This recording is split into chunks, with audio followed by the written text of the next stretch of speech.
The sky was painted in hues of amber and crimson, as if the heavens themselves had been set aflame.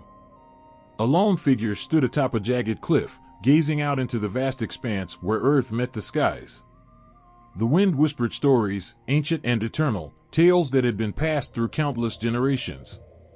These were not mere fables, they were the soul of a people, the echoes of their beginnings, and the truths they clung to when reality seemed too harsh to bear. Far below, a river snaked through the valley, its waters shimmering with a light that seemed unearthly. It was said that dragons once bathed in those waters, their scales leaving behind a glow that had never faded. These dragons were not the fire-breathing terrors of foreign lands, but benevolent beings, symbols of power and harmony, their sinuous forms weaving through the very fabric of existence. The man whispered a silent prayer to them, a gesture not of religion but of reverence, as he prepared to tell his children the stories his father had once told him. These stories did not begin with gods or kings. They began in silence, in darkness, in a place where nothing yet existed. From that void, a giant named Pangu emerged, carrying within his heart the burden of creation. With every breath, Pangu carved the sky from the earth, his body becoming mountains, rivers, and stars when his task was complete. Some say his eyes became the sun and moon, his voice the thunder that rolled across the heavens. The children listened wide-eyed as their father's voice quivered, painting Pangu's sacrifice not as a mere tale but as an act of love so profound it birthed the world itself. The villagers believed that life was more than the fleeting span of years a person was granted. It was part of an unbroken chain that stretched back to Nuwa, the goddess who shaped humanity from clay. Her fingers had molded not just bodies but souls, giving each the spark of the divine. When the sky tore apart in a cataclysm, it was Nuwa who mended it, her molten stones sealing the heavens and ensuring the world below would endure. These were not distant myths, but explanations for the stars above and the earth beneath their feet. Children often asked, "Why does the rain fall? Why does the river flow?" The answers always seemed to return to the dragons. It was said that they carried the waters of life on their backs, delivering rain to parched lands. The people left offerings by riverbanks and wells, hoping to win the favor of these celestial creatures. The dragons, gentle yet commanding, represented the balance between chaos and order, a reminder that even the fiercest forces could bring life rather than destruction. Not all stories were grand and sweeping. Some whispered of mischievous spirits that danced under the cover of night, luring travelers into the woods with the sound of laughter. These tales warned of vanity and greed, of trusting too easily, and of the thin line between the seen and unseen. But even in these cautionary tales, there was a sense of wonder, a belief that the world was alive with unseen forces. A festival was in full swing in the village, lanterns glowing like tiny stars. Each lantern carried the name of an ancestor, a nod to the belief that the dead were never truly gone. Their spirits watched over the living, guiding them, protecting them. The people spoke of the Yellow Emperor, a ruler who had bridged the gap between mortals and the divine. He was a man and yet more, his deeds so extraordinary they felt otherworldly. His wisdom had shaped their understanding of medicine, farming, and governance, leaving a legacy that still pulsed through their veins. But myths were not only about gods and heroes. They spoke of the everyday, of why the plum tree blossomed in winter and why the cicadas sang in summer. They were woven into the seasons, the cycles of planting and harvest, birth and death. Each story carried the weight of something sacred, a reminder that the world was more than it seemed. A child tugged at her father's sleeve. "Why do you always cry when you tell us these stories?" she asked innocently. The man paused, his gaze drifting back to the horizon. "Because these stories remind me of who we are," he replied, his voice trembling. "They remind me of all that was given so we could be here, so we could love, laugh, and live." As the night deepened, the stars began to emerge, each one a tiny beacon in the vast, inky blackness. The children leaned closer to their father, their small hands clutching his sleeves as his words wove the tales of their ancestors into the fabric of the night. In that moment, it was as if the stories themselves came alive, filling the air with a sense of connection that transcended time. Somewhere in the mountains, where the mist never fully lifted, an old temple stood in silence. Its carvings depicted dragons coiled around the beams, their eyes glinting as if they knew secrets no mortal could understand. The priests there would speak of the Jade Emperor, a figure who presided over the celestial court with wisdom and grace. He was a symbol of justice, a reminder that every action, no matter how small, rippled through the universe. Even the wind carried echoes of myth. It was said to be the breath of spirits, the murmur of ancestors speaking to those who were willing to listen. For some, it was a comforting presence, for others, a chilling reminder of things left undone or unsaid. But no one doubted its power, its ability to carry the weight of stories older than memory itself. As the fire crackled and the children drifted into sleep, their father gazed at their peaceful faces.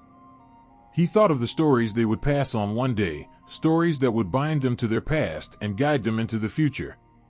Myths were not mere tales, they were lifelines, the threads that held everything together.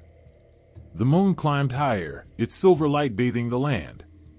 Somewhere in the distance, a lone wolf howled, its cry blending with the rustling trees and the murmuring river.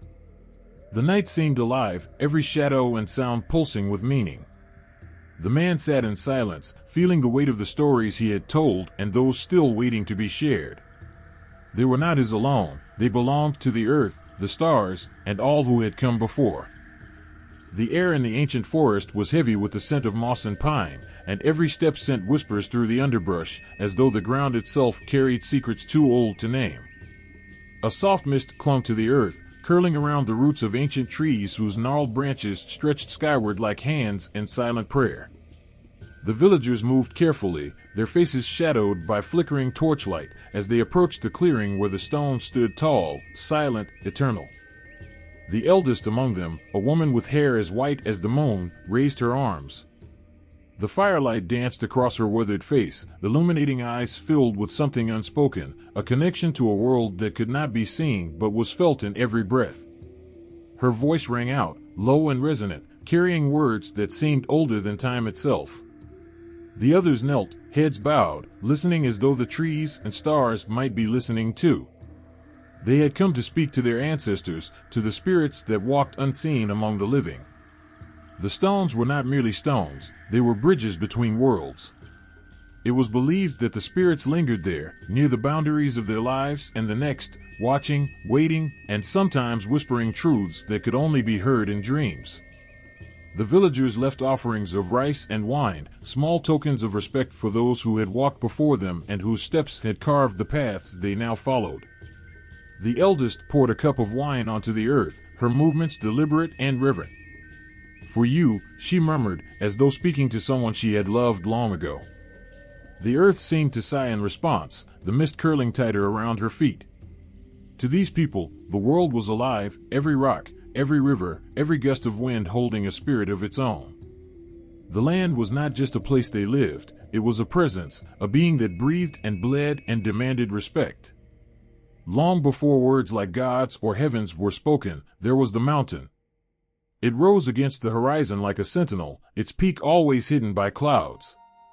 The villagers believed it was alive, its great stone heart beating in time with the rhythms of the earth.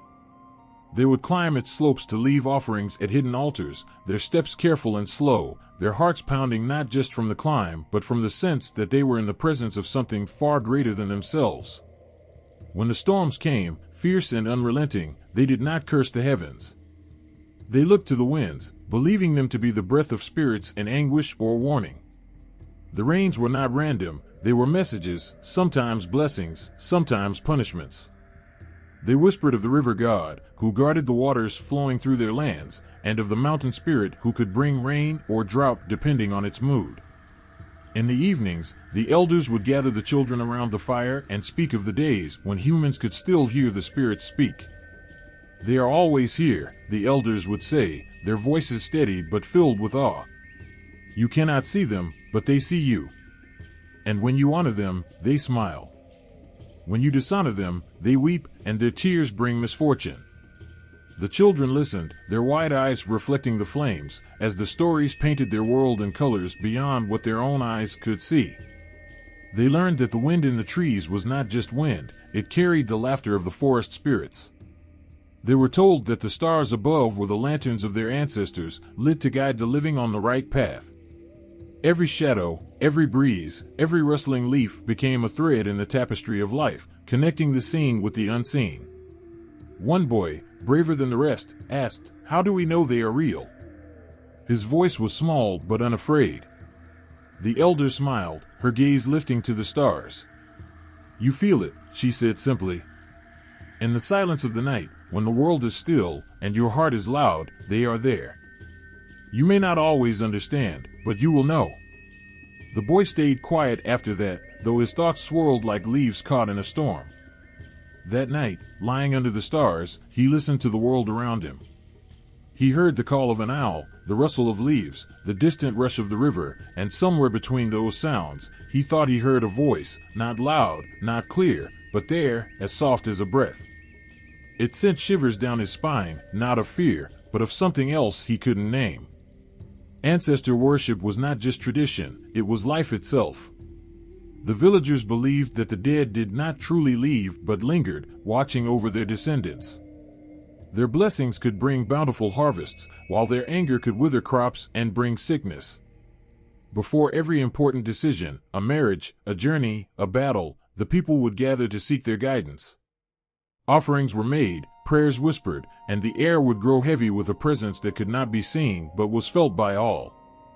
In one corner of the village stood a small shrine, its wood darkened with age and weathered by countless rains.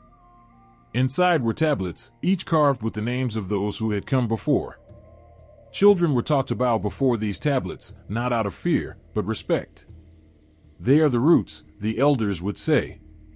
"And we are the branches. Without them, we fall." Even death itself was not an end, but a passage. The villagers believed that the spirits of the dead lingered near their graves, watching over the living. To them, graves were not just places of rest, but sacred spaces where the living and the dead could meet. During the annual festival, they lit lanterns to guide the spirits home, the soft glow filling the night with warmth and light. As the lanterns floated into the sky, the villagers whispered their hopes, their gratitude, and sometimes their apologies, trusting that the spirits would hear. The world was not divided into what could be seen and what could not. It was one, whole and alive, every part connected by threads invisible yet unbreakable. The trees did not just grow, they held memories. The rivers did not just flow, they carried whispers of the past. The mountains did not just stand, they watched, patient and unyielding. And the people did not just live, they were part of a story that began long before them and would continue long after they were gone. The mist in the clearing began to fade, the first rays of dawn piercing through the trees. The villagers rose from their kneeling positions, their faces soft with reverence and calm. The eldest woman stood last, her movements slow, her eyes lingering on the stones as though seeing something no one else could. For a moment, the air felt thick, as if holding a presence too vast to name. Then, as quickly as it had come, the feeling passed, leaving only the quiet and the lingering scent of the offerings they had left behind. Before there was anything, there was nothing. Not darkness, not silence, but a void so vast and endless it defied even the thought of existence. There was no up or down, no sky or earth, no stars to mark the passage of time. In that emptiness, something began to stir, a presence, faint at first, like the distant heartbeat of the universe itself. From this nothingness, Pangu was born. No one could say how long he had slumbered there, cradled by the void, for time itself did not yet exist. When his eyes finally opened, they saw nothing but a chaotic swirl of potential, a formless tangle of everything and nothing, trapped together in a giant cosmic egg. Pangu felt the weight of it pressing down on him, a crushing force that threatened to smother him before he had even truly lived. With a roar that echoed through the endless void, Pangu rose, his massive form filling the egg with power and intent. His hands reached out, and in them appeared a great axe, heavy and sharp, as though it had been waiting for him all along. Without hesitation, he swung the axe, and the egg shattered with a sound that shook the fabric of existence. Light burst forth, brilliant and blinding, separating from the heavy darkness that sank and coiled below. The light rose higher, becoming the heavens, vast and infinite, while the darkness thickened and grew solid beneath, forming the earth. Yet the two were not content to remain apart. They struggled to merge again, the heavens pressing down and the earth reaching up, desperate to reunite. Pangu, immense and resolute, stood between them. With his arms stretched wide, he held the heavens aloft and kept the earth beneath his feet. Each day, the sky climbed higher, the earth grew thicker, and Pangu himself grew taller, his strength becoming the pillar that held the two worlds apart. For 18,000 years, he stood there, unwavering, his breath forming the wind and clouds, his sweat falling as rain, his eyes watching the heavens as they filled with stars.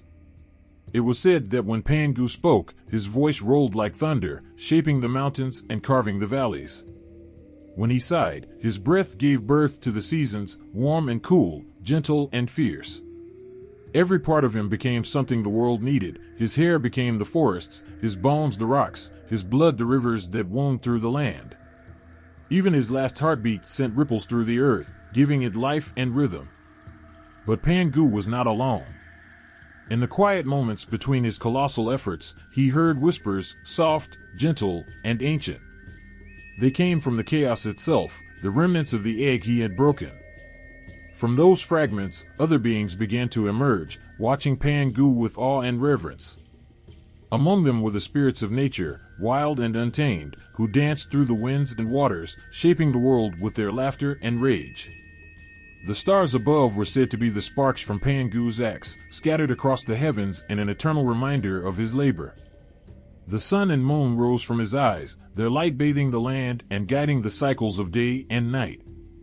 The earth, once formless and empty, now pulsed with life, its mountains, rivers, and forests carrying the echoes of Pangu's strength. But even as the heavens stretched higher and the earth grew firm, Pangu's strength began to fade. His breaths grew slower, his great limbs trembling under the weight of his task. Yet he did not falter. With every moment, he gave more of himself to the world he had created, his immense form becoming the foundation upon which all life would stand. The heavens wept when Pangu's heart finally stopped, their tears falling as rain that nourished the earth. His body, immense and unyielding, became one with the land. His muscles formed the rolling hills, his teeth the shining minerals hidden deep beneath the surface. His spirit, indomitable and eternal, lingered in the winds and skies, a presence that could still be felt whenever the world seemed to pause and hold its breath. The beings who had emerged from the fragments of chaos took on the task of continuing his work. They shaped the rivers to flow more smoothly, taught the forests to grow tall and strong, and coaxed life to bloom in the fertile soil. Yet none could forget Pangu, whose sacrifice had given them all a place to stand, to breathe, to exist. Among the stars, it was said, Pangu's essence still watched over the world. On quiet nights, when the wind whispered through the trees and the rivers sang their endless songs, people claimed they could feel his presence, as vast and unyielding as the mountains. He was in the strength of the earth beneath their feet, the warmth of the sun on their skin, the gentle glow of the moon guiding them through the dark. In the hearts of those who told his story, Pangu was more than a being, he was the beginning itself. His name carried the weight of creation, a reminder that even in the face of the unimaginable, there was strength to stand, to hold, to endure. And though he was gone, his spirit remained, woven into every stone, every star, every breath. In the earliest days of the world, when the earth was young and the heavens still whispered with the echoes of creation, there was a tension that hummed through everything. It was not chaos, but neither was it calm. The mountains rose, strong and steady, while the rivers twisted and roared, restless in their path. The sun blazed fiercely in the sky, only to give way to the soft coolness of the moon's glow.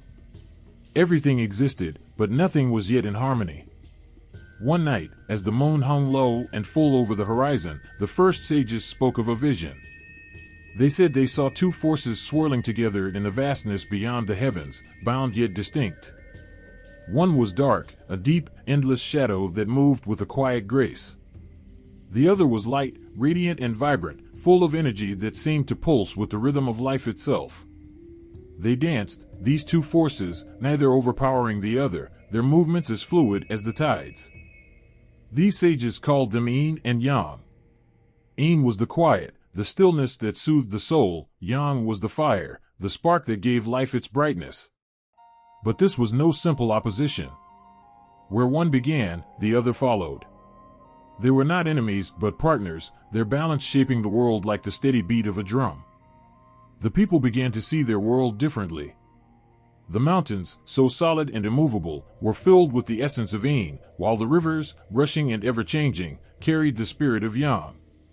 The heavens themselves bore witness to this balance, the sun rising each morning, full of Yang's fierce energy, only to give way to the moon at night, bathing the world in Yin's soft embrace. The seasons told their story, too, spring bursting forth with life and warmth, winter blanketing the earth in stillness and rest. It is said that when the first humans looked to the skies, they noticed the shifting of light and shadow, the way day turned into night and back again, as though the universe breathed through the movements of Yin and Yang. They saw this rhythm not as a random occurrence, but as a great cosmic balance, a story written into the fabric of existence itself. One tale, whispered by the firelight, spoke of the dragon and the phoenix, embodiments of these two forces. The dragon, fierce and powerful, was Yang. Its scales shimmered with golden light as it soared across the sky, its roar shaking the mountains and stirring the winds. The phoenix, with its graceful, flowing feathers, was Yin.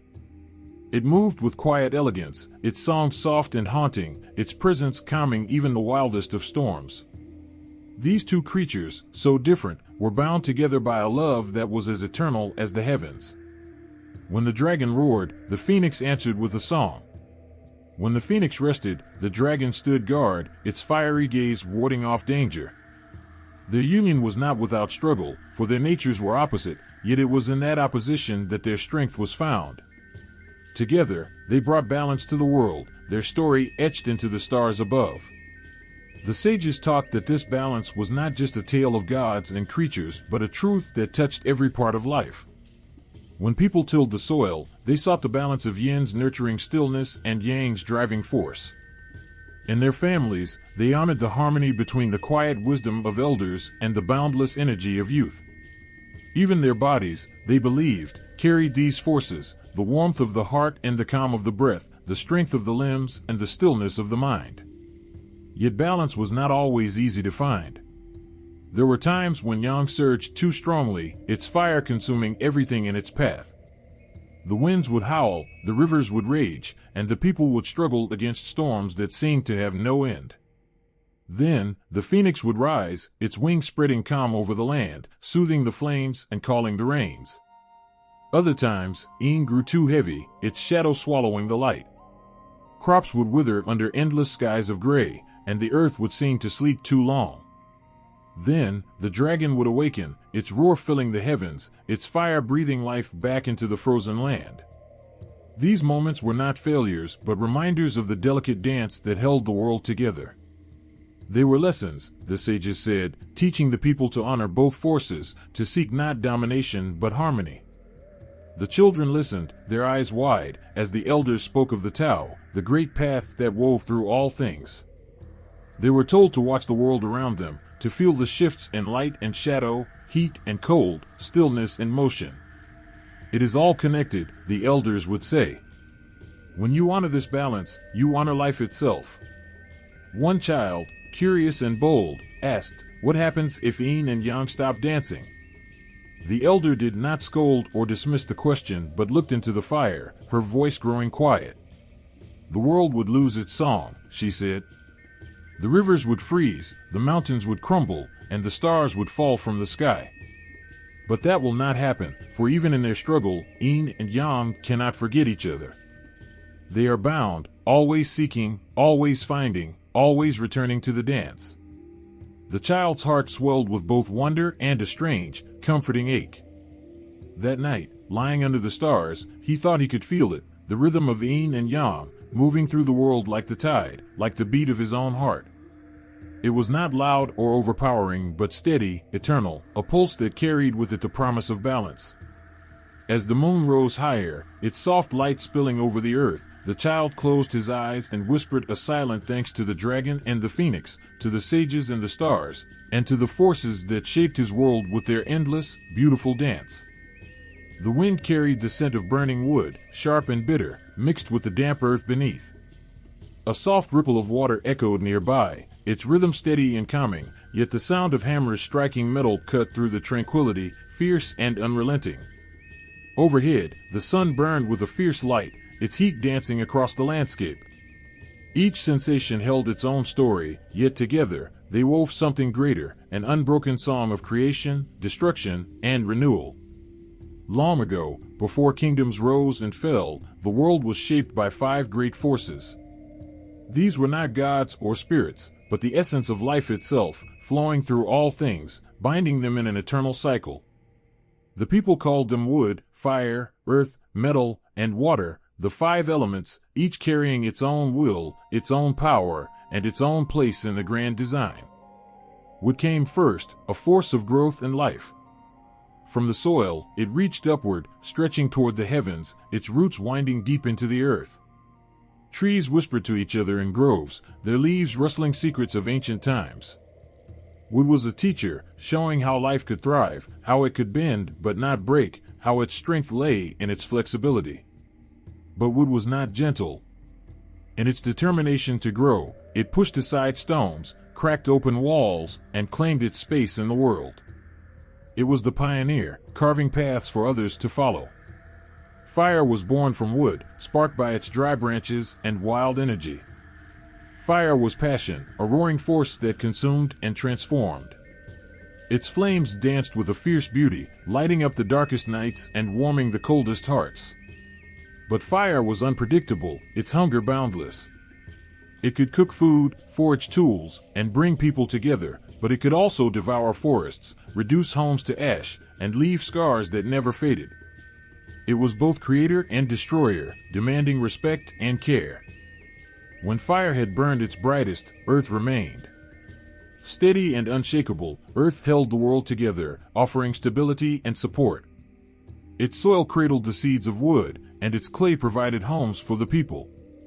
Mountains rose from its depths, their peaks piercing the sky, while valleys sheltered rivers and forests. Earth was nurturing but firm, reminding all who walked upon it that strength was not loud or boastful but enduring and patient. It was the keeper of balance, the center around which all else revolved. From deep within the earth came metal, gleaming and sharp, forged in fire's embrace. Metal was strength refined, the edge of the sword, the weight of the plow, the shine of the crown. It was both tool and weapon, a force that shaped the world with precision and intent. Metal's voice was the ring of hammers and the clash of blades, a sound that stirred hearts to action and minds to invention. But metal was cold and unyielding, a reminder that power could cut both ways, bringing both progress and peril. And finally, there was water, the eternal wanderer. Flowing through rivers, falling as rain, resting in oceans, water was the lifeblood of the world. It carried the whispers of wood, the steam of fire, the nourishment of earth, and the reflection of metal's shine. Water was ever-changing, from the gentle caress of a stream to the raging fury of a storm. It carved canyons from stone, filled the sky with clouds, and washed away the old to make room for the new. It was a force that could not be contained, flowing freely, finding its path, always moving forward. The 5 elements did not exist in isolation. They were bound together, each feeding into the next, each shaping and being shaped in return. Wood fed fire, fire enriched earth, earth bore metal, metal channeled water, and water nourished wood. The cycle was endless, a dance that kept the world alive. Yet their relationships were not always kind. Wood pierced earth with its roots, fire melted metal, earth dammed water, metal cut through wood, and water extinguished fire. Their conflicts were as vital as their harmony, a reminder that growth often came through struggle. Stories passed down through the generations told of how these elements appeared in the lives of heroes and gods. One tale spoke of a great blacksmith who sought to forge a blade so powerful it could cut through anything. He called upon the elements for their gifts, the strength of metal, the heat of fire, the steadiness of earth, the flow of water, and the resilience of wood. Yet each element demanded something in return. Fire asked for his passion, earth for his patience, metal for his resolve, water for his adaptability, and wood for his hope. When the blade was finally forged, It was perfect, but the blacksmith found he could no longer wield it.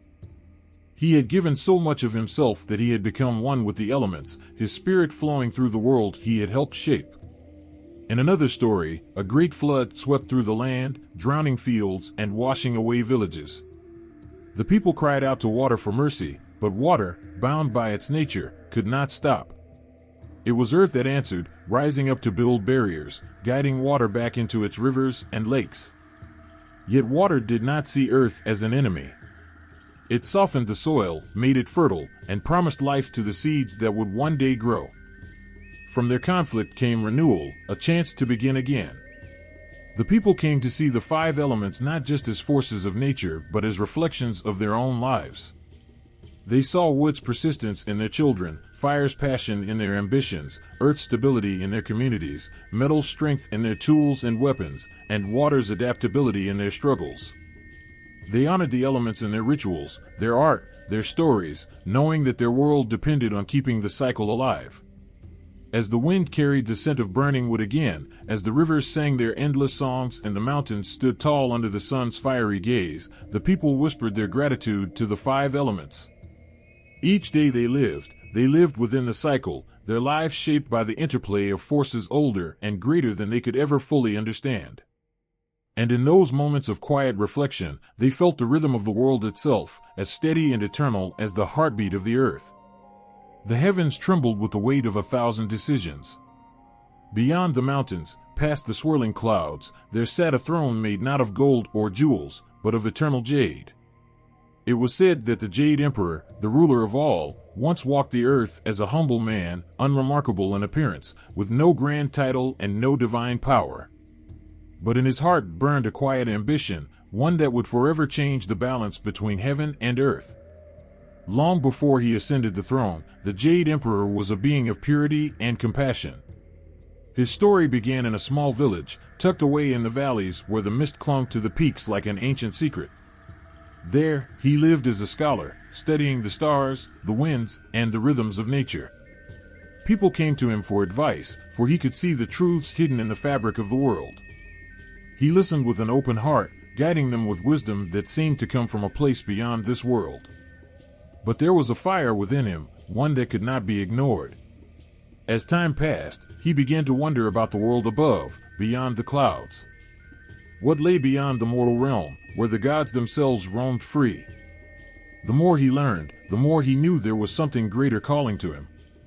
One night, as the moon hung heavy and full in the sky, the Jade Emperor stood at the edge of the village, staring upward. He had heard whispers, the wind carried stories from the mountains, and the stars themselves seemed to beckon him. The great realms of heaven were in turmoil, the gods bickering among themselves, the heavens unbalanced. The Jade Emperor understood then that he had been called not just to witness the world, but to shape it, to lead it. In that moment, he closed his eyes and made a vow to the stars above. He would rise, not as a ruler of the earth, but as a ruler of heaven itself. He would unite the forces of nature, restore balance to the realms, and guide the world with the wisdom he had learned. As if in answer to his vow, the earth trembled beneath him. The clouds parted, and a beam of pure light descended from the heavens, enveloping him in its radiant glow. In that light, he was transformed. His mortal body became ageless, his heart filled with a divine strength, and his mind sharpened like the edge of a blade.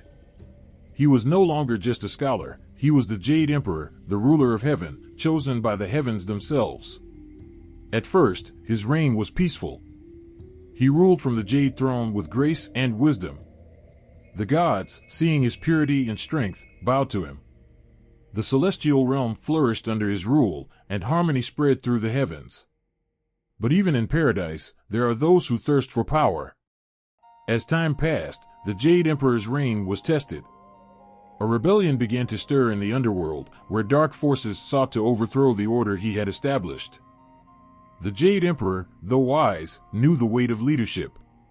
He was not only the ruler of the heavens, but he also carried the burden of ensuring that balance was maintained in every corner of the universe. He could feel the unrest, the growing shadows that threatened to engulf the light. Yet, he did not let fear dictate his actions.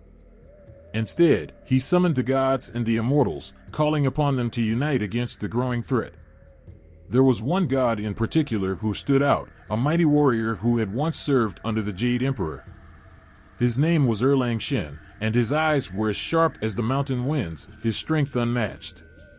The Jade Emperor had known him since his days on Earth, when Erlang Shen had been a mortal man, just as he once was. Their bond was deep, and the Jade Emperor trusted him like a brother. But as the rebellion grew, Erlang Shen's loyalty was tested. He became torn between his love for the Jade Emperor and his desire for glory. His ambition, once pure, began to cloud his judgment. The Jade Emperor, seeing the shift within him, called upon Erlang Shen in private. "Do not let your heart be swayed by the promise of power," the Jade Emperor said softly, his voice carrying the weight of eternity. "True strength lies in balance, and protecting what is pure, not in seeking to dominate." Erlang Shen's eyes darkened. He had once been content to serve, but now he longed for more. What if I could bring about a new order? A better one where we are no longer bound by the rules of heaven? The Jade Emperor gazed at him, sorrow flickering in his eyes. "Beware, Erlang Shen. The pursuit of power will always blind those who seek it." But Erlang Shen turned away, his heart set on the conquest. The rebellion soon exploded into a war that shook the very foundations of the heavens. The Jade Emperor, though grieved by the betrayal, did not falter. He called upon the forces of nature, summoning the mighty powers of wind, water, fire, and earth to battle the forces that rose against him. The heavens rumbled, and the earth trembled as the gods clashed in battle. In the end, the Jade Emperor emerged victorious, but the victory came at a great cost. His heart was heavy with the loss of so many, including his once trusted ally, Erlang Shen. The gods, though triumphant, had lost their innocence in the war, and the Jade Emperor, too, was forever changed. He had ruled with wisdom and strength, but even he could not escape the complexities of leadership. Though he had risen from humble beginnings, the Jade Emperor now sat on his throne, not as a ruler untouched by sorrow, but as a king who had witnessed the cost of his crown. And yet, in the stillness of the Jade throne room, beneath the vast heavens that stretched out before him, the Jade Emperor knew that his rule was not over. The battle for balance would never truly end, and it was his duty, as it had always been, to guide the heavens through the dark and light, the calm and the storm, with a steady heart and a soul that never wavered. For in the Jade Emperor's heart, there was one thing that remained eternal, the unwavering belief that balance was not something that could be taken for granted, but something that had to be guarded with every breath, every decision, and every moment of his reign. The earth lay silent and still, its surface barren and void of life. The rivers had no voices, the skies no echo of laughter. It was a world waiting for its story to begin. Somewhere in the boundless heavens, two figures watched this empty world, their hearts heavy with its loneliness. They were Nuwa and Fushi, divine beings born of the cosmos, siblings bound by a love as old as the stars themselves. Nuwa's eyes, filled with compassion, gazed at the lifeless plains below. Her slender fingers traced the outline of the barren land in the air, as if she could feel its sorrow through the distance. She turned to Fushi, her brother and her equal, whose wisdom was as vast as the heavens themselves. "This world," she said softly, her voice trembling like the first drop of rain, "it yearns for life. It cries out for something more." Fushi nodded, his gaze steady.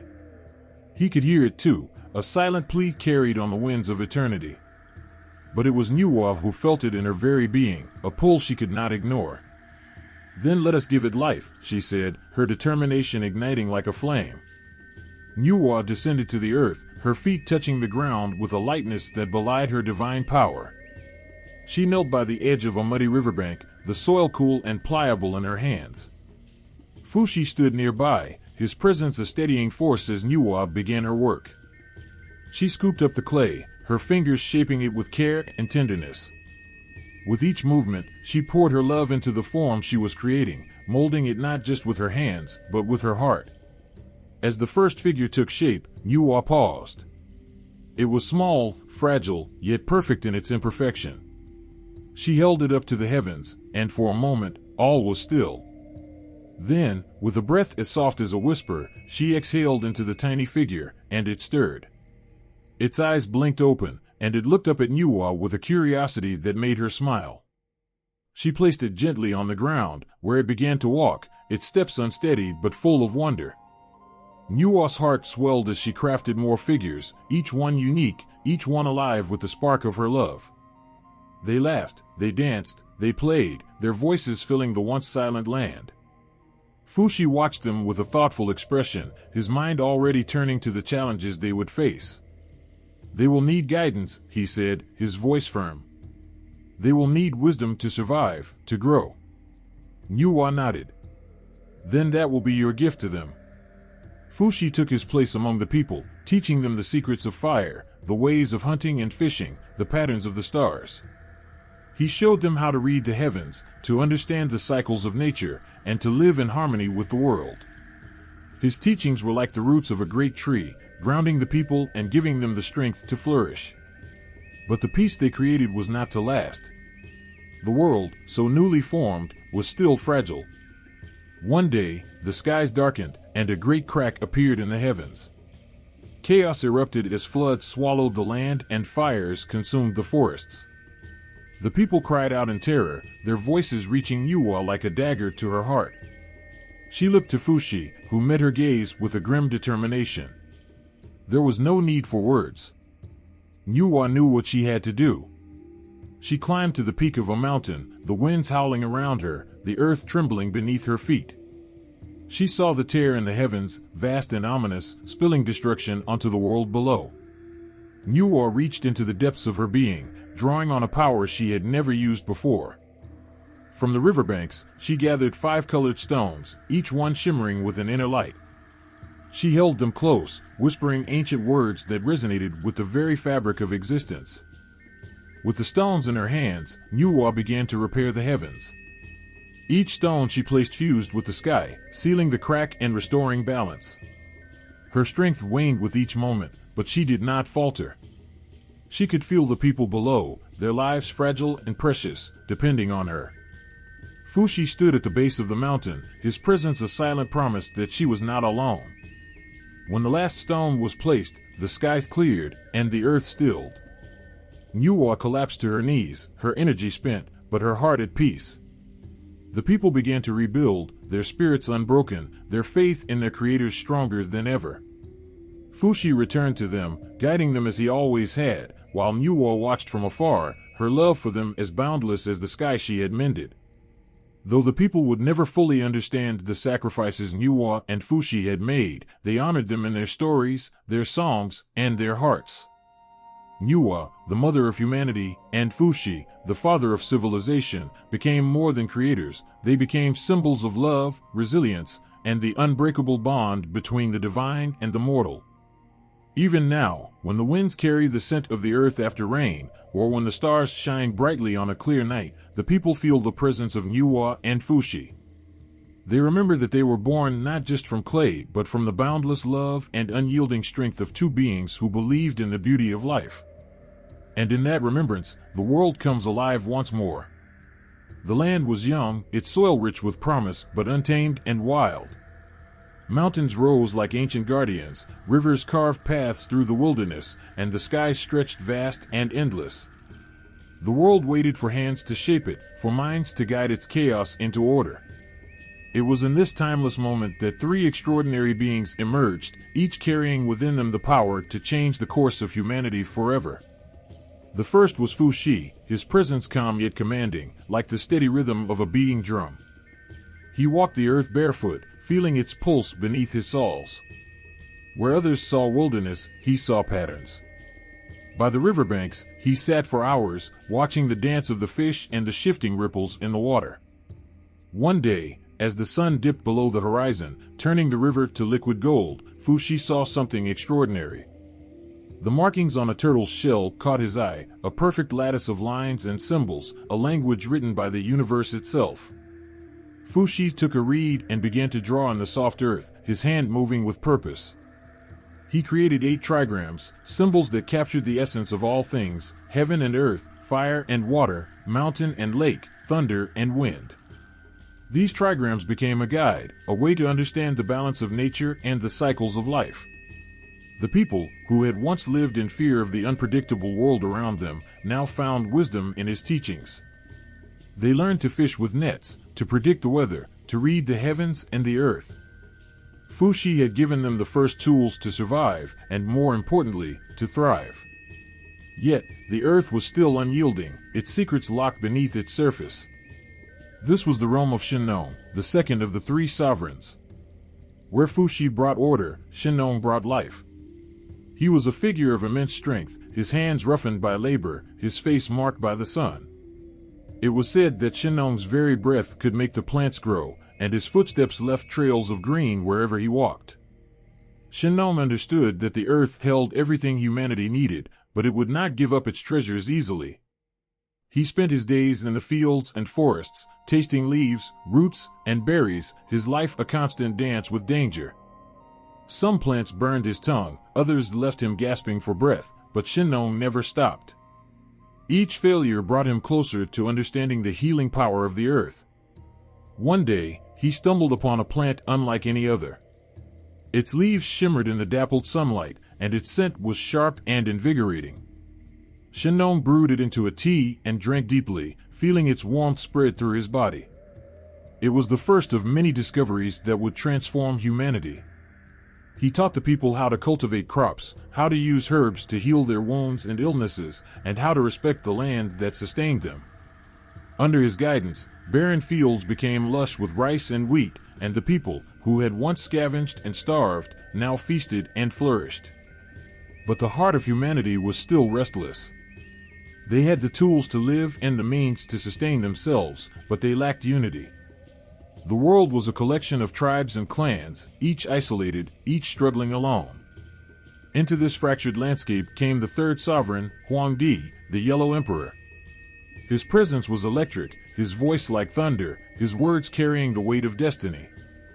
He was a warrior, a thinker, a leader who could see beyond the horizon.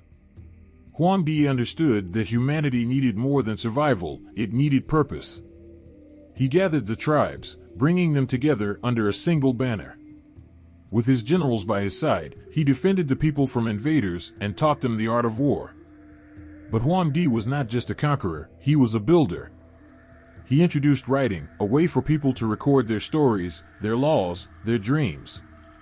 He created systems of governance, laying the foundation for civilization itself. It was Huangdi who first harnessed the power of the winds. He watched the flight of birds, the spin of leaves caught in a gust, and he conceived the chariot, a tool that would carry people farther than they had ever dared to go. His mind was always racing, always searching for the next great leap forward. He built cities, where once there had been only scattered villages. He fostered the arts, the sciences, the philosophies that would become the soul of a great culture. Yet, Huangdi's most profound gift was his vision. He saw humanity not as it was, but as it could be, a united force, capable of shaping the world, of reaching for the stars. He inspired the people to dream, to strive, to build a legacy that would endure for generations. Together, Fuxi, Shinnong, and Huangdi were more than leaders, they were the architects of humanity. They took the raw potential of the earth and shaped it into something extraordinary. Fuxi gave the people knowledge, Shinnong gave them sustenance, and Huangdi gave them unity. Their stories were not just tales of the past, they were the foundation of a culture, a beacon of hope, a reminder that even in the wildest chaos, there is the potential for greatness. Their names echoed through the ages, their deeds immortalized in legend and song. And though the world they shaped would continue to grow and change, the mark of the three sovereigns remained, like the roots of a great tree, unseen but unshakable, holding the weight of all that followed. The winds roared across the plains, bending the grass and rattling the heavens. Smoke from countless fires rose into the sky, twisting like ghostly serpents. The air was thick with the scent of blood and the clash of steel, and the cries of warriors echoed far and wide. Chaos reigned, the land fractured into warring tribes, each fighting for survival, for dominance, for a shred of peace. It was in this storm of turmoil that a figure emerged, his presence like a beacon cutting through the night. Huangdi was not an ordinary man. His eyes, sharp and piercing, seemed to hold the wisdom of centuries. His movements were precise, purposeful, as if he were guided by a force greater than himself. It was said that he was born beneath a yellow glow that illuminated the skies for miles, a sign that the heavens had chosen him. From the moment he took his first breath, Huangdi carried the weight of destiny. The tribes were scattered, their lives dictated by the whims of nature and the endless cycle of war. No one had dared to dream of unity, but Huangdi saw beyond the chaos. He stood atop a ridge overlooking the vast plains, his generals gathered around him. The wind tugged at his cloak as he surveyed the land, a silent promise forming in his heart. This land would not be a battlefield forever. It would be a kingdom, strong and prosperous, where people could live without fear. But peace was not gifted, it had to be forged. Huangdi began by gathering his people, earning their trust not with force, but with wisdom. He taught them to defend themselves, to fight not just for survival, but for something greater. His strategies were brilliant, his understanding of the terrain unmatched. When the savage tribe of Qiyu marched upon his lands, their war cries shaking the earth, Huangdi stood firm. The battle was fierce, the air thick with smoke and the cries of the wounded. Qiyu's warriors were ferocious, wielding weapons of iron and summoning strange mists to blind their enemies. Huangdi's soldiers faltered, fear gripping their hearts. But Huangdi, standing tall in the chaos, raised his voice above the din. He called for the aid of the heavens, his words echoing like thunder. Suddenly, a great beast appeared, a dragon of gold and emerald, its scales shimmering like sunlight on water. With its guidance, Huangdi's forces pushed forward, their fear replaced with courage. Qiyu was defeated, and the land knew peace once more. But Huangdi's vision was not just of victory. He saw a world where people thrived, where they built instead of destroyed. He gathered scholars, inventors, and dreamers, surrounding himself with minds as sharp as his sword. Under his reign, the first forms of writing took shape, simple lines and symbols carved into bamboo that carried the weight of knowledge. The people learned to record their histories, their laws, their hopes. Huangdi also turned his attention to the skies. He watched the sun and the moon, the stars that painted the night, and he saw patterns in their movements. With his guidance, the people created the first calendar, understanding the cycles of time that governed their lives. They planted their crops with the seasons, their harvests bountiful, their stomachs full. In the quiet moments, when the battles were won and the fires burned low, Huangdi walked among his people. He listened to their stories, their laughter, their worries. They spoke of him not as a distant ruler, but as a father, a protector. And yet, there was always a part of him that remained apart, a mystery even to those who knew him best. His eyes would often drift to the horizon, as if he were searching for something beyond even his reach. Legends say that Huangdi did not age as other men did. His hair remained dark, his stride as strong as it had been in his youth. Some whispered that he was immortal, a gift from the heavens themselves. But Huangdi knew that no reign could last forever. One day, he gathered his closest advisors and spoke of his departure. They begged him to stay, their voices trembling with sorrow, but Huangdi only smiled, a smile full of love and understanding. The stories diverge at this point, each one more fantastical than the last. Some say that Huangdi ascended to the heavens on the back of the great golden dragon, his body transforming into pure light as he vanished into the sky. Others claim he wandered into the mountains, his form blending with the mist until he was no longer seen. And there are those who believe he still walks among the people, his presence felt in the rustle of the wind, the warmth of the sun, the strength of the earth. Though Huangdi's mortal form disappeared, his spirit remained, etched into the hearts of his people and the land he had shaped. He was not just a man, he was a symbol of what humanity could achieve when united, when guided by wisdom and courage. His name became a cornerstone of history, his deeds immortalized in tales told around campfires, whispered to children as they drifted to sleep. And so, when the winds rise and the grasses sway, when the stars wheel across the night sky, there is a sense that Huangdi is still watching, his gaze steady, his heart unwavering. For he was, and always will be, the Yellow Emperor, the one who turned chaos into harmony, who dared to dream of a world greater than himself, and who showed humanity the strength it held within. The rain fell in sheets, drumming against the earth with a rhythm both chaotic and purposeful. Farmers knelt in their fields, their hands raised in supplication, their cries drowned by the roar of the storm.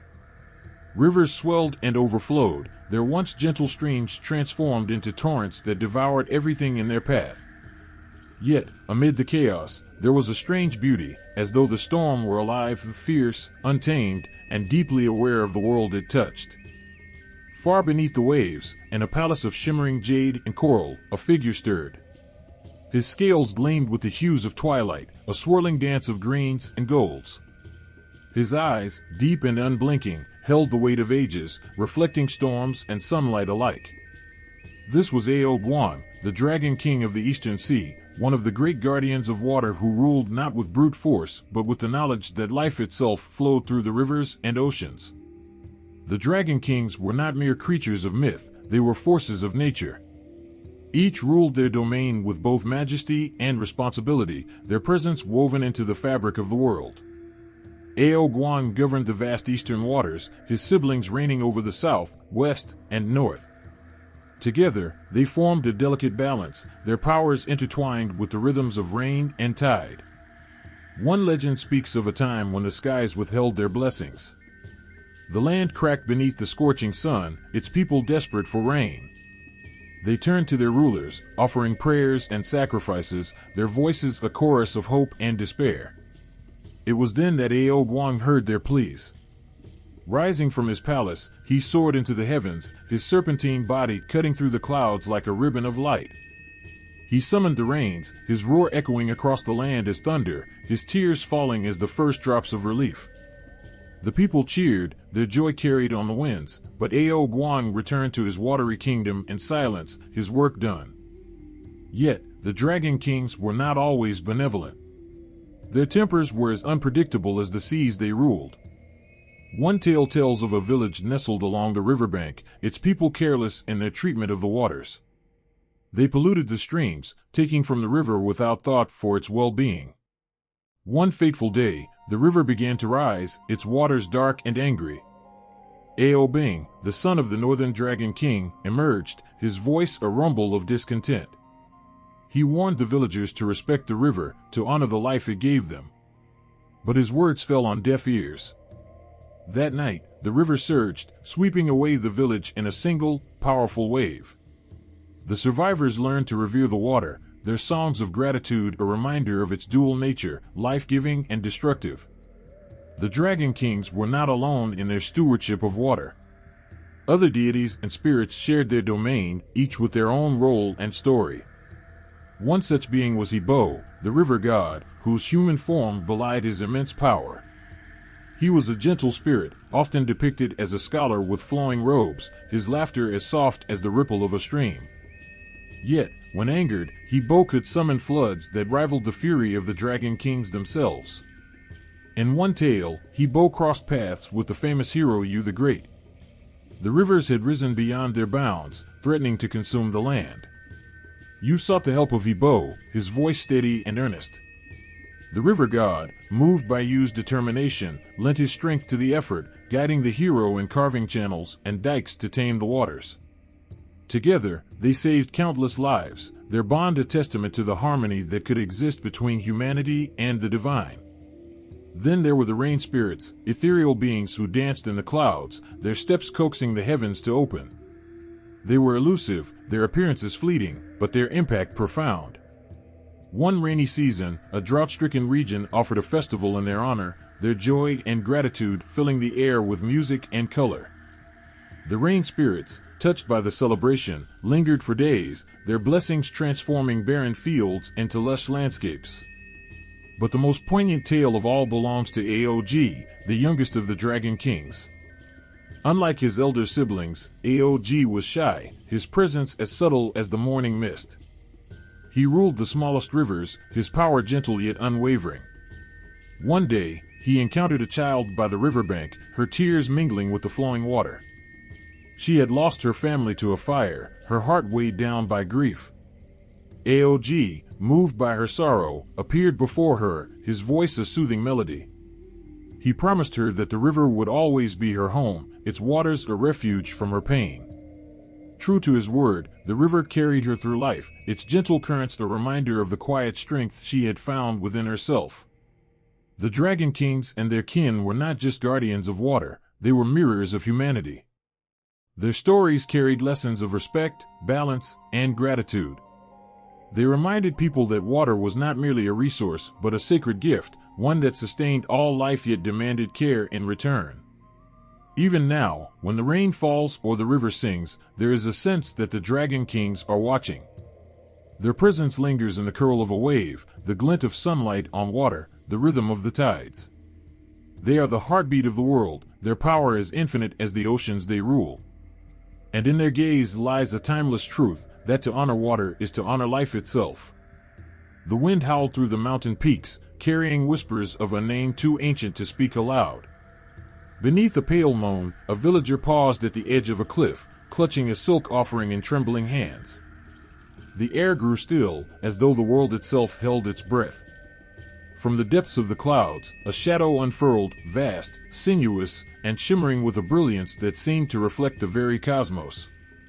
A dragon descended, its scales gleaming with the hues of fire and sapphire, its eyes pools of infinite wisdom.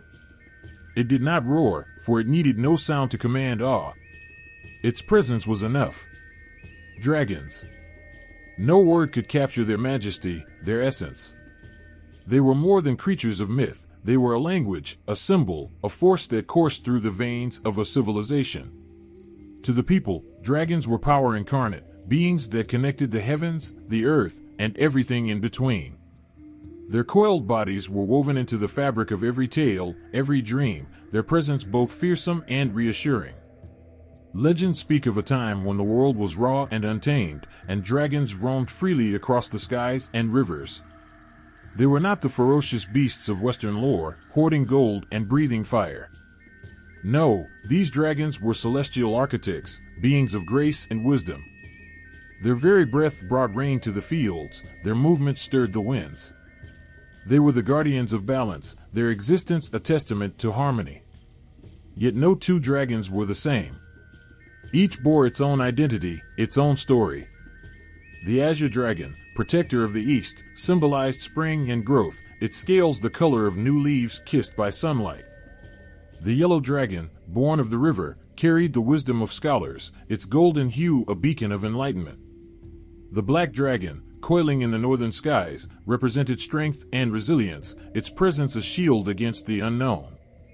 And then there were the lesser dragons, those who dwelled in rivers, lakes, and even the smallest streams, their spirits nurturing life wherever they flowed. One tale speaks of Long, a dragon who dwelled within the Yellow River. The river was his home, his soul intertwined with its currents. But one year, the river began to dry, the land withering under an unforgiving sun.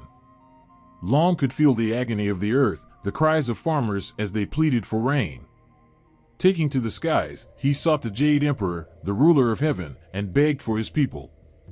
The Emperor, impressed by Long's devotion, allowed him to summon the rains himself. As the storm clouds gathered, Long roared, his voice a cascade of thunder, and the heavens wept upon the parched land. When the rain ceased, the villagers carved his image into the riverbanks, a gesture of eternal gratitude. Dragons were not merely bringers of rain, they were emblems of prosperity. When emperors sat upon their thrones, their robes bore the dragon's likeness, golden threads tracing its sinuous form. The dragon was their guardian, their symbol of divine right. Its power was their power, its grace their mandate to rule. In the Forbidden City, the imperial throne itself was the dragon throne, a reminder that the emperor was not just a man but a bridge between the mortal and the celestial. But dragons did not reserve their blessings for rulers alone. In quiet villages, fishermen painted dragons upon their boats, believing the creatures would protect them from tempests and guide them to bountiful waters. Farmers prayed to the river dragons, their rituals imbued with hope for a fruitful harvest.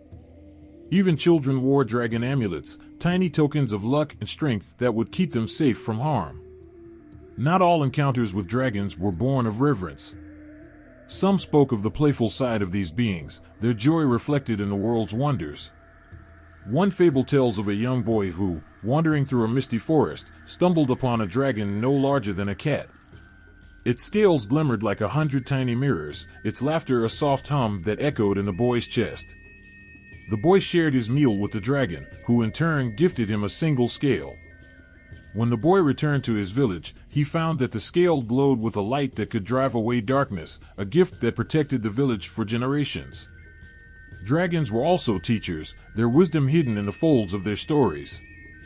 They taught patience, as the river carved its way through stone. They taught humility, for even the mightiest dragon bowed before the natural order. And they taught courage, their very form a symbol of overcoming adversity. In their eyes, humanity saw not just power, but the potential within themselves to rise, to persevere, to thrive. Yet, dragons were not immune to sorrow. One ancient legend speaks of a dragon named Ying Long, the winged dragon, who once served as a guardian of the heavens. When a great flood threatened to drown the world, Ying Long descended to earth, fighting tirelessly to channel the waters and save the people. But in doing so, he exhausted his powers and could no longer fly. Grounded, Ying Long lived among the rivers he once protected, his sacrifice a reminder of the delicate balance between power and compassion. In every stroke of calligraphy, in every curve of a dragon's depiction, there lies intention. The dragon's body, serpentine and unending, represents eternity. Its scales, often drawn in intricate patterns, mirror the interconnectedness of life. Its claws, sharp and poised, remind us of its strength, while its eyes, filled with quiet wisdom, reflect the soul of the world itself. Every thread of a dragon's image carries meaning, a story waiting to be told. Even today, dragons live on in the hearts of those who honor them. Their forms dance in festivals, great paper dragons carried through streets to the rhythm of drums and cymbals. Their stories are whispered to children, their legacy etched into the identity of a people. And as the clouds gather and the rain begins to fall, some say you can hear their laughter in the thunder, a reminder that they are never truly gone. The dragon is more than a creature. It is an idea, a dream, a promise that power and wisdom, strength and grace, can coexist. It reminds us that prosperity is not simply given, it flows, like the river, like the rain, through the balance we create with the world. The forest was silent, bathed in the soft gold of dawn. Beneath the ancient trees, dew clung to the leaves, shimmering like tiny jewels. A breeze stirred the air, carrying the faint scent of flowers in bloom. Then, without warning, the silence shattered. A single, haunting cry echoed through the woods, a sound so pure it pierced the heart. Every creature paused, drawn to the song, as if the earth itself held its breath. From the eastern horizon, it appeared. A bird of fire, its feathers ablaze with colors no artist could capture. Gold and crimson danced across its body, each plume glinting with a brilliance that seemed to rival the sun. It did not move like an ordinary bird, but with an elegance that was almost otherworldly, each beat of its wings leaving trails of light in the air. It was the phoenix, a being of beauty and grace, a symbol of harmony and rebirth. Legends tell of the phoenix's arrival, not as a warning, but as a blessing. Its presence was a sign that the world was at peace, that balance had been restored. When famine and war gave way to unity and prosperity, it was said the phoenix would descend, alighting only in places where righteousness thrived. The emperors of old believed the phoenix chose their rule as an era of virtue, its silent approval a gift that could not be earned, only deserved. The phoenix was more than a mere bird. It was a creature of extraordinary symbolism, representing not only peace but renewal. Stories passed from generation to generation spoke of its life cycle, how it lived for centuries before building a nest of fragrant wood. There, it would ignite itself in a burst of flames, consumed entirely. But from the ashes, a new phoenix would rise, vibrant and untainted, a reminder that from destruction comes creation, from endings come beginnings. There was one tale that lingered in the hearts of all who heard it. It was said that in a time of great turmoil, the phoenix and the dragon crossed paths. The dragon, proud and powerful, ruled the skies and rivers, its strength unmatched. The phoenix, radiant and serene, brought harmony wherever it flew. Though they were opposites in every sense, the two were drawn to each other, their spirits intertwined in a bond neither could explain.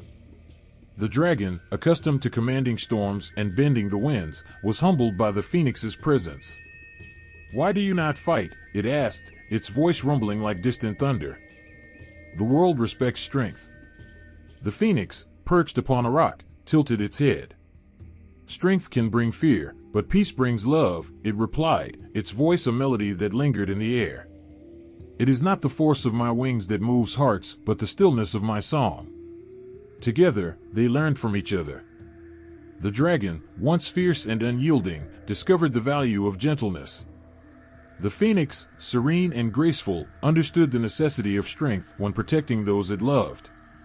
The two became symbols of yin and yang, their relationship a testament to balance. Where the dragon represented power, the phoenix brought wisdom. Where the dragon soared with might, the phoenix ascended with grace. The stories also spoke of the phoenix's role in guiding humanity. It was said to carry the prayers of mortals to the heavens, its cries a bridge between the earthly and the divine. Farmers prayed for its blessing to bring rains to their fields. Mothers whispered to their children about the phoenix's watchful gaze, believing it protected the innocent and pure of heart. Artists and poets tried endlessly to capture its essence, but no painting or verse could hold the life of its flame. One evening, a young girl named May sat by the river, her face streaked with tears. Her village had been ravaged by drought, the land cracked and lifeless. The people had tried everything, rituals, offerings, even the wisdom of the elders, but the heavens remained silent. May, with nothing left to give, clutched a handful of wildflowers and sang a song her mother once taught her, a song about the phoenix. Her voice, though trembling, carried through the still air, its notes raw with sorrow and hope. As her last note faded, the sky began to glow, not with the colors of the setting sun, but with a light far more vibrant. The villagers gathered, their eyes wide as they saw it, the phoenix, descending in all its glory. It circled the fields, its radiant feathers casting light upon the dry earth. And then, with a single, piercing cry, it soared upwards, vanishing into the clouds. Moments later, the first drops of rain began to fall, mingling with the tears of the villagers. To this day, May's song is sung during times of hardship, a reminder that even in despair, there is beauty, and even in silence, there is hope. The phoenix's influence extended beyond the skies. It became a symbol of unity, its image etched alongside the dragon on imperial banners, representing the emperor and empress. Together, they symbolized the balance between strength and compassion, might and wisdom, the masculine and the feminine. It was believed that only when these forces were in harmony could the empire truly prosper. The phoenix's elegance was celebrated in every art form. Silk robes bore its image, each thread shimmering like fire. Ceramics depicted it alongside peonies, the flowers of wealth and honor. Even music sought to imitate its song, haunting melodies played on ancient instruments to capture its ethereal voice. Yet, for all its majesty, the phoenix never sought glory. Its light was not for its own sake, but to guide others. It did not command, it inspired. It did not conquer, it healed. And perhaps that is why it remains, even today, a symbol not just of peace, but of the human spirit, resilient, radiant, and ever-renewing. The moon hung low, casting a silver glow over the quiet forest. Shadows of trees stretched endlessly, their shapes bending and twisting as if alive. In the distance, the soft trickle of a stream could be heard, mingling with the gentle hum of cicadas. But suddenly, the air changed. A stillness fell, so profound that even the wind seemed to pause. The cicadas went silent, the stream seemed to hush, and an energy, ancient and unspoken, filled the night. There, just beyond the trees, it appeared. It walked with a grace that defied the heaviness of the earth, its hooves barely touching the ground. Its body shimmered like the finest jade, a cascade of colors that shifted with every step, as though light itself bowed to its presence. Its mane flowed like the delicate strokes of a calligrapher's brush, each strand alive with its own luminous rhythm. This was the Chilan, a creature so rare that even the mention of its name sent shivers through the hearts of those who heard it. Legend spoke of the Chilan as a bringer of fortune and wisdom. It was not a beast of power or fury, but of balance and virtue. Wherever it walked, the grass grew greener, flowers bloomed, and the earth seemed to heal beneath its touch.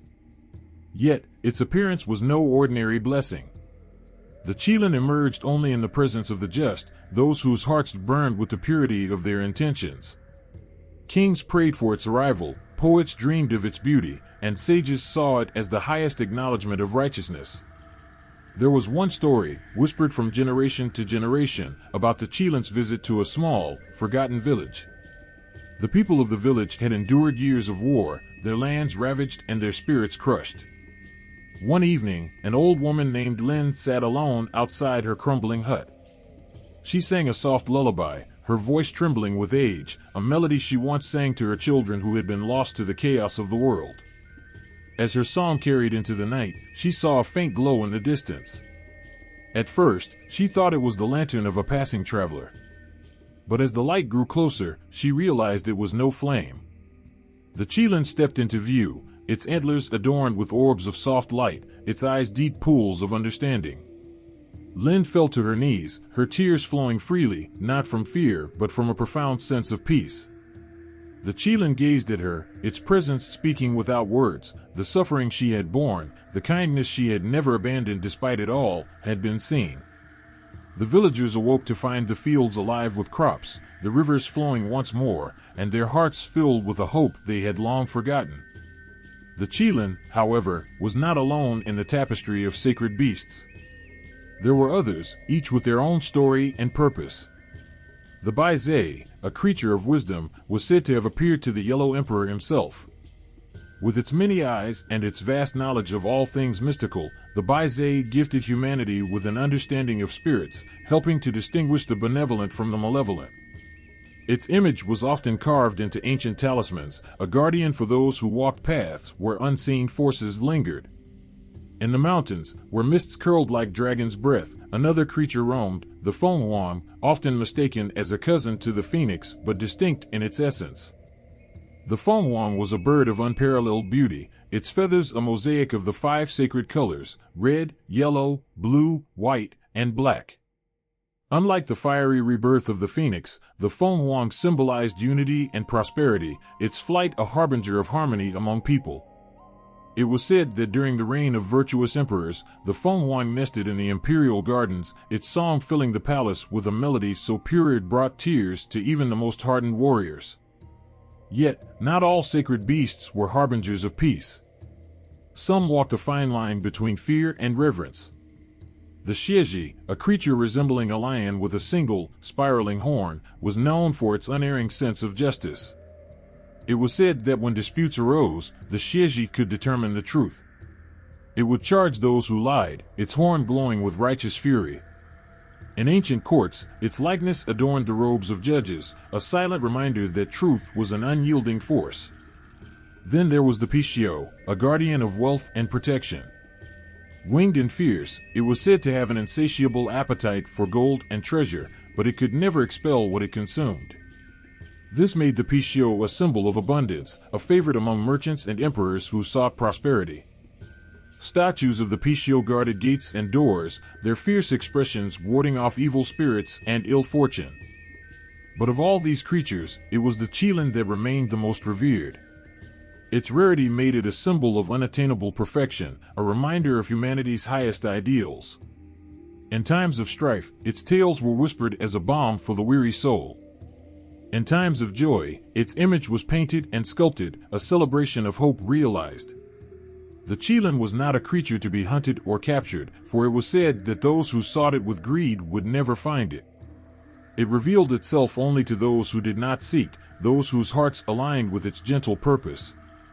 A scholar once wrote that the Qilin was not of this world, but walked between the realms of the living and the divine.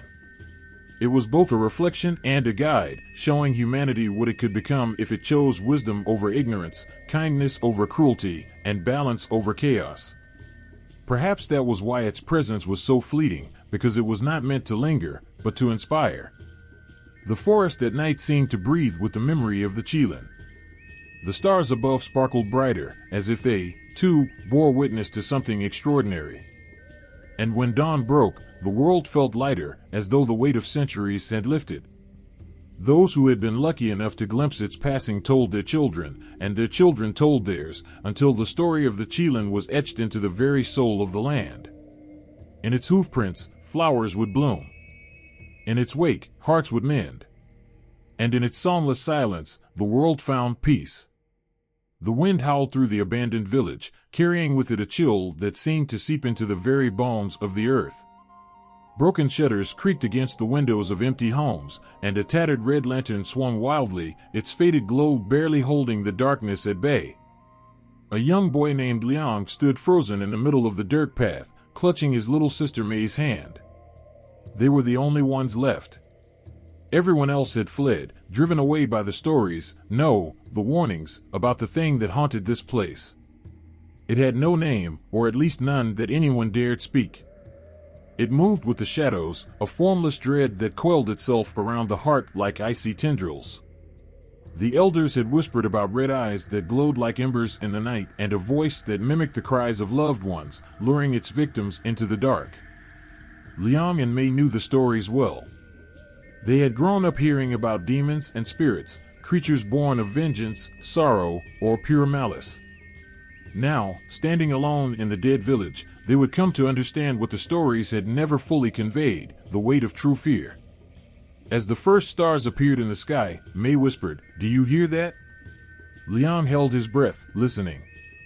At first, there was nothing but the wind. But then, faintly, he heard it, a soft sobbing, distant but unmistakable. He pulled Mei closer, his heart racing. It was the cry of a child, or at least it sounded like one.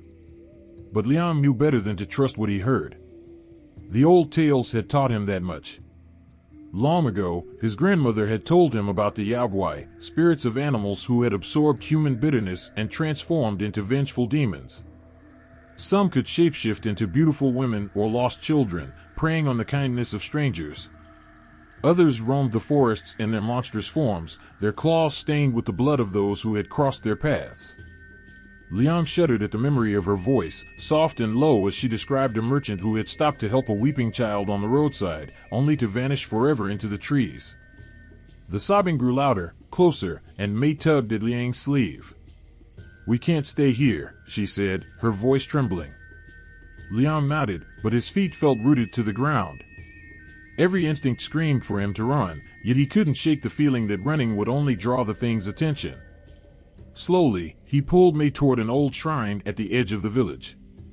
It was small and unassuming, its wood darkened with age, but it was said to be blessed by Guanyin, the goddess of mercy. If any place could protect them, it was there. As they approached the shrine, the sobbing stopped. The silence was even worse. It pressed against Liang's ears, heavy and oppressive, as if the world itself were holding its breath. Then came the laughter. Low and guttural at first, it built into a manic cackle that echoed through the empty streets. Mei screamed, and Liang spun around to see a figure standing at the edge of the shadows. It was cloaked in darkness, its face obscured, but its presence was suffocating.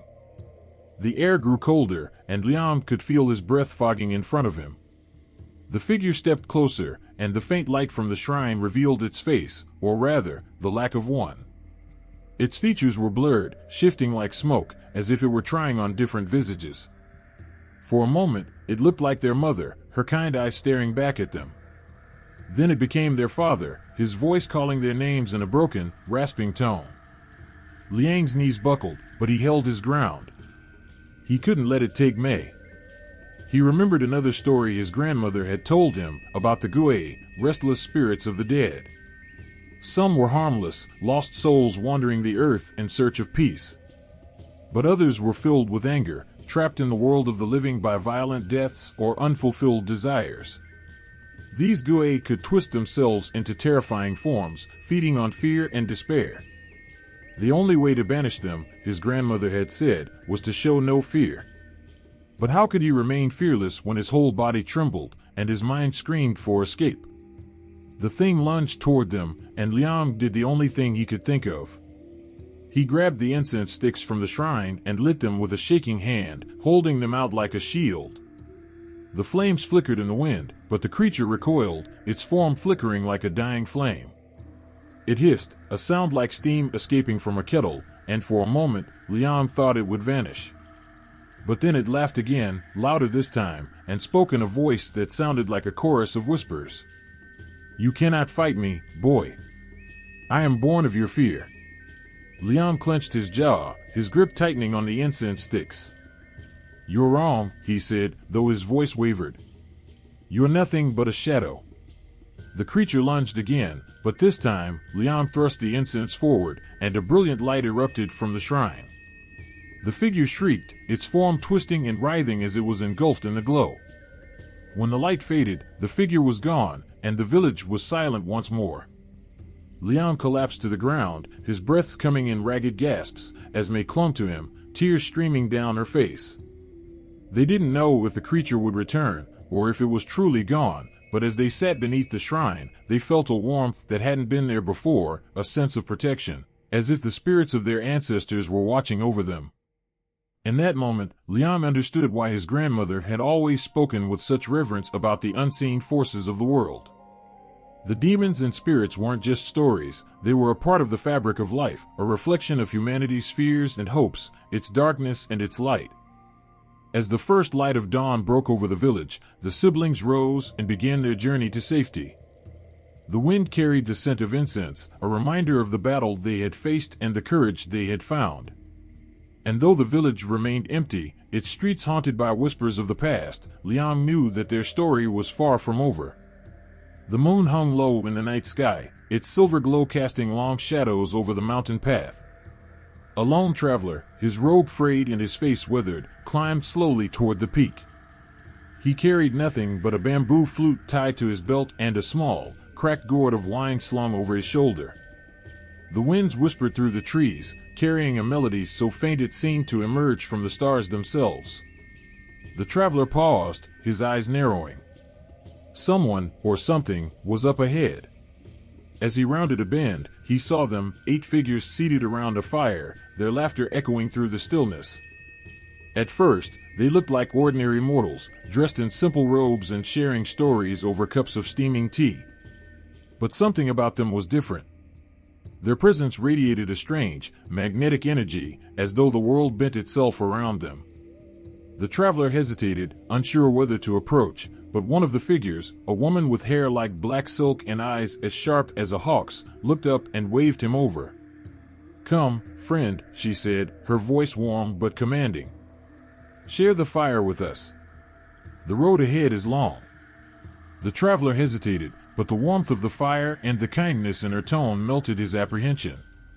He sat down, and as he did, he noticed the peculiar items each of them carried. The woman who had spoken held a basket of flowers, each bloom impossibly perfect and glowing faintly in the moonlight. Beside her sat a man with a long, flowing beard, a gourd resting on his knee. Another had a sword strapped to his back, its hilt inlaid with jade. The traveler's gaze moved from one to the next, a flute, a fan, a pair of castanets, a simple staff. These were no ordinary people. One of them, a stout man with ruddy cheeks and a booming laugh, handed the traveler a cup of tea. "You've wandered far to find us," he said, his eyes twinkling. "Do you know who we are?" The traveler shook his head, his voice caught in his throat.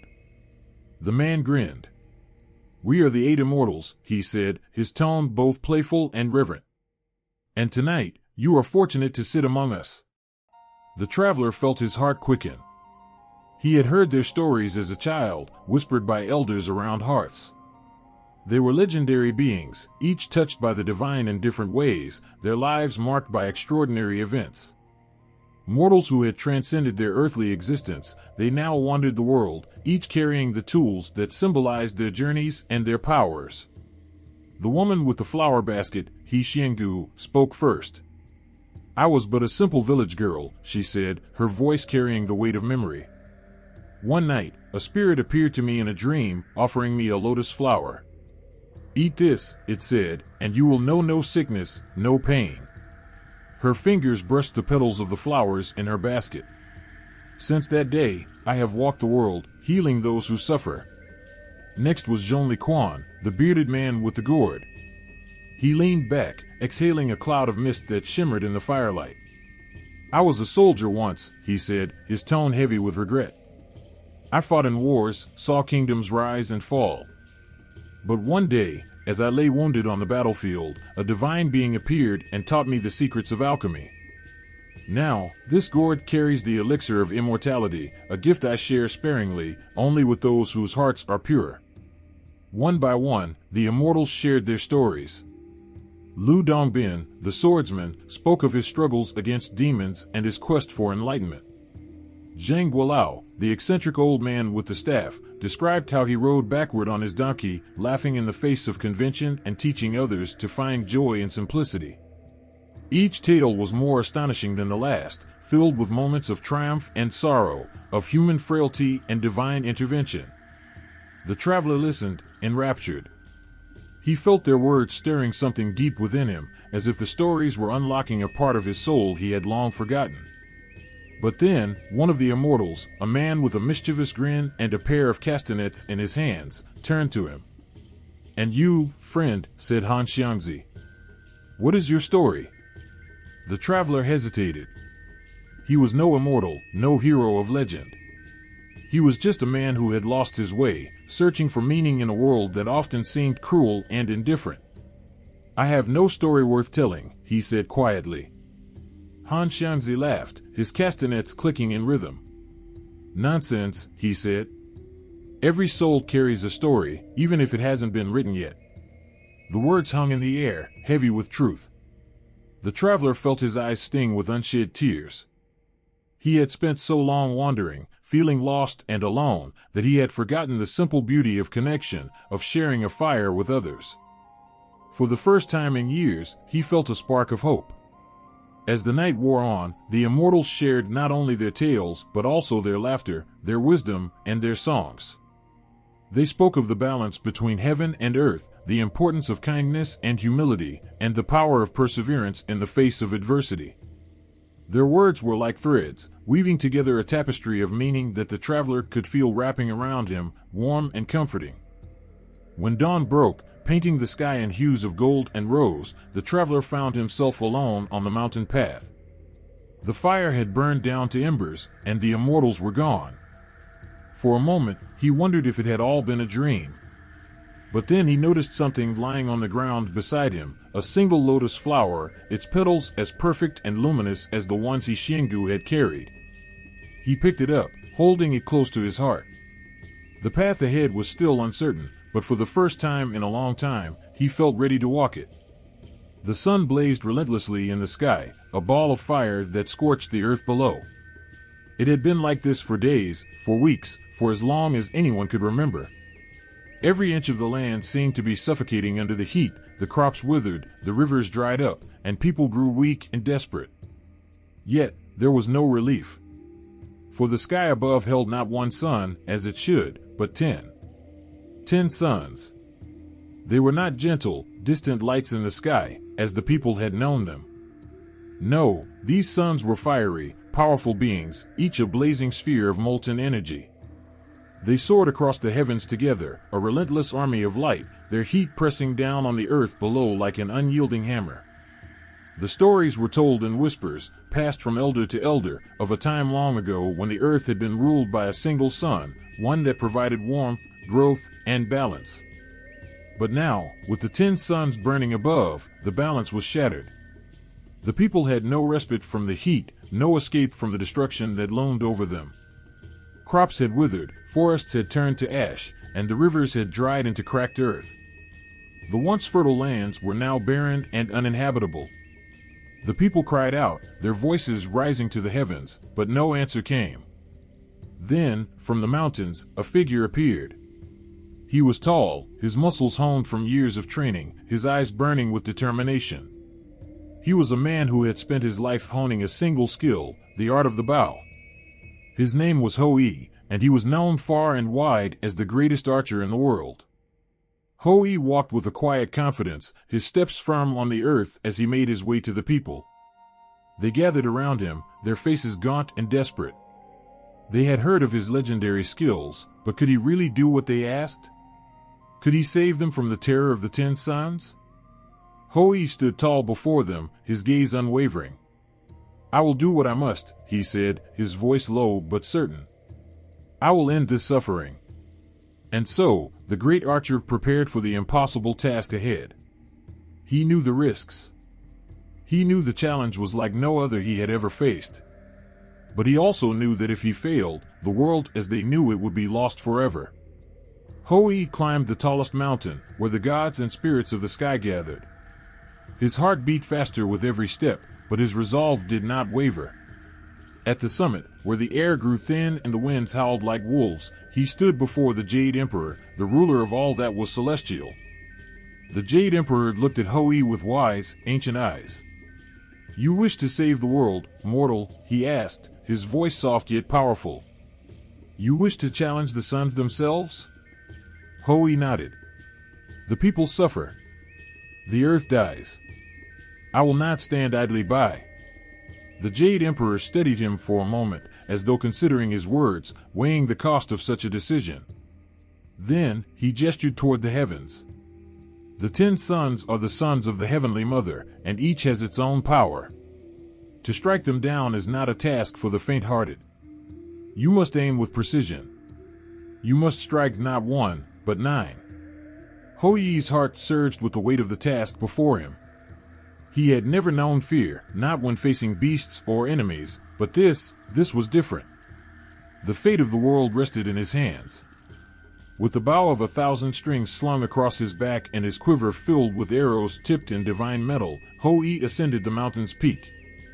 His fingers gripped the bow tightly, his heart steady. The people below watched, breathless, as the great archer raised his bow to the sky. His eyes narrowed, locking onto the suns. One by one, the 10 suns blazed across the sky, their fiery faces gleaming down at him, their heat making the air shimmer. The earth trembled beneath his feet. It was as if the very sky was mocking him, daring him to take his shot. Hou-Yi's first arrow flew, swift and true. It pierced the first sun with a force so powerful that it cracked open like a stone struck by lightning. The sun shuddered and then vanished, its flame extinguished, leaving only a void where it once hung. The heavens darkened, and the people below gasped, their hope rekindled. But there were still 9 more to go. Hou-Yi's arms never shook, his focus never faltered. He fired again, and again.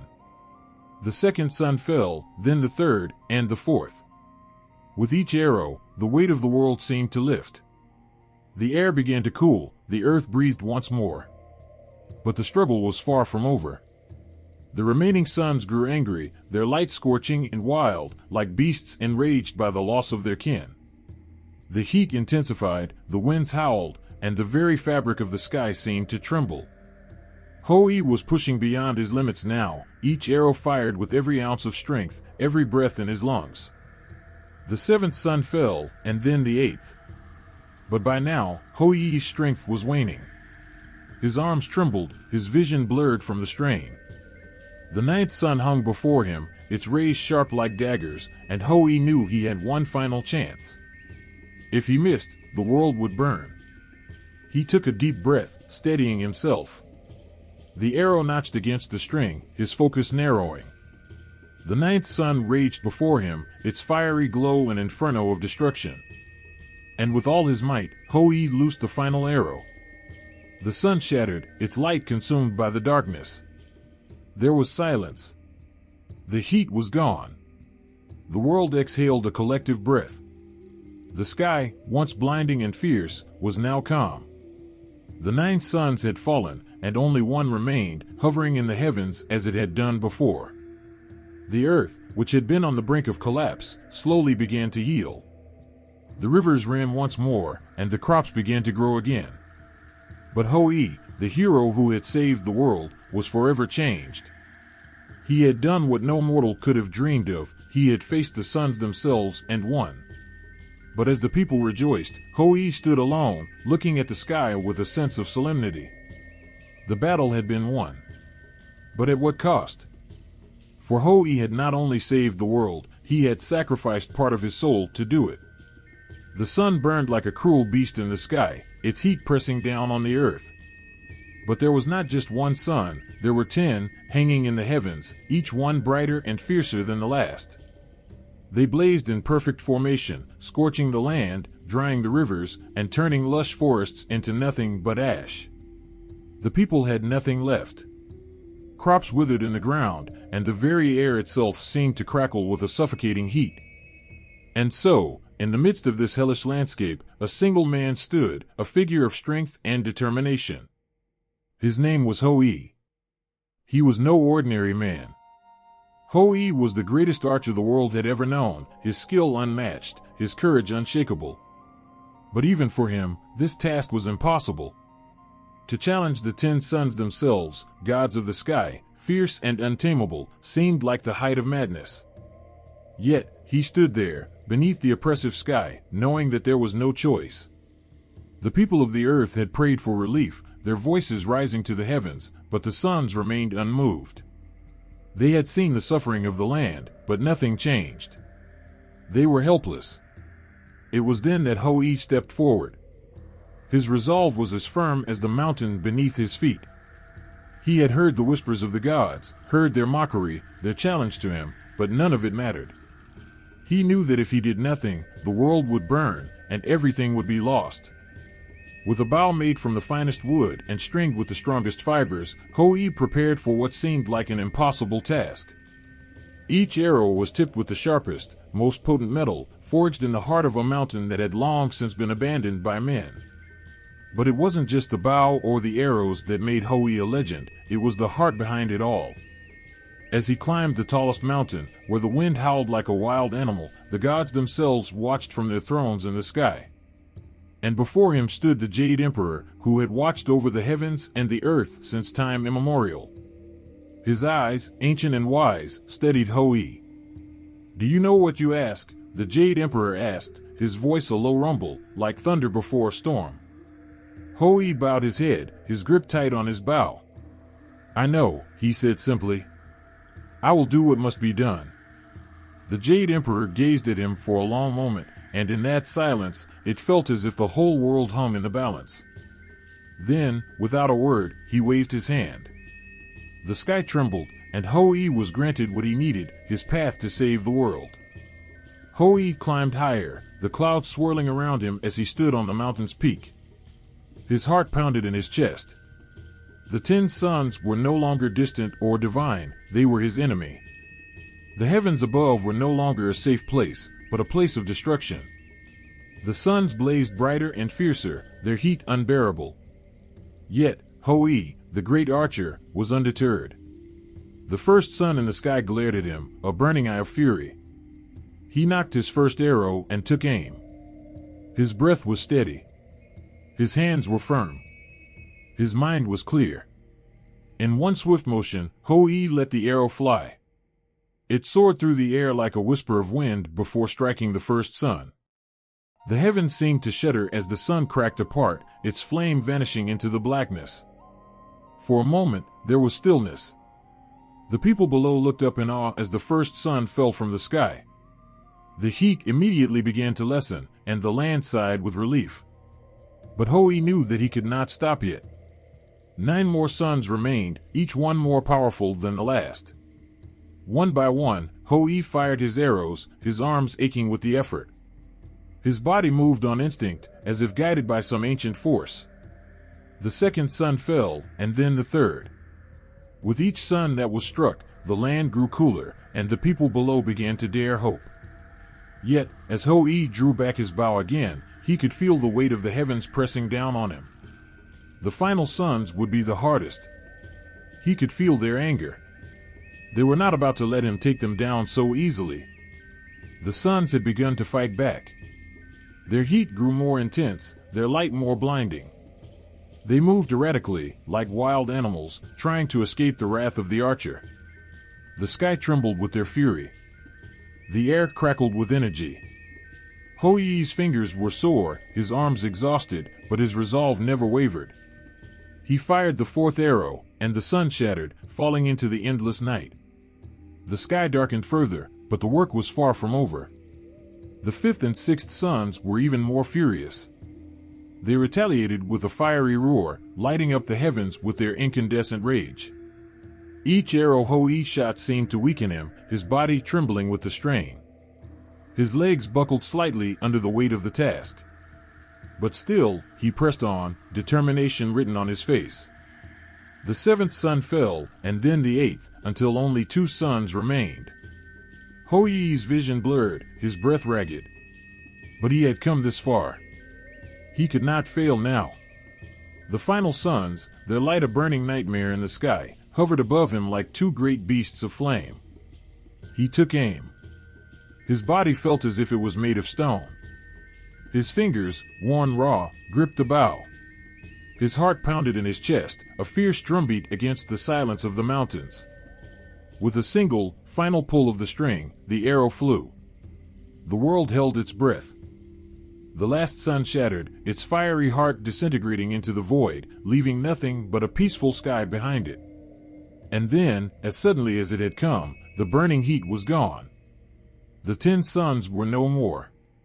The earth was saved. The world exhaled in relief, and the people below rejoiced, their cries echoing across the land.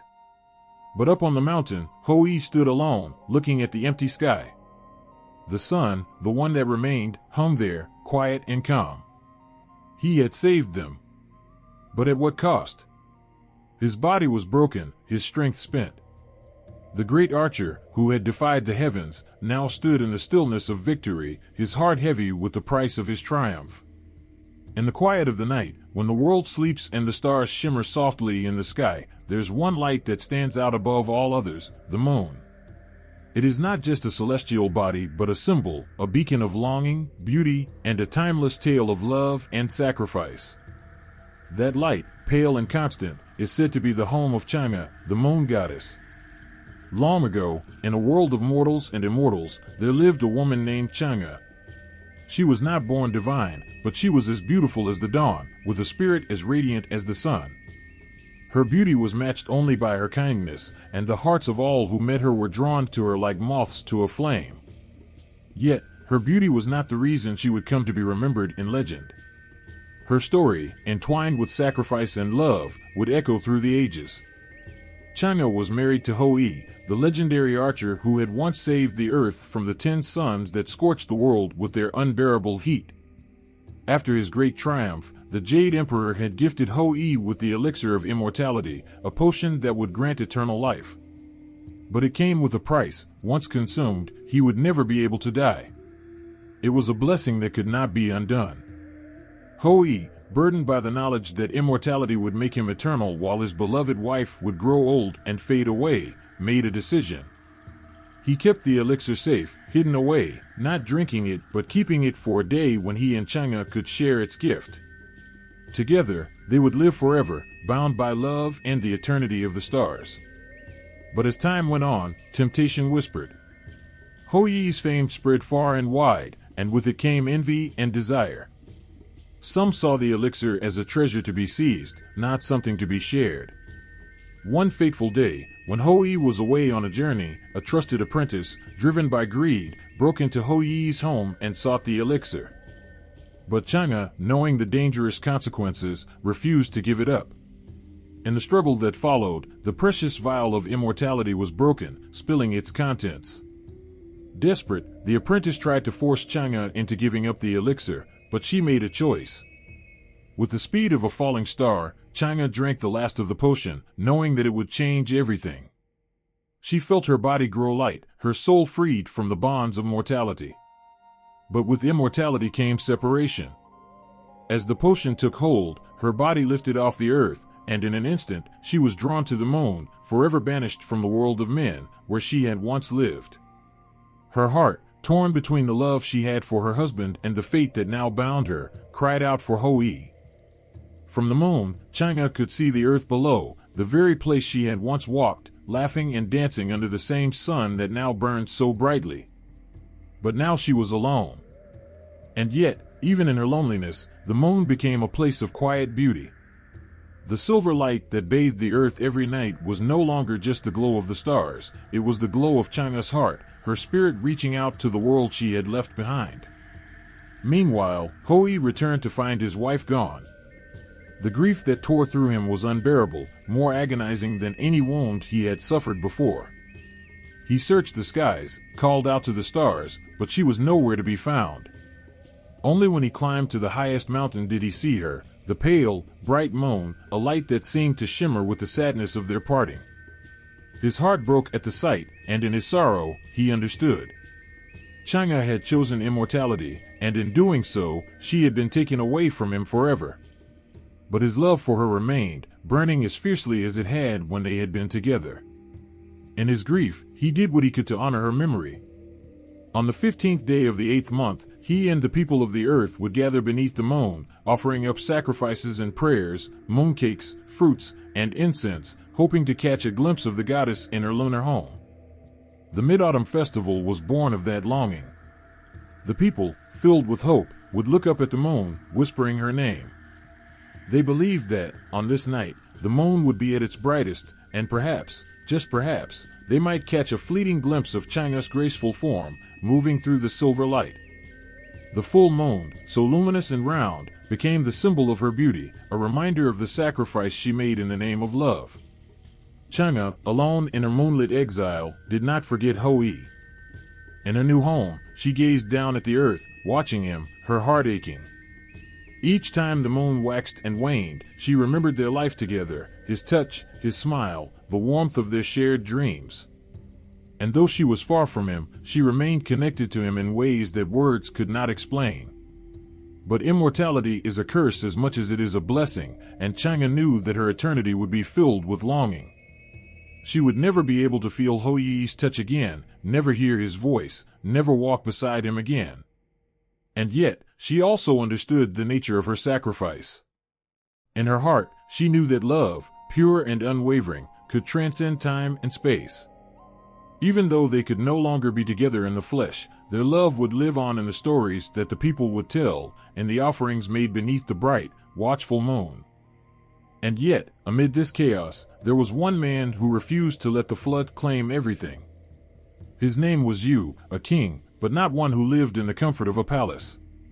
He lived with his people, shared their pain, and fought alongside them in the mud and the water.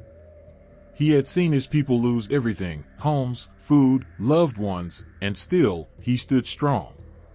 He was a beacon of hope in a world that seemed lost to nature's fury. Yu's father had tried before him. King Gun, a powerful ruler, had been tasked with stopping the flood. He had worked for years, using all his strength to build barriers and dikes, but nothing worked. The water only grew more violent, more untamable. And when Gun could not stop the flood, the heavens themselves cast him aside, leaving his son Yu to face what had broken his father. Yu was not a man who feared failure. He had seen the destruction, but where others saw defeat, he saw an opportunity to do the impossible. He gathered his people, their spirits broken, and together they began the impossible task, to tame the waters. Yu understood that brute force would not work. There was something more to this fight, a deeper understanding of the land, the rivers, and the nature of the flood itself. This was not simply about stopping the water, it was about learning to live with it, to guide it, to make it flow without taking everything in its path. For years, Yu worked tirelessly. He did not sleep, did not eat in peace, for the flood was relentless and unforgiving. His heart bled with the pain of his people, but his will was unbreakable. He traveled far and wide, walking through valleys flooded with water, scaling mountains that were drenched in endless rain. He studied the river's course, the way it raged, and where it found its strength. The more he studied, the more he understood, the land could not fight the water. Instead, they needed to work together. With wisdom, with patience, and with courage, Yu began to carve new paths for the flood. He dug channels through the land, guiding the water to flow where it would cause no harm. He opened new courses for the rivers, reshaping the very earth to tame the waters. The people watched as Yu worked. At first, they doubted him, for no one had ever seen such an effort succeed. How could one man, one king, stop the flood that had raged for so long? But as the days went on, they saw something they had not expected. The water began to recede. Slowly, inch by inch, the flood began to give way, as if recognizing Yu's effort, recognizing his will to save his people. The channels Yu carved guided the water safely away, and with each success, the land began to heal. Yu did not stop. Even as the floodwaters began to shrink, even as hope began to shine through, you knew there was still work to be done. There were other places where the flood had ravaged the earth, where the land was still drowning, still in need of help. He did not rest, did not stop to celebrate. His heart was full of purpose, and that purpose was to save all that could still be saved. But in the quiet moments, you allowed himself to feel the weight of his work. He had not seen his family in years. His wife and children had waited for him, but the flood came first. The flood always came first. And though his people called him a hero, you felt the exhaustion of years spent fighting the impossible. His body ached, his eyes heavy from sleepless nights, but he did not stop. It was said that you carved over 3,000 miles of channels, dug countless trenches, and worked with the earth and the river in ways that no one before him had ever done. He became part of the land, and the land became part of him. He was not just a king, he was a servant to the people and to the world itself. His hands, once soft and regal, were now rough and worn, calloused from years of tireless labor. Finally, after countless days of hard work, the waters began to calm. The flood, which had once seemed unstoppable, was no more. The rivers no longer raged. The crops began to grow again, the villages rebuilt, and the people could finally see the sky once more. But you, though he had saved the world, did not feel the triumph of victory. He looked upon the calm waters, the fertile land, and thought of the years lost, of the sacrifices made, of the people who had given so much to get here. He did not seek glory for himself. In the quiet of the evening, standing by the river, he would remember the faces of those who had perished in the flood, the homes that were lost, and the tears of those who had begged him to end the pain. And in his heart, there was a deep, aching gratitude. He had given everything to this cause. He had poured out his strength, his soul, his very being, into stopping the flood. And now, the world was whole again. You returned to his people, his back bent with the weight of his years, but his heart light with the knowledge that he had done what no one thought possible. He had tamed the waters. He had saved the world. And though the people hailed him as a hero, he remained humble. He knew that he had only done what was necessary, that his work was not for fame or glory, but for the survival of his people, for the survival of the land. Yu's name would forever be remembered as the king who saved the world. But in his heart, he knew the truth, he had not done it alone. It was the strength of his people, the wisdom of the land, and the endless power of the river that had made this victory possible. Together, they had overcome the flood, and together, they had restored the balance of nature. The heavens shook with a fierce roar. It was not a storm, not the thunder of the gods, but the mighty cry of a creature unlike any other, one born from the rocks themselves. Sun Wukong, the Monkey King, had risen. Year after year, as the Mid-Autumn Festival grew in tradition and meaning, the people of the earth continued to honor Chang'e. They would share mooncakes, drink wine, and admire the full moon's glow. For them, it was not just a celebration of harvest, but of the love that had bound Chang'e to the moon and Hou-yi to the earth. They celebrated her story, the tale of the woman who had risen to the moon, her heart shining like the celestial body she now called home. And so, each year, when the moon is at its fullest, the story of Chang'e and her love, her sacrifice, and her eternal home continues to echo across the heavens. The moon, in all its radiant beauty, will always carry the weight of a love that never fades, a love that will live forever in the hearts of all who gaze up at the night sky. The sky darkened with a thick, oppressive cloud, and the earth trembled beneath the weight of the storm. In the distance, the roar of rushing waters reached the ears of the villagers. It was not just rain, but a flood, an overwhelming, relentless flood that swallowed everything in its path. Crops, homes, and entire villages vanished into the raging torrents, leaving nothing but chaos and fear in their wake. The heavens had opened, and the earth itself seemed to tremble with the fury of nature's wrath. But this was no ordinary flood. It was a force that had risen from the depths, threatening to drown the world in its fury.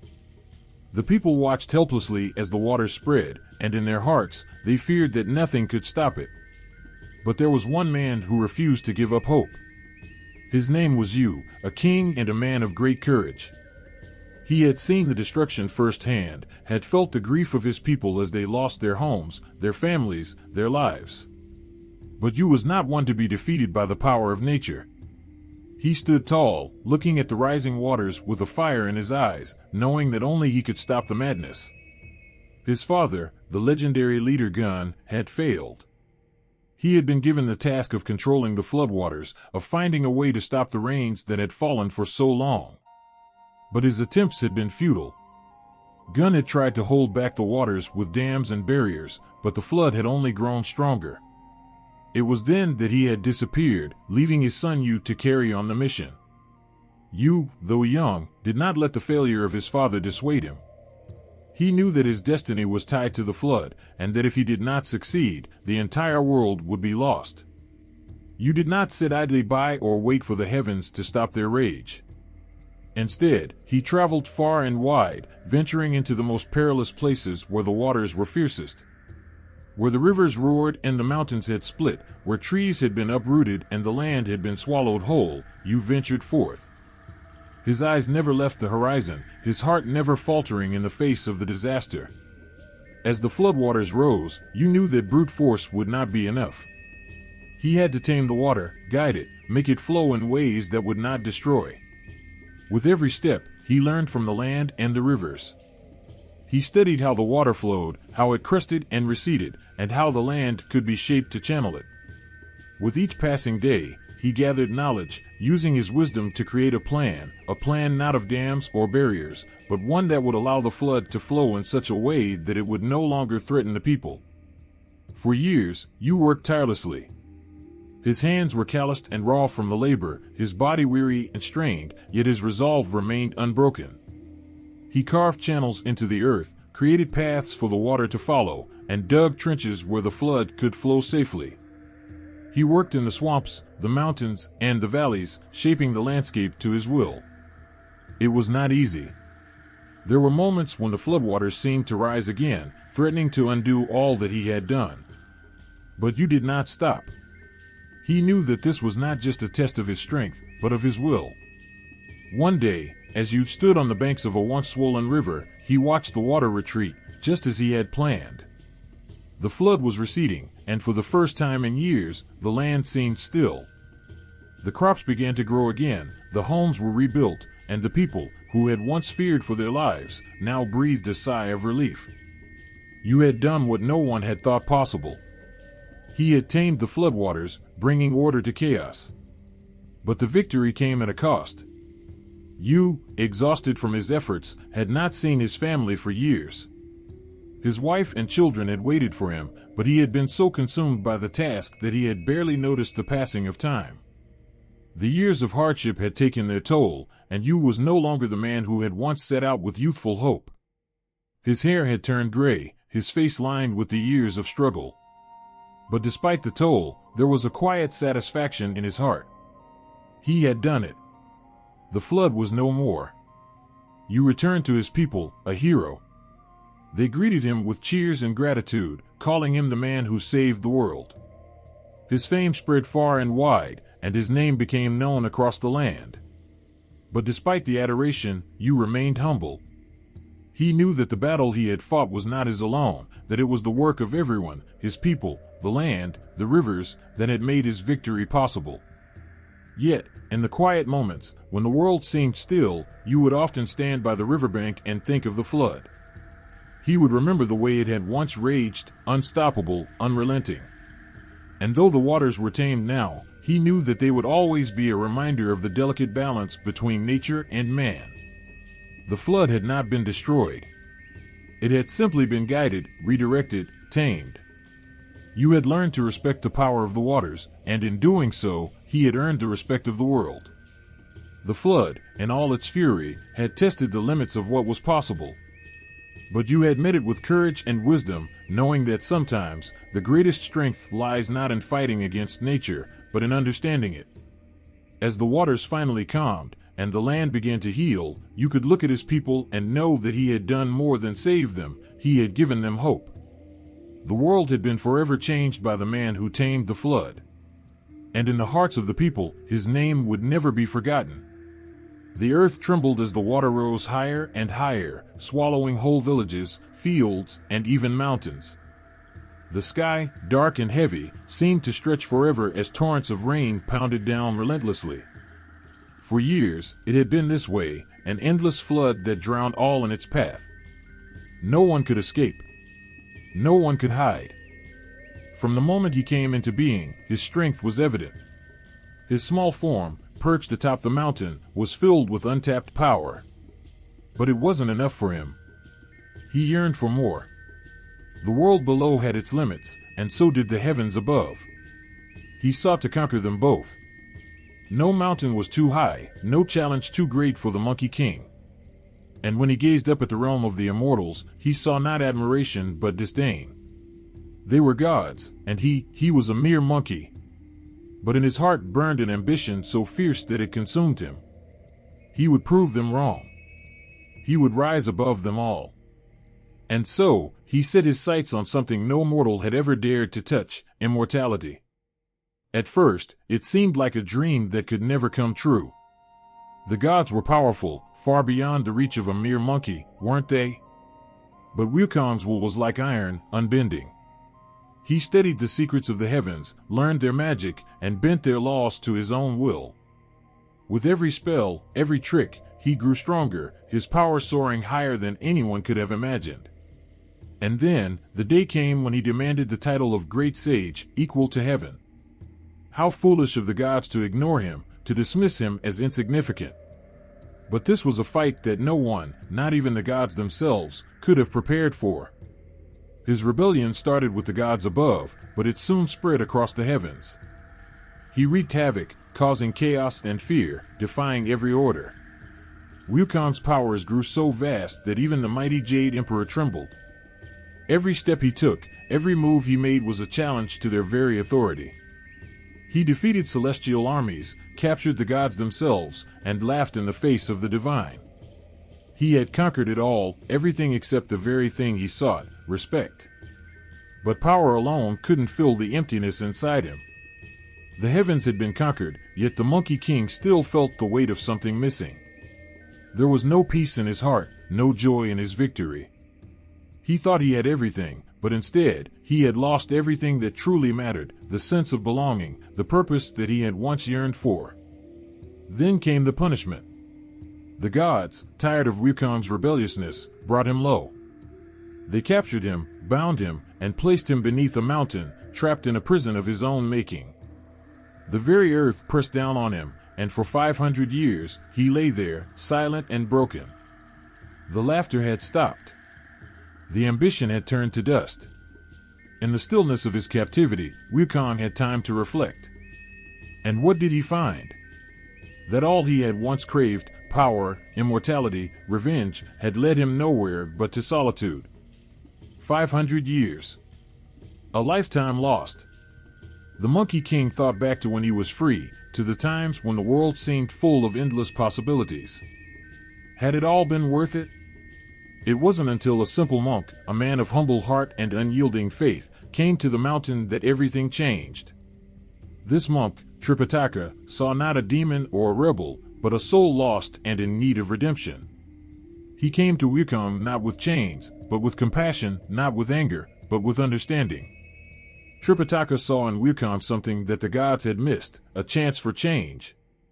A chance for him to redeem himself. And so, the Monkey King, once the great destroyer of heaven, was given a task. A task that would stretch his heart and his abilities to their limits: to protect Tripitaka on a journey to the west, to retrieve sacred scriptures that would bring peace to the land. It was a task that seemed simple at first, but Wukong soon realized that it was more than just a mission. It was a path toward his own transformation. Each step of the journey was a test, not of strength, but of humility. Wukong faced trials that challenged not only his physical powers, but his very soul. The demons and monsters he once would have fought without a second thought now tested his ability to let go of his pride, to forgive himself and others.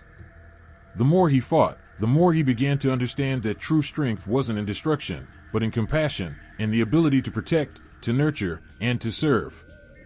With each challenge, with each trial, Wukong shed pieces of his former self, slowly transforming from a rebellious spirit into a wise protector. It wasn't easy. Every step on the path reminded him of the arrogance he once held so dear, the bitterness that had once ruled his life. But with each victory, not over a monster, but over himself, Wukong found peace. And for the first time in his existence, he truly understood what it meant to be free. The journey was long, and the path was steep, but Wukong never gave up. He fought not for glory, not for revenge, but for the one thing that had eluded him for so long, redemption. In the end, the Monkey King did what no one expected. He fought for the greater good. He gave of himself, putting aside his pride, his anger, his need for validation. And in doing so, he became something greater than a king. He became a symbol of change, of growth, of the possibility of redemption. His journey from rebellion to redemption wasn't just about fighting monsters or defeating enemies, it was about facing the greatest monster of all, the one within himself. Wukong, once the most feared of all beings, had become a protector, a guide, a true sage. He was no longer the Monkey King who sought to conquer the heavens. He had become the Monkey King who sought to heal the world, to show that even the most rebellious, the most broken, could find their way back to grace. The heavens may have been conquered once, but now, Wukong had conquered his own heart. The sky burned with an intense orange, fire licking the edges of the clouds, as the earth trembled beneath the roar of the Monkey King. His voice echoed through the heavens, defying everything that had ever tried to keep him down. He stood tall, fearless, an untamed force. Son Wukong, the Monkey King, had broken free. From the moment he was born from a stone, his destiny had been written in fire. He wasn't just any creature, but one forged from the earth's heart, imbued with powers beyond imagination. His body was strong, his mind sharper than any blade, and his spirit? Unyielding. The gods had never seen anything like him. But what they didn't understand, what they failed to see, was that his heart was wild, full of a hunger that could never be sated, power, immortality, and a deep, desperate need to prove himself. He had learned the ways of the immortals, studying their ancient secrets.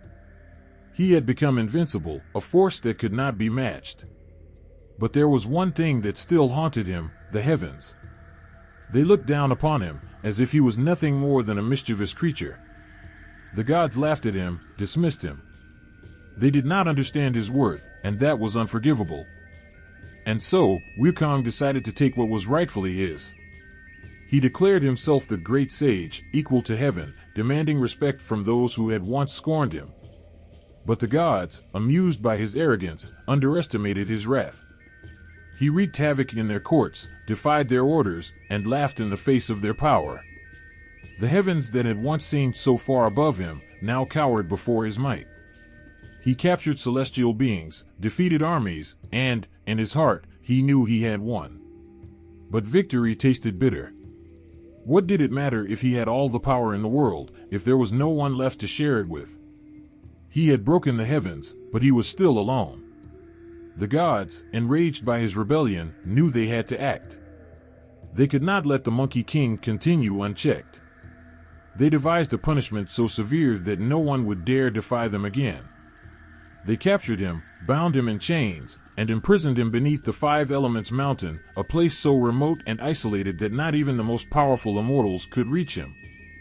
For 500 years, Wukong lay trapped beneath the weight of the mountain, alone with only his thoughts. The rage, once so fierce, began to dull, replaced by a crushing silence. Time seemed to stretch forever, and as he lay there, the questions began to rise. Was this all there was? The power, the defiance, the rebellion, what had it led to? What had he truly gained? He had conquered everything but himself, and now he was nothing but a forgotten prisoner. Then came the day when he heard the distant sound of footsteps. A monk, a humble figure draped in simple robes, had come to him. Tripitaka, they called him. He wasn't a warrior or a general, not even a god. He was a man of faith, a seeker of truth. And yet, despite his frailty, he saw something in Wukong that no one else had, something worth saving. Tripitaka saw the great potential hidden beneath the layers of anger and pride. He did not come to punish or destroy, but to offer redemption. It was a simple request. "Join me," Tripitaka said. "Help me find the sacred scriptures. I cannot do this alone." For the first time in 500 years, Wukong felt something stir inside him, an unfamiliar pull. He had once sought to conquer the heavens, but now there was a different call. Could he, the great Monkey King, let go of his past and embrace something greater? Could he find peace, not in power, but in service? The journey would not be easy. Wukong had been a force of destruction for so long, the weight of his actions bearing down on him like a constant reminder of who he once was. But Tripitaka's faith in him sparked something. With every step, Wukong felt the cracks in his old self. It was as if each challenge, each demon they faced, was not just an enemy to defeat but an obstacle he had to overcome within himself.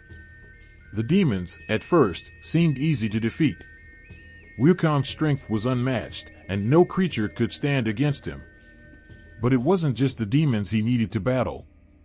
It was his own rage, his pride, the pieces of himself that he had built up over the years, thinking they were the source of his power. But now, he saw them for what they were, barriers to his true strength.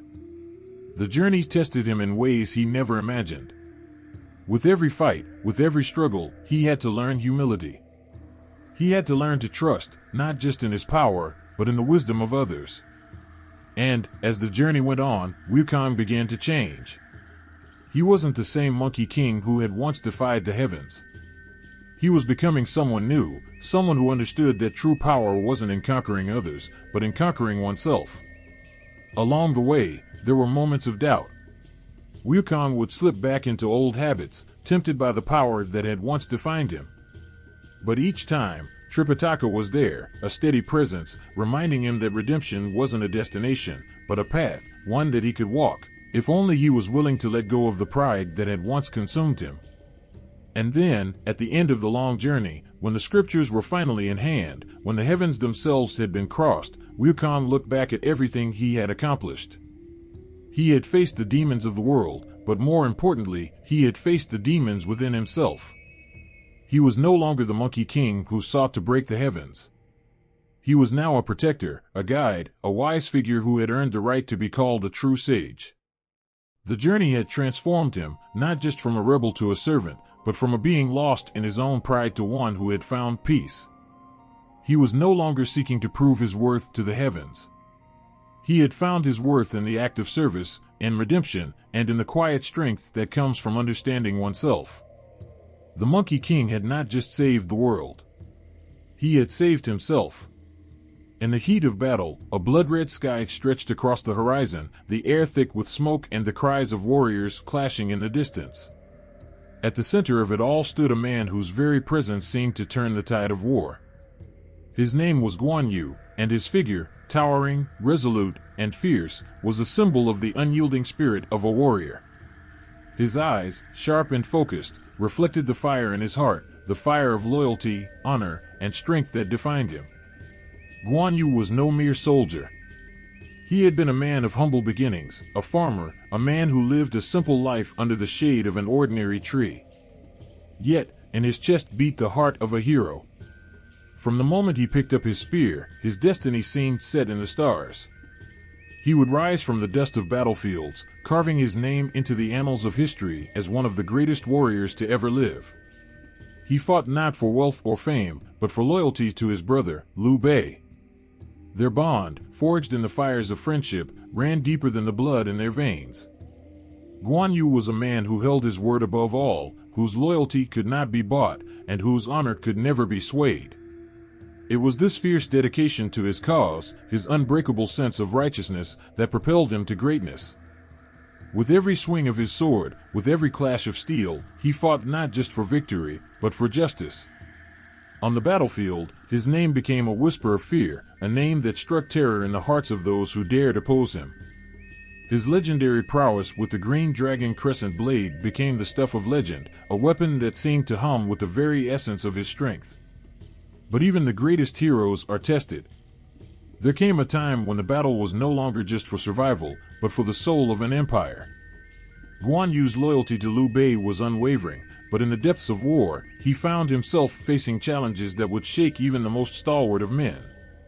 He was captured, betrayed, and forced to make unimaginable choices, each one heavier than the last.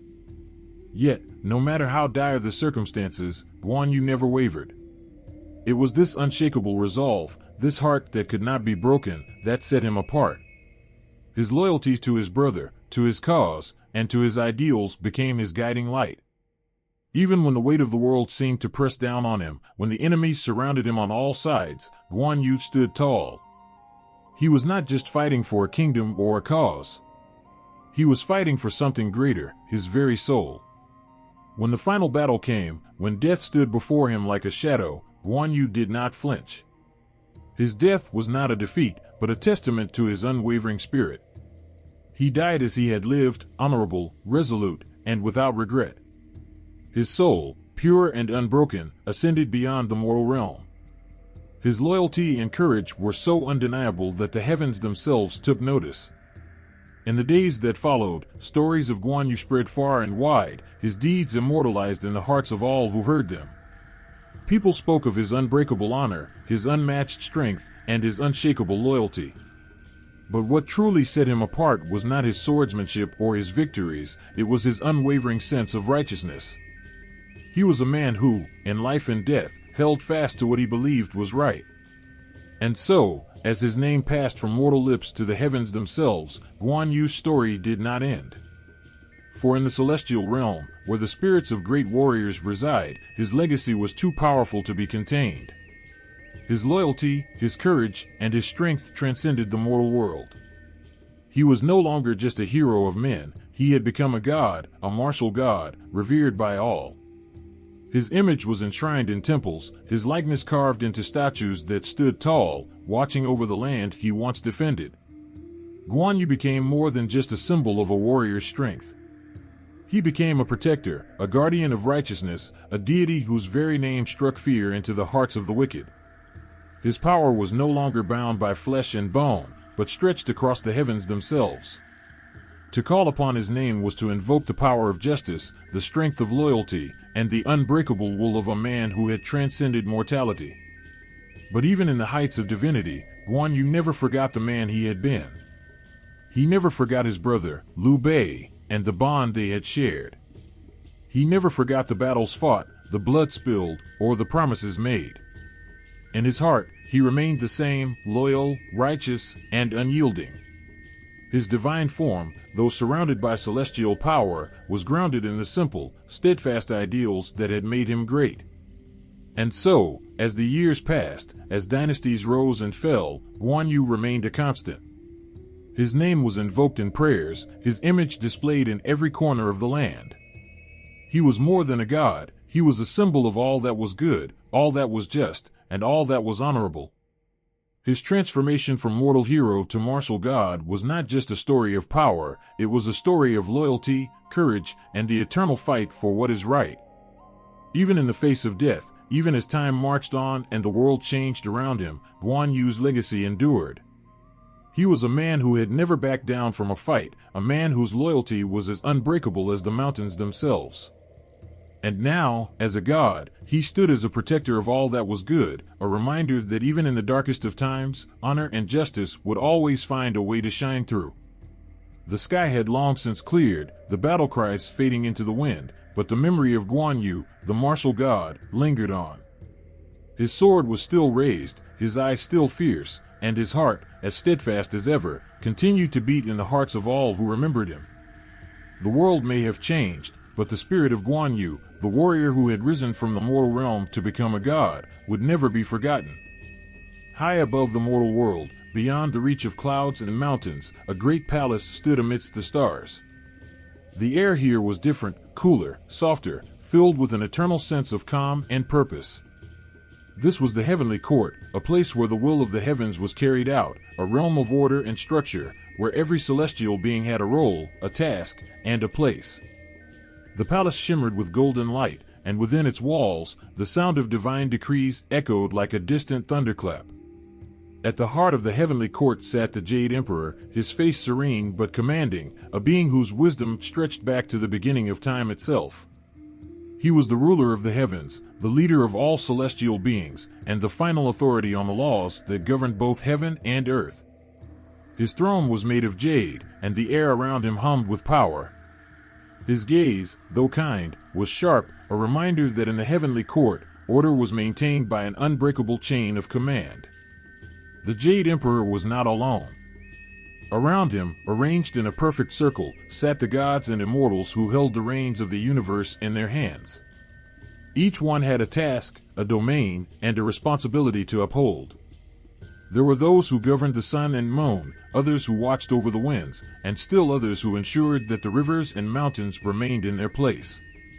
These beings, once mortal, had risen through trials of strength, wisdom, and virtue to earn their seats in the celestial bureaucracy, a system of divine order that stretched as far as the eye could see. The celestial bureaucracy was not a random collection of gods and spirits, it was a meticulous and organized structure, carefully designed to ensure that every corner of the universe operated smoothly. In this divine hierarchy, every being knew their role and understood the balance they helped maintain. It was a system based on respect, discipline, and an unwavering commitment to harmony. Every god, every deity, and every spirit had their place. There were no mistakes in the heavenly court, only purpose and order. Among the many gods, there was the god of war, known for his fiery temper and unwavering devotion to defending the celestial realm. His presence in the court was always commanding, and his fiery red robes left an impression of power and might. Beside him, the god of wealth sat with a serene smile, his robes embroidered with golden threads, representing the prosperity he ensured for both mortals and immortals alike. His presence brought a sense of comfort, like the feeling of a warm breeze on a cold morning. The god of thunder, a towering figure, stood with his hand ever ready to wield the divine hammer that controlled the storms. His brow furrowed in concentration, for he understood the weight of his power. It was not just a tool to strike down the wicked, but a force that maintained the natural balance between the forces of nature. Even the simplest of thunderstorms had purpose in this world. Every deity had their own court, their own responsibilities, their own domain to govern. But all of them, from the mightiest god to the smallest spirit, answered to the Jade Emperor. He was the glue that held everything together, his will the force that ensured nothing slipped through the cracks. He alone made the decisions that shaped the course of the universe, and his judgment was final. However, the heavenly court was not just a place of divine politics, it was a realm of reflection, wisdom, and guidance. The immortals who dwelled there were not just powerful beings, they were sages, philosophers, and keepers of knowledge. Their very existence was a testament to the virtues they had mastered during their mortal lives.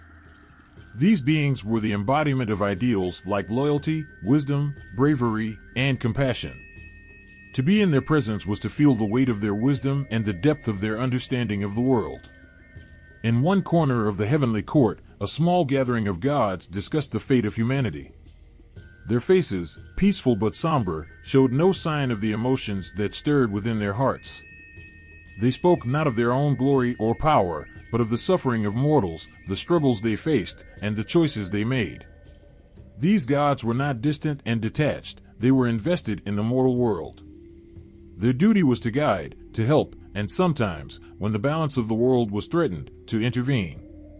The Jade Emperor sat silently, listening to their words. His face was unreadable, but in his eyes, there was a flicker of something deeper, something ancient. He knew that the divine hierarchy, for all its perfection, could never shield the gods from the complexities of the world below. Mortals, with their fleeting lives and passionate hearts, were unpredictable. Yet, it was the role of the celestial bureaucracy to ensure that order was maintained, even in the face of chaos. This was the eternal struggle, the delicate balance between fate and free will, between divine order and human choice. Beneath the stars, beneath the glowing palaces of the heavenly realm, the gods continued their work. There were moments of peace, when the heavens were still, and the divine order was perfectly in place. But there were also moments of great conflict, when the forces of nature collided, when the balance was threatened, and when the heavens themselves trembled. In those moments, the gods would rally together, their divine powers joining in a mighty chorus to restore harmony. The gods were not all-powerful, though they held dominion over vast realms. They too understood the limitations of their own power. In their hearts, they knew that the system they had built, the hierarchy, the structure, the divine bureaucracy, was not perfect. But it was the best they could do, and it had stood the test of time. As the Jade Emperor watched his court, he felt a deep sense of responsibility. This was not just a place of power, it was a place of trust. Each god and spirit in the heavenly court had been chosen because they had earned their position, and it was their duty to uphold the divine order, no matter the cost. This was a responsibility that weighed heavily on their shoulders, but they carried it with pride, knowing that their efforts ensured the world would continue to turn, the seasons would change, and life would persist. Above it all, the Jade Emperor sat, watching the delicate dance of the celestial bureaucracy unfold. His role, his duty, was not to intervene in every decision, but to guide his court with wisdom, to ensure that each deity, each spirit, each force of nature remained in their proper place. In the end, it was not about power, it was about maintaining balance, ensuring that order prevailed and that the universe, in all its complexity, continued to function in harmony. The heavenly court was a place of eternal structure and divine responsibility. It was a reminder that, no matter how great the power, the universe needed balance, order, and a steady hand to guide it. The gods knew that their existence, their work, was not just for themselves but for the world below, an ancient and sacred duty they would fulfill for eternity. The air was thick with the scent of burning incense and the murmur of whispers. The gates of Du, the underworld, stood tall and menacing, carved from obsidian and covered in ancient symbols that twisted and writhed like forgotten nightmares. Beyond the gates, there was no light, only the shadows of souls wandering in endless limbo. This was a place of reckoning, where every action, every thought, and every sin was weighed and judged. The stillness was broken only by the soft clanging of chains and the eerie cry of the lost. This was the realm of punishment, but also of transformation. At the heart of Du stood the Yama, the king of hell, a towering figure whose gaze could pierce the very soul. His eyes were cold, devoid of mercy, but beneath the stern exterior lay a deep understanding of the suffering he oversaw. He ruled over the 10 courts of hell, where the souls of the deceased were judged and sent to face their punishment. Each court had its own judge, each with the power to decide the fate of those who arrived before them. They were not mere mortals, but beings of great authority, bound by the laws of the universe. The first court was presided over by Judge Bao, known for his sharp mind and unwavering sense of justice. His role was to examine the life of the soul before him, to weigh the good against the bad, and to decide whether they would face light punishment or endure the horrors of deeper realms. Judge Bao was a man of integrity, known to stand up for what was right even when it meant defying the higher powers of the underworld. In the second court, souls were tested with a different form of judgment. Here, the judge was known for his ability to see the true nature of a person, stripping away the illusions and masks that they had worn during their lives. Souls who entered this court would often find themselves confronted with their deepest fears, their darkest desires, and the raw truth of who they had been in life. It was a court of introspection, where punishment was often more psychological than physical. As the soul moved through the courts, each level of Du became darker, harsher, and more unforgiving. In the third court, souls would be forced to climb mountains of sharp rocks and cross rivers of boiling blood. Each trial was designed to reflect the sins of the soul and life. Those who had been greedy would find their bodies pressed down by the weight of gold and jewels, while those who had been violent would face unrelenting pain, their bodies torn apart by invisible forces. In the fourth court, the spirits of the deceased would be stripped of their memories, forced to relive the worst moments of their lives. The cruelty of this court was not in its physical punishments, but in its ability to erase the very essence of who a person had been. To forget one's identity was considered the worst fate of all. It was here that many souls begged for release, hoping to be reborn into a new life, free from the shackles of their past. Further still, in the lower courts, the punishments grew even more intense. The fifth court specialized in the suffering of those who had wronged others, particularly those who had broken the bonds of family and trust. Souls who entered here would find themselves facing the consequences of their betrayal, reliving the pain they had caused to others in excruciating detail. The sixth court, however, was reserved for those who had committed unspeakable crimes, those who had sought to control and manipulate others for their own gain. These souls would find themselves bound in chains, their every movement shackled by the weight of their misdeeds. The seventh court held the most difficult judgment of all. Here, souls were presented with the true consequences of their actions. They would be shown the ripple effects of their choices, the lives they had destroyed, and the damage they had caused to the fabric of the universe. This court was the place where souls truly understood the scope of their actions. It was where they learned that the balance of the universe was fragile, and that even the smallest wrong could shatter it. Then came the eighth court, where the souls of those who had committed heinous acts against nature were sent. They were forced to witness the destruction they had wrought, forests torn down, rivers polluted, animals driven to extinction. These souls were made to feel the full weight of their disregard for the natural world. It was a court of remorse, but one that offered no forgiveness. The damage they had done was irreversible, and the pain of witnessing it could break even the strongest spirit. The ninth court was a place of great despair, reserved for those whose actions had led to the suffering of the innocent. These souls were made to walk endless, unending paths, surrounded by the faces of those they had harmed, forever trapped in the torment of their guilt. It was a punishment meant to break them, to force them to confront the misery they had caused. The ninth court offered no mercy, only the cold, unyielding presence of the innocent souls who had been their victims. Finally, in the 10th and lowest court, the souls of the most vile and malicious beings were sent. The punishments here were unlike anything one could imagine. These souls would be submerged in rivers of fire, dragged through pits of worms and rats, their every limb torn apart by invisible forces. It was a place where even the most hardened spirits would beg for release, for the torment was beyond anything mortal comprehension. In the 10th court, there was no redemption, no chance for rebirth. These souls would suffer for eternity. Yet, despite the horrors of the underworld, there was one thing that remained constant: hope. For every soul that was condemned, there was the possibility of redemption. The belief in reincarnation, a second chance to live a better life, was a concept that lingered in the hearts of all who entered DU. For some, the pain of punishment was the beginning of transformation.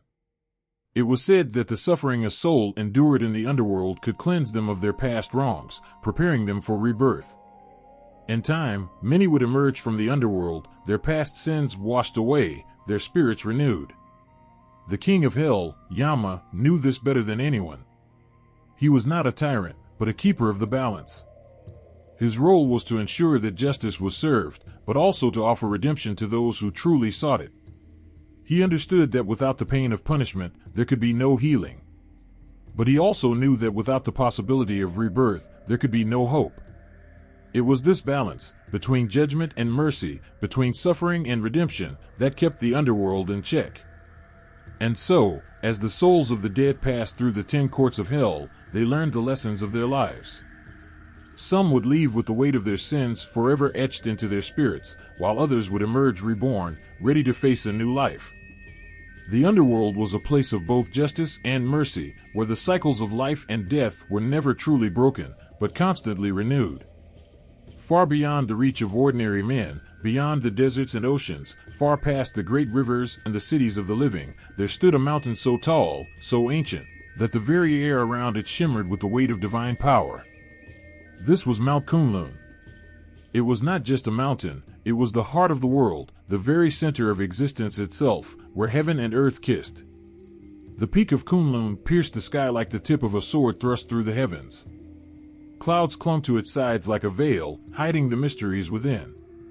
Only those chosen by fate, those with the strength of spirit and body, could find their way to its summit.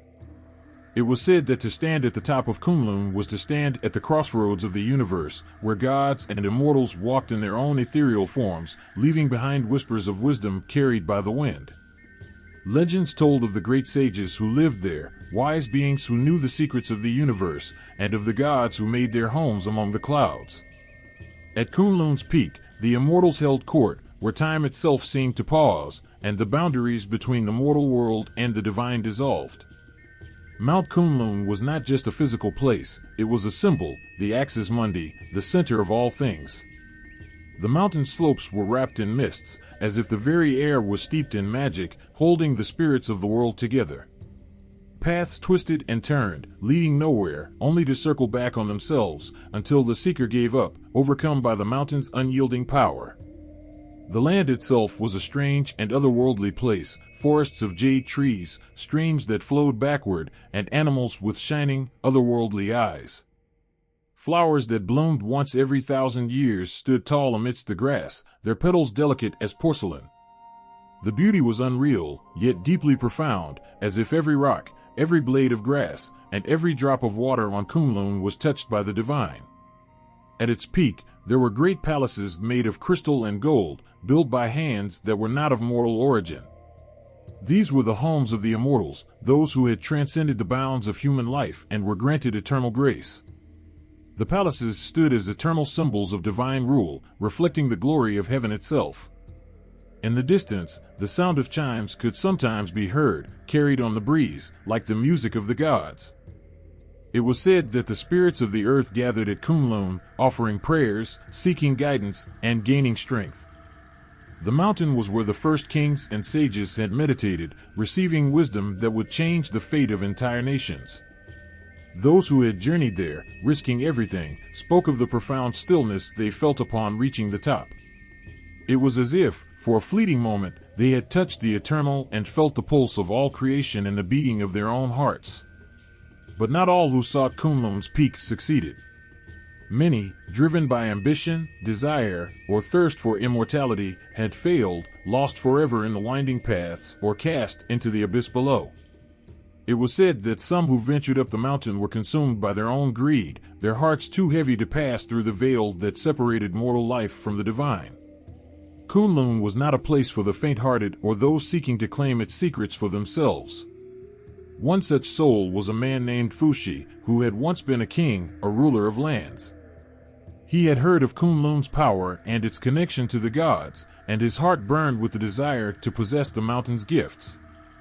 Driven by arrogance and a belief that he was destined for greatness, he climbed the treacherous paths, brushing aside warnings and doubts. The higher he climbed, the heavier the air grew, until the weight of it pressed down upon him like an iron fist. The mountain whispered to him, not in words, but in sensations, the feeling of something far greater than himself, something that would never bend to his will. And yet, his hunger for power drove him on. Finally, at the summit, Fushi came face to face with the immortal beings who watched over the mountain. They were not human, but beings of light and shadow, their forms shifting and changing with every breath. They looked at him with eyes that saw through time, through all the moments of his life. And then, they spoke, their voices like thunder in the stillness of the air. "You seek to possess what is not yours," they said. "Kunlun is not a place to be conquered. It is a place where one must learn to surrender." The moment the words left their mouths, Fushi felt an overwhelming flood of emotions, fear, sorrow, and awe. He had sought the mountain for power, but all he found was the truth of his own insignificance. Kunlun had shown him not what he wanted, but what he needed to see. It was not strength, but humility that would grant him peace. Fushi left the mountain that day, not with the treasures of immortality he had hoped for, but with something far more valuable, understanding. He had sought greatness, but he had found something deeper, a connection to the universe itself, and to the eternal dance of life and death that played out on the slopes of Kunlun. Many years passed, and Fushi's story became one of many woven into the fabric of Kunlun's myth. It was a mountain that did not offer rewards or easy answers. To reach its peak was not a conquest, but a transformation. Those who climbed did not find what they expected, but rather, what they needed to learn. Kunlun was not a place of possessions, but of spiritual awakening. Its sacred geography reflected the very nature of the cosmos, endless, mysterious, and infinitely powerful, yet always shifting, always elusive. The mountain was an axis, yes, but it was not an axis of power or dominion. It was the axis of the soul, the point where the heart could find peace by recognizing its own limitations and the greatness of the world around it. From that place, one could see the vastness of life, the infinite connections that tied every being to the other, from the smallest insect to the greatest gods. To stand on Kunlun was to understand the order of the universe, a delicate and beautiful balance of forces that transcended human comprehension. And so, Mount Kunlun remained, eternal and unyielding, waiting for those who sought to climb, to learn, and perhaps to transform. For in the end, the mountain did not judge those who came to it. It simply offered them a chance to see themselves as they truly were, small, yes, but part of something greater, something vast, something sacred. The mountain whispered its wisdom to those who listened, and its presence filled the world with the promise of wonder and the quiet truth that the heart of the universe lies not in power, but in understanding. In the farthest reaches of the cosmos, where the air is thick with the scent of lotus blossoms and the rivers flow with nectar, there exists a place of unimaginable beauty and peace. It is a land untouched by sorrow, untouched by time, a place where every soul can rest and find eternal bliss. This is Sukhavati, the Western Paradise. The first time one catches a glimpse of the Western Paradise, it is as if they are seeing a dream brought to life. The sun never sets here, casting a warm, golden light over fields of lotus flowers that stretch as far as the eye can see. The air itself seems to hum with serenity, carrying the fragrance of blossoms that bloom eternally, their petals soft and pure. The trees sway in a gentle breeze, their leaves shimmering like gold in the constant daylight. The rivers, crystal clear and flowing with the purest water, wind through the land, nourishing everything in their path. Birds, their feathers glistening like jewels, fly through the sky, their songs a sweet lullaby. At the heart of this paradise sits a palace built not of stone or wood, but of light and grace. This palace is the home of Amitabha Buddha, the one who is known for his boundless compassion, his ability to offer salvation to all who call upon him. Here, in this divine land, there is no pain, no sorrow, no fear. Every soul who enters this place is bathed in eternal peace, free from the suffering that plagues the world. In this land, there is only joy, only quiet contentment, and the perfect balance of all things. Sukhavati is not just a place, it is a promise. It is a beacon of hope for those lost in the turmoil of the world. For centuries, it has been a symbol of the ultimate goal, enlightenment. It is said that those who have lived righteous lives, those who have devoted themselves to the path of compassion and wisdom, will find their way to the Western Paradise. But even for those who have faltered, there is a chance. The Buddha's compassion extends to all beings, and through his boundless mercy, even the most troubled souls can be guided to this haven of peace. But how does one find their way to such a place, where the worries of the world seem to vanish in an instant? It is not a place that can be reached by the feet alone, but by the heart. The journey is one of purification, of shedding the layers of worldly attachment and desire. The soul must call out to Amitabha, seeking his guidance, seeking the compassion that will lead them to this paradise. For those who sought solace from the suffering of life, the Western Paradise offered more than just a place to rest, it was a promise of rebirth. According to the teachings that flowed from the Buddha's wisdom, Sukhavati was not simply an afterlife destination, but a realm of transformation. Here, the soul could begin again, free from the burden of past mistakes and the weight of their actions. In the Western Paradise, there were no obstacles, only the opportunity for growth and enlightenment. In ancient China, where the teachings of Buddhism began to take root, Sukhavati became a symbol of hope in a world full of pain. People looked to the Western Paradise as a place where they could escape the cycle of suffering that seemed to grip all beings.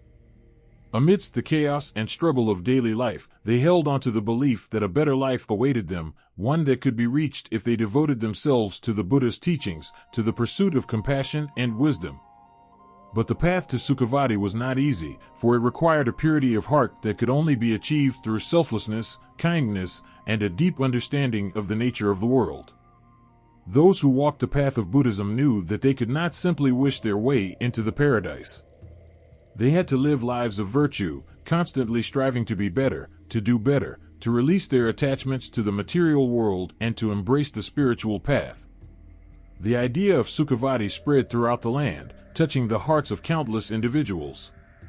It gave them the strength to face their struggles with patience and grace. It taught them to let go of the things that held them back, to forgive themselves and others, and to strive for peace in every action. As more people came to embrace Buddhism, the Western paradise became a symbol of everything that was good and right in the world, a place where love and mercy triumphed over hate and anger. The legend of the Western paradise grew, and with it, the belief that all beings, no matter their past, could find redemption. It became clear that this paradise was not reserved for the few, but for all who sought it with a pure heart. Those who heard the call of the Buddha, who sought to escape the cycle of birth, death, and suffering, would find their way to the Western paradise, no matter how long the journey took or how difficult the road. And once they arrived, they would be free from pain, free from fear, free from the weight of the world. The influence of Sukhavati spread beyond the realms of religious belief. It inspired poets and artists to capture its beauty, its purity, and its promise of peace. Writers painted vivid pictures with their words of the lotus-filled rivers, the golden palaces, and the eternal sunlight. Artists sculpted statues of Amitabha Buddha, their faces serene and calm, their eyes filled with compassion.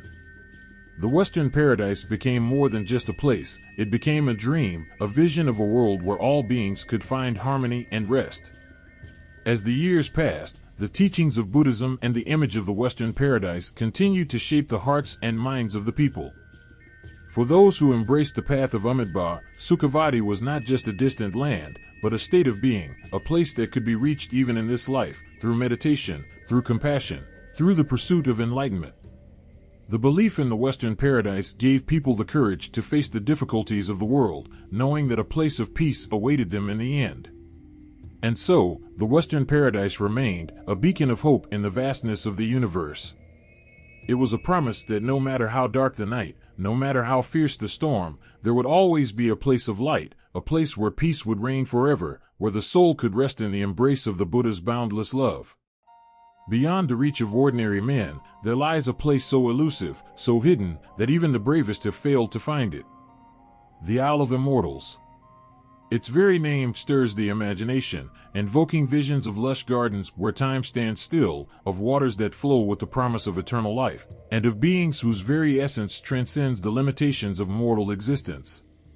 On the edge of the known world, far across vast oceans and treacherous seas, this island exists like a legend, whispered of in hushed voices, written about in ancient scrolls, and dreamed of by those who hunger for something beyond the confines of their fleeting years.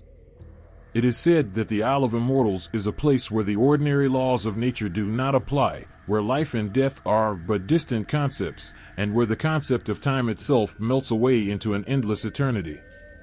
The island is a sanctuary of peace, untouched by war or sorrow.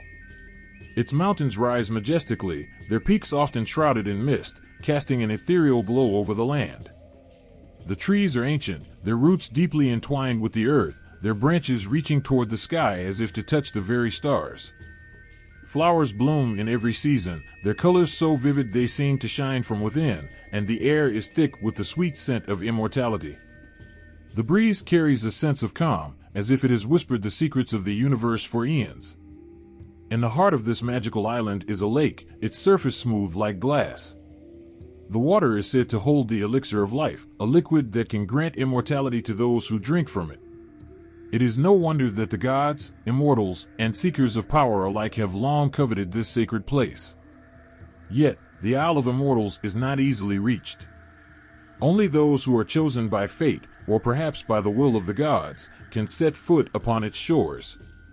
The path to this island is one fraught with challenges, storms that rage without warning, seas that seem to shift direction at will, and winds that can either guide you to safety or dash your hopes against the rocks. Legend tells of a few who have found their way to the island. They are the ones who, after enduring impossible trials, are granted the gift of eternal life. Some say that the immortals who inhabit the island are the ones who have unlocked the mysteries of existence, those who have transcended the human condition and are now the guardians of this divine realm. Their presence on the island is said to be both beautiful and intimidating, serene yet powerful, wise yet unknowable. The immortals themselves are not like any beings that mortals could ever hope to understand. They are ageless, neither young nor old, and their eyes reflect the vastness of the heavens. Their movements are fluid, as if they exist in a different dimension, a space where the constraints of time and space no longer bind them. To be in their presence is to feel both humbled and awed, for they carry an energy that seems to radiate from them, a quiet strength that speaks of knowledge beyond comprehension. Those who venture to the island often seek the gift of immortality, but it is not something easily earned. The immortals do not bestow their gift lightly. Only those with pure hearts, those who have lived lives of selflessness and compassion, are considered worthy. Many have come in search of this elusive prize, only to leave empty-handed, having learned that immortality is not a treasure that can be simply taken. It must be earned, and often, the journey is as important as the destination. There are stories of those who have found the island, but failed to gain the immortality they so desperately sought. These individuals, blinded by their desires, attempted to steal the elixir or take what was not given freely. Their greed led to their downfall, for the immortals are watchful, and they do not suffer those who seek to disrupt the harmony of the island. The price for such ambition is steep. Those who betray the sacredness of the Isle of Immortals are said to be cast into the endless void, lost to the world forever. But for those who are worthy, the reward is beyond measure. Immortality on the Isle is not just about living forever. It is about understanding the true nature of life and death, of finding peace within oneself and with the world.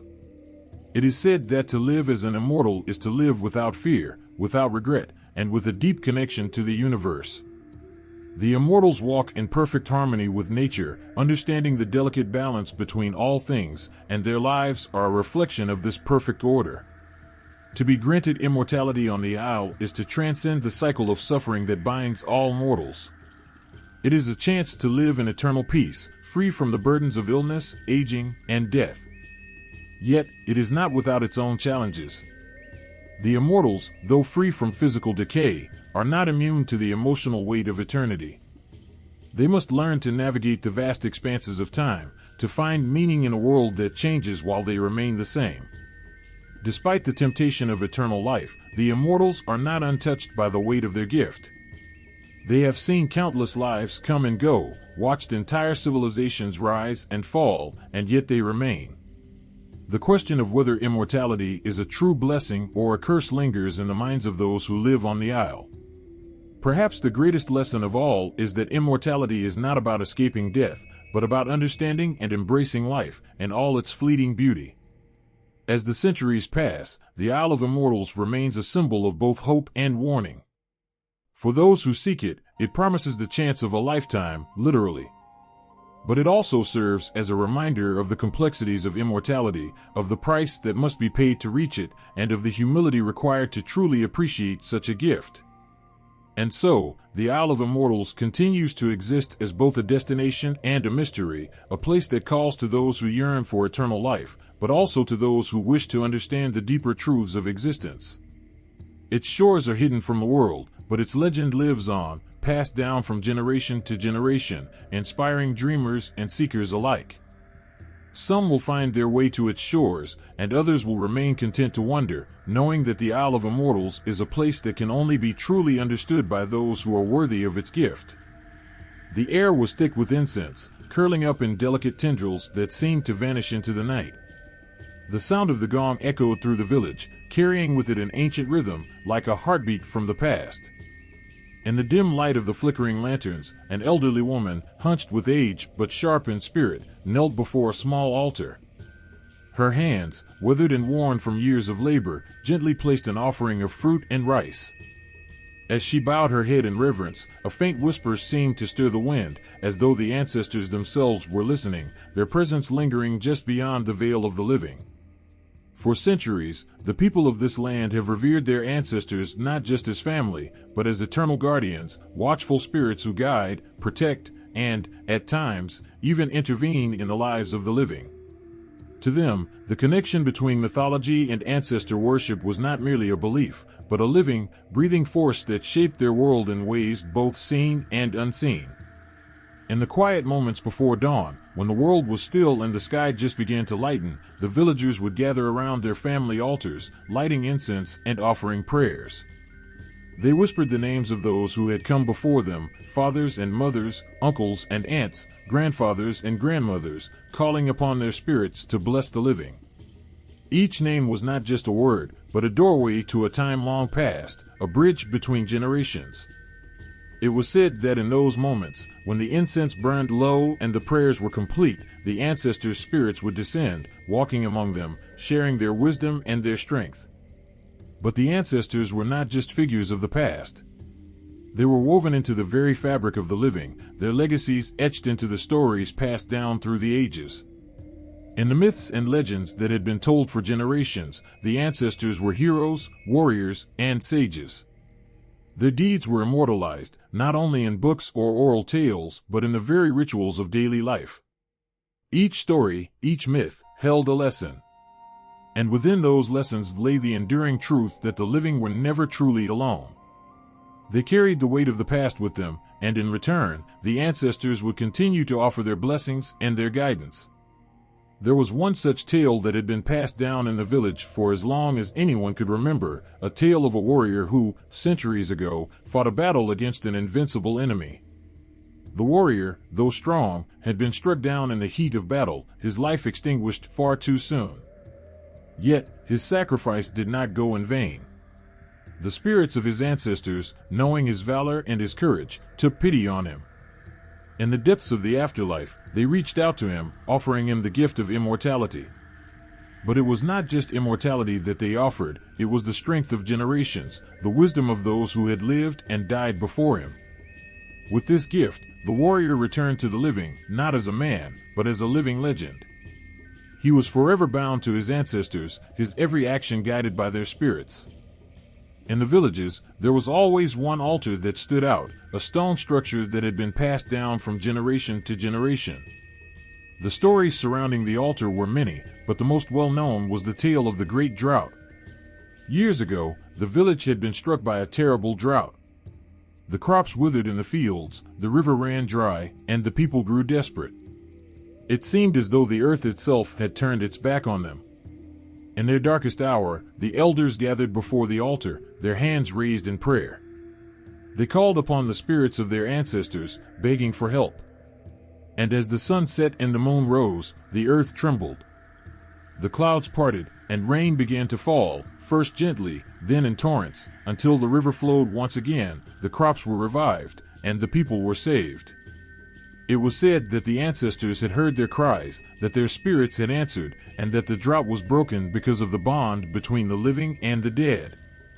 But the power of the ancestors was not always a gentle force.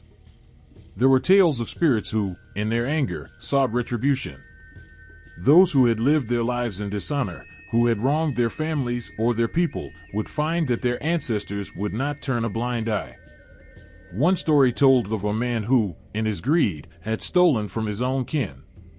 When he died, the ancestors cursed his name, ensuring that his soul would never find peace. His spirit wandered restlessly, seeking forgiveness that would never come.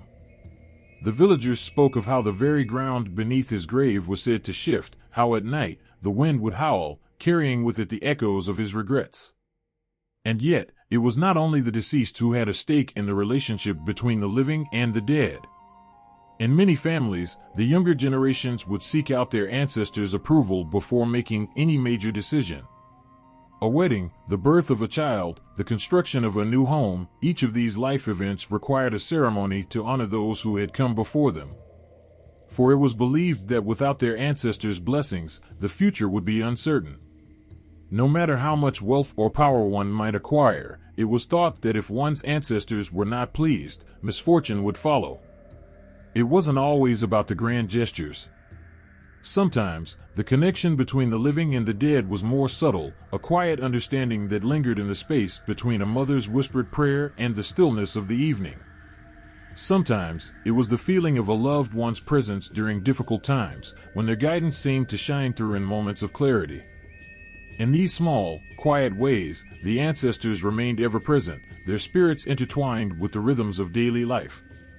As the incense burned and the offerings were laid before the altar, the villagers would speak to their ancestors as if they were in the room, as if the past and present were not so different. They would ask for strength, for wisdom, for protection.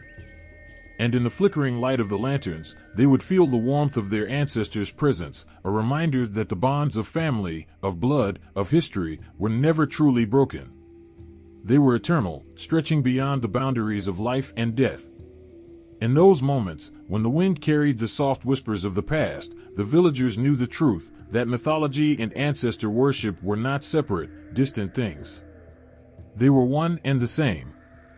The stories, the legends, the rituals, all of it was a living connection, a thread that bound the past to the present, the ancestors to their descendants, and the spirit of a people to the land they called home. The air was alive with the sound of firecrackers cracking like a fierce drumbeat against the cold winter sky. The faint smell of gunpowder mixed with the sweetness of freshly steamed dumplings wafted through the village. Lanterns swayed gently in the breeze, their golden light illuminating faces full of hope and joy.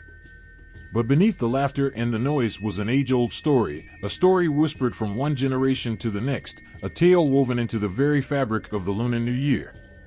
It is said that long ago, before the first firework lit the heavens, there was a beast named Nyen. This creature was no ordinary animal.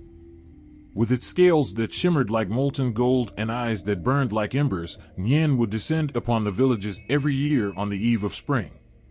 It brought chaos, tearing through homes, devouring crops, and leaving nothing but despair in its wake.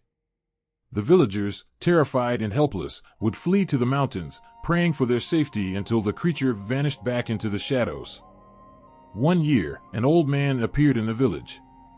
He was frail and bent with age, but his eyes gleamed with a wisdom that made the villagers pause.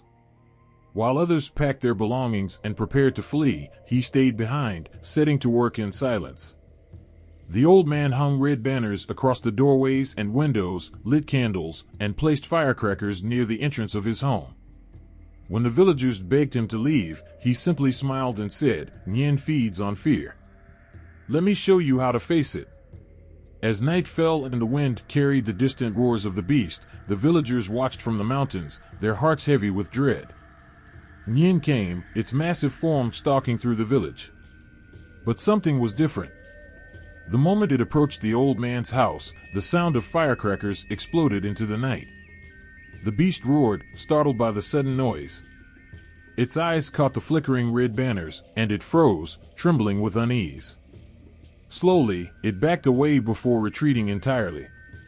From that day onward, red became the color of safety and joy, and the sound of firecrackers a reminder that even the mightiest fear can be overcome with courage and wisdom.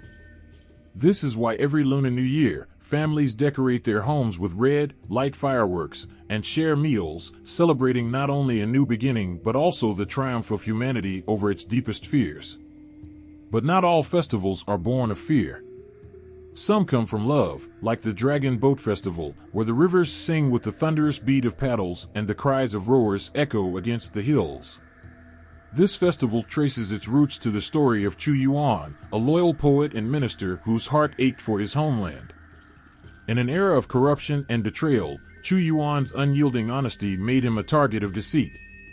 Exiled and heartbroken, he poured his soul into verses, each line a lament for the people he could no longer serve. When news came that his beloved kingdom had fallen, Chu Yuan walked to the riverbank, his steps heavy with despair.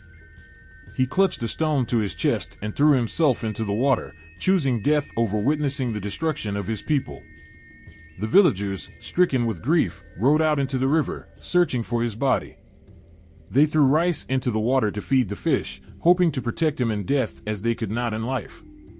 It is said that on the 5th day of the 5th lunar month, Chu Yuan's spirit rises, watching as boats race across the river in his honor and families prepare sticky rice dumplings wrapped in bamboo leaves, ensuring that his memory never fades.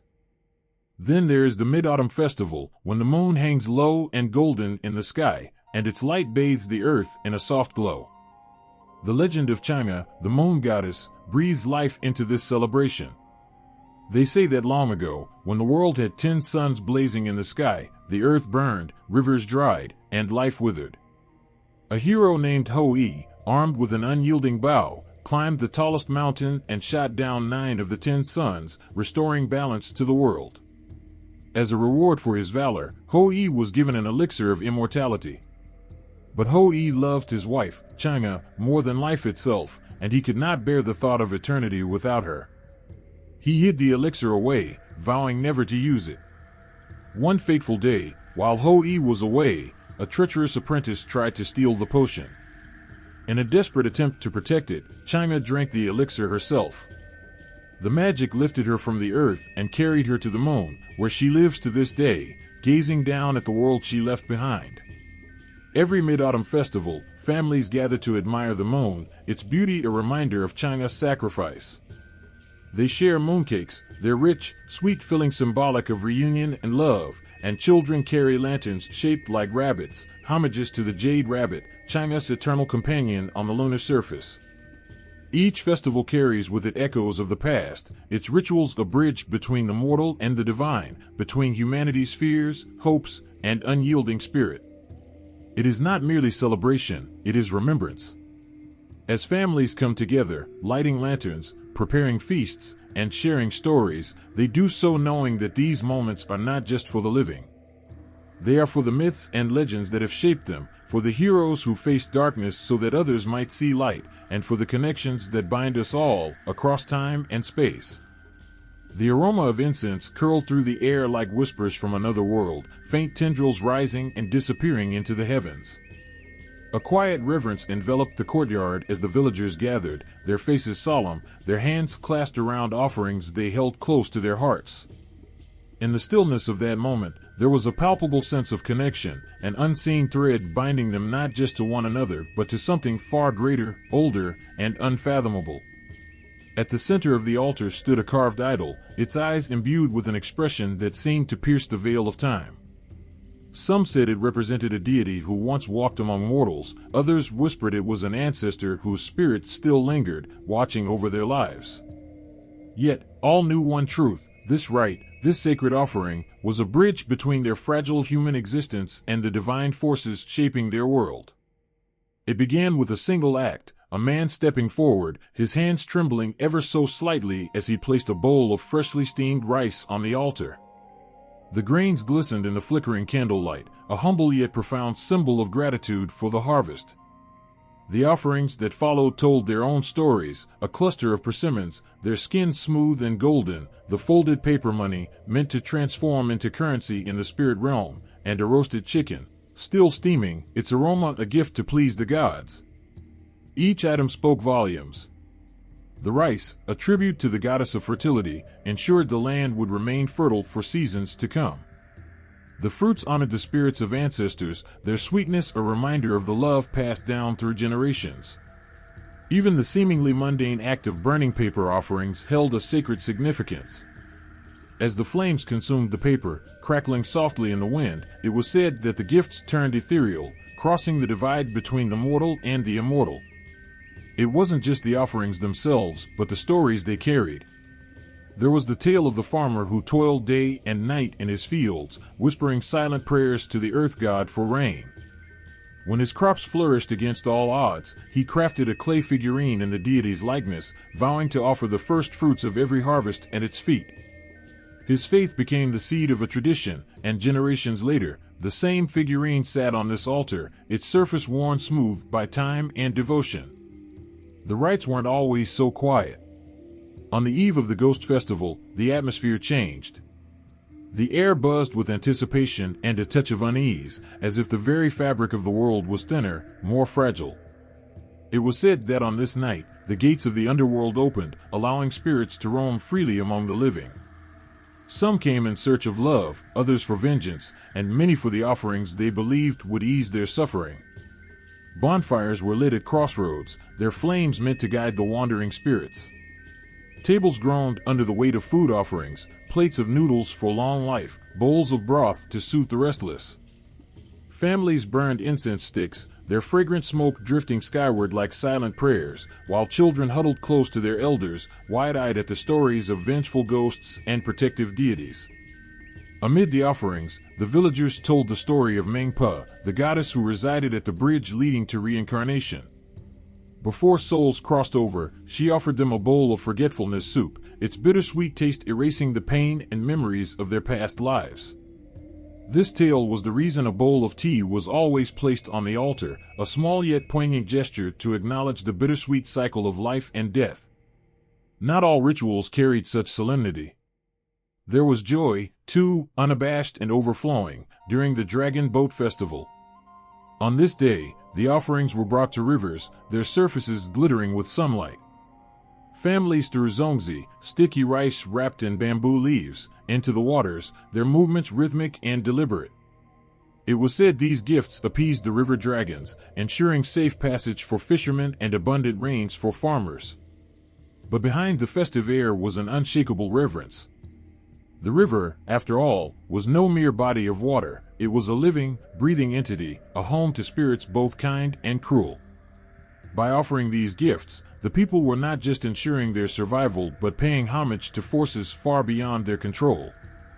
Even weddings and births bore traces of these sacred rites. A red silk cloth draped over an altar, a pair of candles lit side by side, these simple acts were steeped in meaning.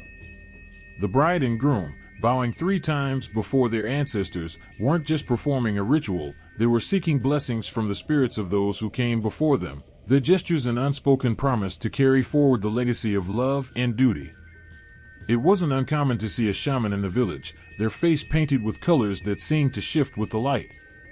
They chanted ancient words, their voices low and steady, calling upon the gods to bless a newborn child or heal a sick elder.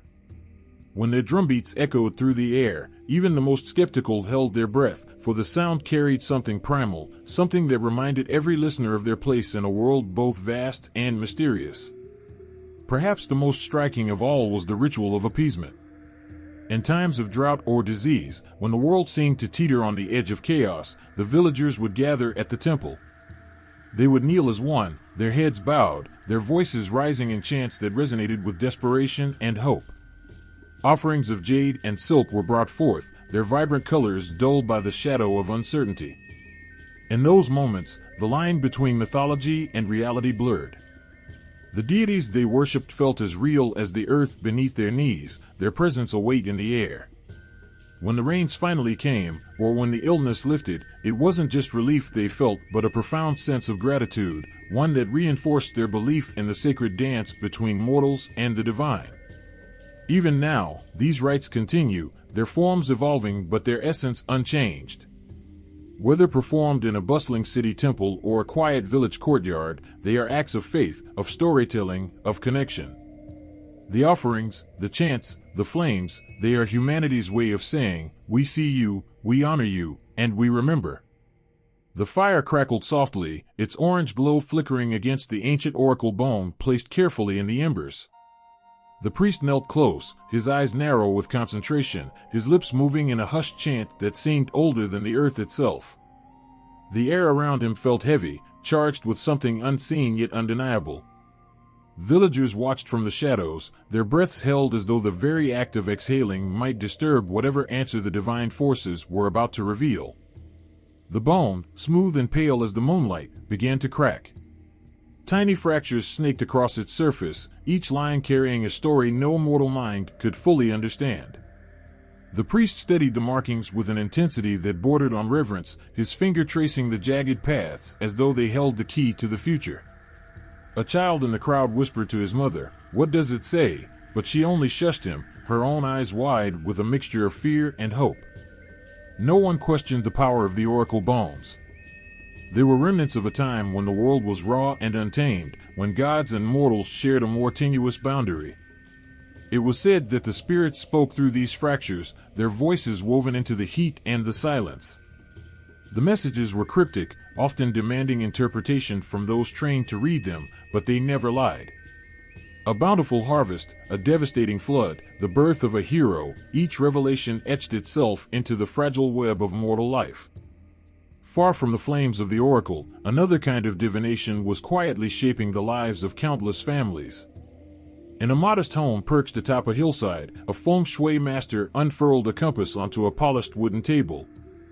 The instrument was intricate, its face marked with concentric circles of symbols and characters, each one steeped in the wisdom of ages. The master closed his eyes briefly, breathing deeply, before placing his hand on the compass with deliberate care. The family stood nearby, their expressions a mixture of trust and apprehension. "Will our home be prosperous?" the father asked, his voice trembling just enough to betray his nerves. The master didn't answer immediately. Instead, he walked slowly through the house, pausing to feel the flow of air, to observe the play of light and shadow. His fingers brushed the edges of the doorframes, the corners of the rooms, as though they whispered secrets only he could hear. Feng Shui wasn't just about the physical arrangement of a space, it was about harmony, the delicate balance between human existence and the cosmic forces that shaped it. A misaligned doorway could disrupt the flow of energy, inviting misfortune into a household. A strategically placed mirror, on the other hand, could deflect negativity, redirecting the blessings of heaven back into the lives of those who lived there. And while the teachings of Feng Shui were rooted in the practicalities of space and energy, their origins were steeped in myth. The ancient texts spoke of the dragon veins, invisible lines of energy that coursed through the earth like the lifeblood of a great celestial beast. To build a home or a tomb upon these veins was to align oneself with the power of the universe, to harness the strength of the dragon itself. The master, as he adjusted the angle of a family shrine or advised the planting of a tree, was merely a conduit for this ancient knowledge, a guardian of the harmony that connected heaven and earth. Stories abounded of those who ignored the teachings, their fates serving as cautionary tales. There was the merchant who built his house atop a hill without consulting a master, only to find his fortunes dwindling with each passing season. His crops failed, his livestock grew sickly, and his family fell prey to illness. It wasn't until a Feng Shui master intervened, redirecting the flow of energy with a simple stone wall and a carefully placed wind chime, that prosperity returned. The merchant's gratitude was boundless, but his respect for the unseen forces shaping his world grew even more. Back in the village square, the priest lifted his gaze from the cracked oracle bone, his voice clear and steady as he relayed the message. "The river will rise," he announced, his words carrying a weight that settled heavily on the gathered crowd. A murmur spread through the onlookers, some clutching at their children, others casting worried glances at the distant horizon where the river lay hidden from view. Though the news was grim, the priest's calm demeanor reminded them that forewarned was forearmed. Preparations began at once, sandbags were filled, homes near the riverbank were fortified, and offerings were made to the river god in hopes of tempering its wrath. When the floodwaters came weeks later, they rose high but caused little harm. The villagers credited their survival to the wisdom of the oracle bones, their faith in the unseen reaffirmed. Elsewhere, divination took on a more personal form. A young woman, desperate for answers, knelt before a shrine dedicated to Guanyin, the goddess of mercy. In her hands, she held a bundle of bamboo sticks, each one inscribed with a number corresponding to a sacred text. With a whispered prayer, she shook the sticks in their container, their hollow clattering filling the quiet space. One stick fell to the ground, its number catching the light. She took the stick to the temple caretaker, who retrieved the corresponding text from an ornate shelf. The words within seemed to speak directly to her heart, offering comfort and guidance that she hadn't known she needed. The experience left her trembling, not with fear, but with awe, a sense that her plea had been heard, that she was not alone. Divination was not merely an act of seeking, it was an act of connection, of opening oneself to the mysteries that surrounded every moment of life. Whether through the ancient cracks of oracle bones, the geomantic wisdom of Feng Shui, or the sacred texts drawn by trembling hands, the act carried the same message: the divine was near, its presence woven into the very fabric of existence. Even in the modern age, these practices endure, their roots as strong as the stories that birthed them. The symbols may have evolved, the methods adapted, but the heart of divination remains unchanged, a reminder that no matter how far humanity strides into the unknown, it will always seek the guidance of the stars, the earth, and the gods who first taught it to listen. The fire in the center of the village burned low, its embers glowing softly in the cool night air. All eyes were on the figure standing beside it, her silhouette wavering like a shadow caught between two worlds. The shaman's voice began as a low murmur, her chants weaving through the silence, rising and falling like the breath of the earth itself. A hush swept over the gathered crowd, their anticipation so thick it felt like the stars above were leaning closer to listen. She was more than a healer, more than a sage. To her people, she was the bridge to the unseen, the conduit through which the voices of gods, spirits, and ancestors could be heard. As the rhythm of her chant quickened, her body began to sway, her movements matching the beat of a drum struck by a young apprentice. The crowd watched, transfixed, as the shaman's trance deepened. Her eyes rolled back, her breathing slowed, and a strange stillness settled over her. When she spoke again, it was not her voice but another's, deeper, resonant, filled with a power that felt ancient and unyielding. "The storm will come," the voice intoned. "But the land will endure if offerings are made." Gasps rippled through the crowd. Mothers clutched their children closer, farmers exchanged uneasy glances. They had seen the power of the shaman before, seen her call rain to a parched field or soothe the fever of a dying child with herbs and incantations. But this was something else, something more profound. She wasn't just speaking for herself, she was speaking for forces far beyond human comprehension. The shaman's connection to the divine didn't come without sacrifice. Those who served as intermediaries bore a weight most could not fathom. In the solitude of her hut, away from the watchful eyes of the village, she often wrestled with the spirits who sought her out. Some came with messages of hope, others with warnings drenched in blood and sorrow. It wasn't a choice but a calling, one that she could neither escape nor deny. In another village, a medium sat cross-legged in a temple adorned with red lanterns and the scent of incense thick in the air. A family knelt before her, their eyes brimming with tears. They had come seeking answers, desperate to know if their departed father had found peace. The medium's eyes fluttered shut, and her breathing slowed until it was almost imperceptible. The room grew eerily quiet, save for the crackling of the lanterns. When she finally opened her eyes, they were clouded, unfocused, as though she were looking at something far beyond the walls of the temple. Her voice emerged soft and tremulous, yet heavy with emotion. "He speaks of a field where the wind carries the scent of jasmine," she said. "He asks that you stop worrying. His spirit rests there, watching over you." The eldest son broke into sobs, his hands clasped tightly in gratitude. The medium's face, however, betrayed no emotion. She was merely a vessel, her own feelings pushed aside to make room for the messages she was chosen to deliver. Later, when the family had gone, she sat in the stillness of the temple, her strength drained, her hands trembling. Each connection with the spirit world left a mark on her, a toll paid for bridging the mortal and the divine. There were times when the spirits weren't kind, when their presence was a storm that shook the medium to her core. She remembered a night when a young woman had come to her, her face pale with fear, her words tumbling over each other as she spoke of shadows in her home and whispers in the dark.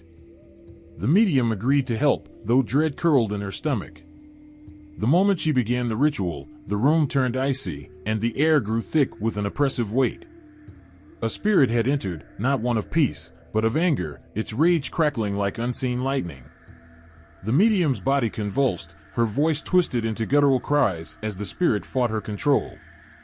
The onlookers were terrified, but the medium's apprentice acted swiftly, striking a bronze gong to disrupt the spirit's hold. With one final scream, the spirit fled, leaving the medium collapsed and trembling. The young woman thanked her profusely, but the medium simply nodded, her exhaustion too great for words. For both shamans and mediums, these moments of connection were sacred, even if they were harrowing.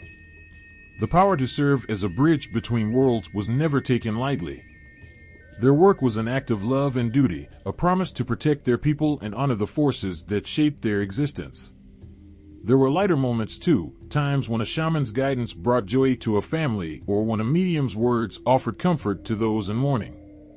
A child healed of an illness, a marriage blessed with the favor of the gods, a family reunited with the memory of their ancestors, all these acts wove the fabric of a community tighter, linking them not only to one another but to the world beyond. In one village, a shaman helped a farmer struggling with his crops. The man had tried everything, but his fields remained barren. The shaman spent hours in the field, her hands touching the soil, her ears attuned to the whispers of the earth. Finally, she turned to the farmer with a smile. "The spirits asked for a tree to be planted here," she said, pointing to a barren spot. "It will bring the balance back." The farmer followed her advice, planting a sturdy sapling in the spot she had indicated. Within weeks, his fields began to thrive, the soil rich and the plants strong. He thanked the shaman profusely, tears in his eyes, but she only nodded and said, "Thank the spirits, not me." It was a concept both ancient and unyielding, etched into the soul of the land. A ruler's power was not absolute, nor was it eternal. The right to govern, the mandate of heaven, was a divine gift, bestowed only on the just and righteous. When famine struck, when floods raged, or when the earth itself quaked, it was not seen as mere misfortune. These were signs that the gods were angry, that the ruler had failed to uphold the delicate balance between heaven and earth. The Zhou rulers understood this better than anyone. Their dynasty had risen not from a noble inheritance but from rebellion, and their claim to the throne was fragile, precarious as a reed bending in the wind. To secure their rule, they wove a myth so powerful that it would echo through the ages, the belief that heaven itself had chosen them, stripping the fallen Shang of its blessing and passing it to the Zhou. It began with a prophecy whispered in the depths of the night. Ji Chang, the noble patriarch of the Zhou clan, sat in his dimly lit chamber, listening to the words of a wandering seer. The heavens trembled, the man murmured, his eyes clouded as if seeing another world. The Shang have turned their faces from the gods.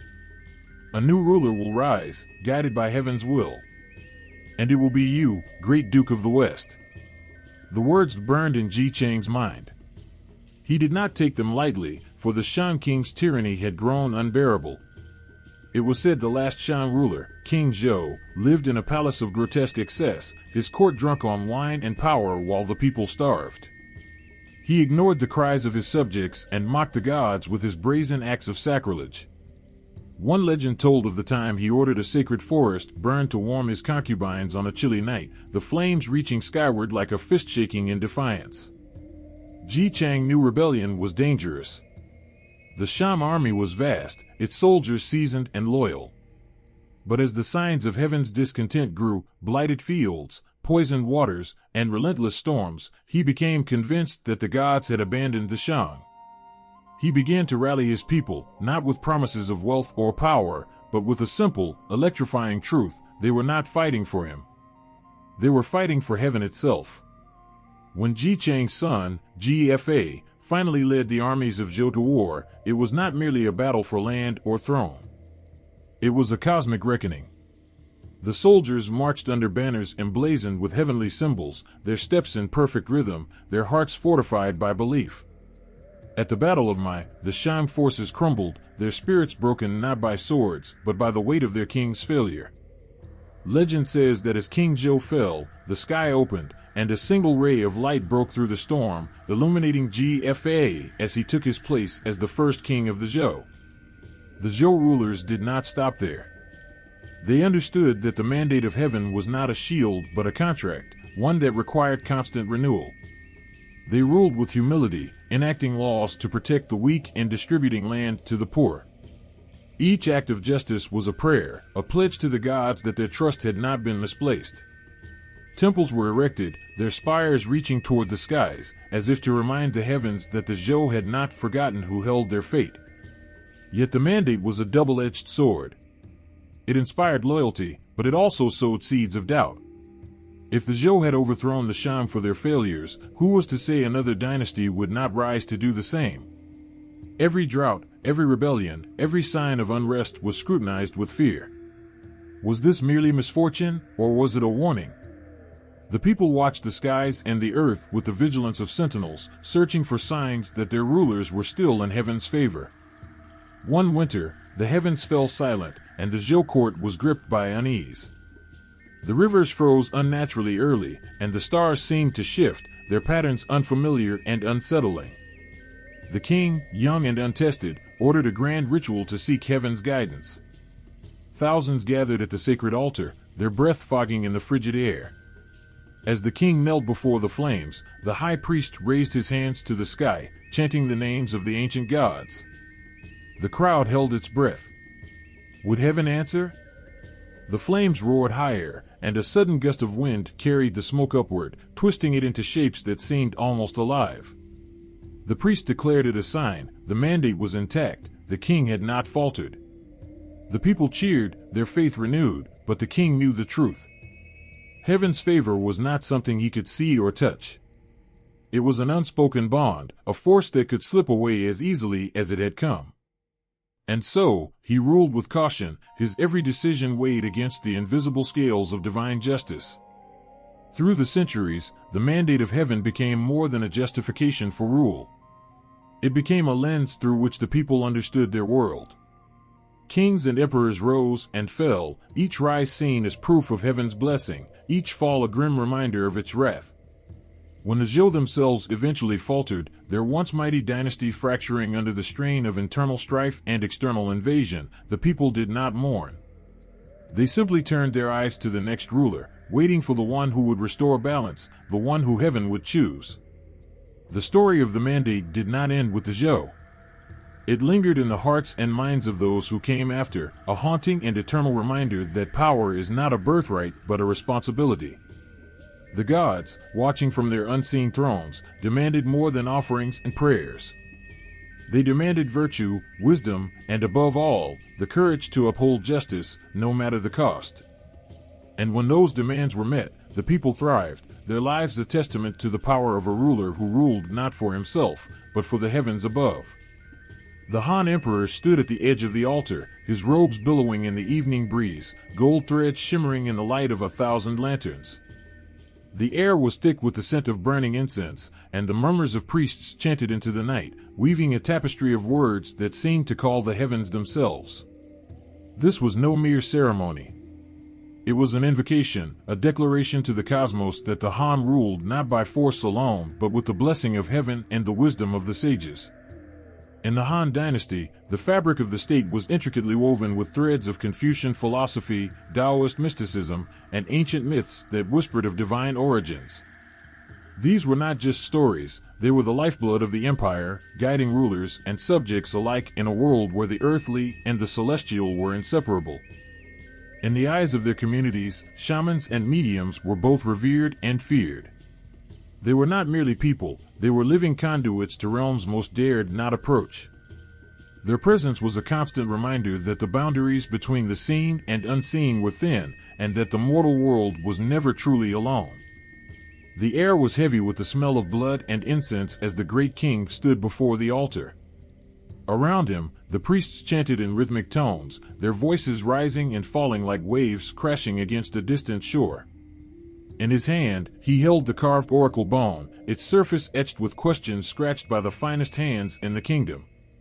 He stared into the flickering flames, his lips moving in silent prayer. This was not a plea to immortal power. The king was reaching out to something far older, far more profound, the gods of the Shang, who held the fate of all men in their grasp. The Shang dynasty was not merely a kingdom, it was a world where the divine and the earthly intertwined in ways that made the hairs on the back of your neck stand on end. The rulers were not just kings, they were seen as the chosen intermediaries between heaven and earth, their every move observed by the spirits of ancestors who could bless or curse with equal fervor. One night, under a sky blackened by storm clouds, a royal diviner prepared a sacred rite. The king had dreamt of disaster, his armies failing, his cities falling to ruin. Desperate for answers, he ordered the oracle bones to be read.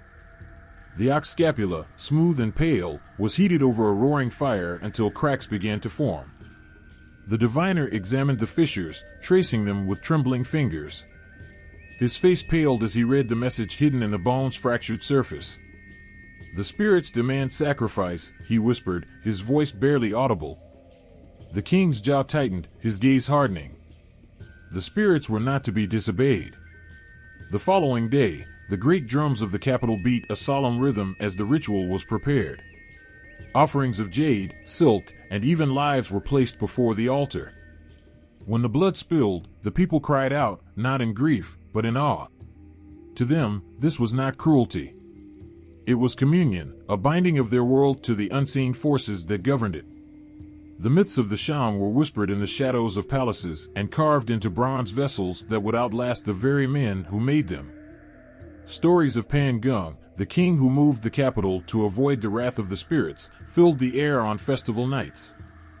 Children clung to their mothers as storytellers described the day when the gods themselves descended, cloaked in storms and thunder, to bless or punish their chosen people.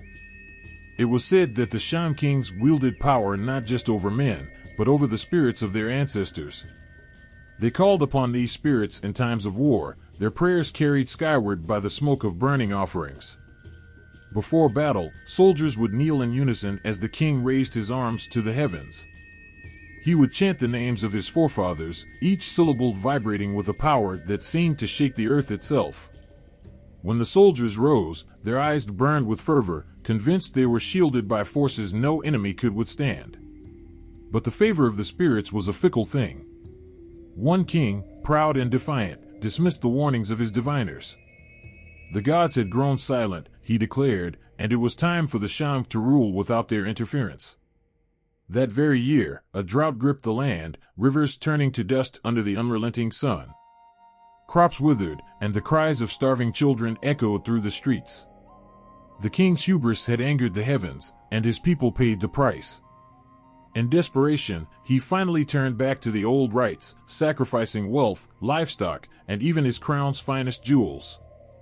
Only then did the rain return, drenching the parched soil and quenching the earth's thirst. The Shan people lived with an acute awareness of the divine. Theirs was a world where every shadow could hide a spirit, every rustle of the wind a message from the beyond. Even the simplest objects were imbued with meaning. Bronze vessels used for rituals bore inscriptions calling upon the gods to bless the harvest or protect the king. These vessels, polished to a gleaming finish, were treasures of the highest order, more valuable than gold or silver. Legend spoke of a mythical figure who rose from obscurity to become one of the greatest kings of the Shan. He was born under an ill omen, his mother struck by lightning as she gave birth. Yet this child, marked by the heavens, grew into a ruler who would bring prosperity to his people. It was said he could speak to the gods as easily as one might speak to a friend, his words carrying the weight of 1,000 prayers. Under his reign, the Shan flourished, their cities growing larger and their armies stronger. His story became a beacon of hope, a reminder that even those touched by misfortune could rise to greatness. The myths were not just stories, they were warnings, lessons etched into the fabric of the Shan people's lives. One tale told of a greedy noble who sought to claim a sacred grove for himself, cutting down its ancient trees to build a grand palace. The spirits of the grove, enraged by his desecration, unleashed a plague upon his household. His children fell ill, his wealth turned to ash, and his name was struck from the annals of history. To this day, the grove stood untouched, its twisted trees a testament to the god's wrath. At the heart of the Shan mythos was a reverence for the unknown. Their gods were not distant figures, but forces that moved through their world, shaping it in ways both wondrous and terrifying. The stories passed down from this era were not just tales of kings and battles. They were reminders that the world was vast and mysterious, that behind the veil of the ordinary lay powers beyond comprehension. In the quiet moments of the night, when the fires had died down and the city lay in stillness, the king would often sit alone in the temple. There, before the altar, he would light a single candle and place an offering of wine. He would speak to the spirits in a voice barely louder than a whisper, his words a mixture of gratitude and plea. He knew that his power, his very life, rested in their hands. And as the candle's flame danced in the darkness, he felt their presence, not as a roar, but as a quiet, unshakable truth. The skies over the city were the color of molten steel, churning with clouds that seemed too heavy for the heavens to hold. The people gathered in the square, their faces drawn with fear and desperation. Crops had failed for the second year in a row. The rivers, once brimming with life, now carried only the stench of decay. Whispers ran through the crowd, words too dangerous to say aloud. The king had lost the favor of the heavens. The emperor, known as the Son of Heaven, bore the weight of this sacred duty. He was more than a ruler. He was a bridge, a conduit through which the will of the gods flowed into the mortal realm. On nights like this, when the heavens seemed close enough to touch, he felt the gravity of that role. Every decision he made, every law he enacted, had to harmonize with the principles that bound the universe. Confucianism gave the Han state its moral backbone. It taught that a ruler must be virtuous, governing with benevolence and justice.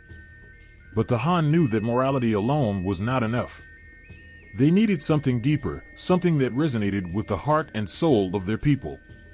And so, they turned to myth, weaving tales of celestial dragons and immortal sages into the very foundation of their rule. One such tale spoke of the Yellow Emperor, the legendary ancestor of the Han people. It was said that the Yellow Emperor had descended from the heavens, riding on a chariot pulled by fiery dragons. Under his guidance, humanity had flourished, learning the arts of agriculture, medicine, and governance. The Han rulers claimed his blood flowed in their veins, a divine lineage that legitimized their claim to the throne. Yet, the Han were not content to rest on the laurels of myth alone. They understood that a dynasty's strength lay in its ability to adapt, to draw from every source of wisdom. Taoism, with its emphasis on harmony with nature and the pursuit of immortality, offered a counterbalance to Confucian rigidity. The Taoist priests, with their flowing robes and cryptic teachings, were frequent visitors to the imperial court, their words carrying the weight of ancient truths. In the hidden chambers of the palace, alchemists worked tirelessly, seeking the elixirs of immortality. It was said that the emperor himself partook in these mystical rituals, consuming potions that promised eternal life. To the common folk, these practices were a reminder that their ruler was not merely a man but someone who walked the line between heaven and earth. But the most striking integration of mythology into Han statecraft was the celestial bureaucracy. The Han court mirrored the divine hierarchy, with ministers and officials likened to the gods and spirits who governed the heavens. The emperor presided over this earthly reflection of cosmic order, his court a microcosm of the universe. The rituals were precise, their timing dictated by the stars and the movements of celestial bodies. When the emperor prayed for rain, he did so at the exact moment the heavens would be most receptive. When he led sacrifices, it was with the knowledge that each offering carried symbolic weight, aligning the empire's fate with the forces of the cosmos.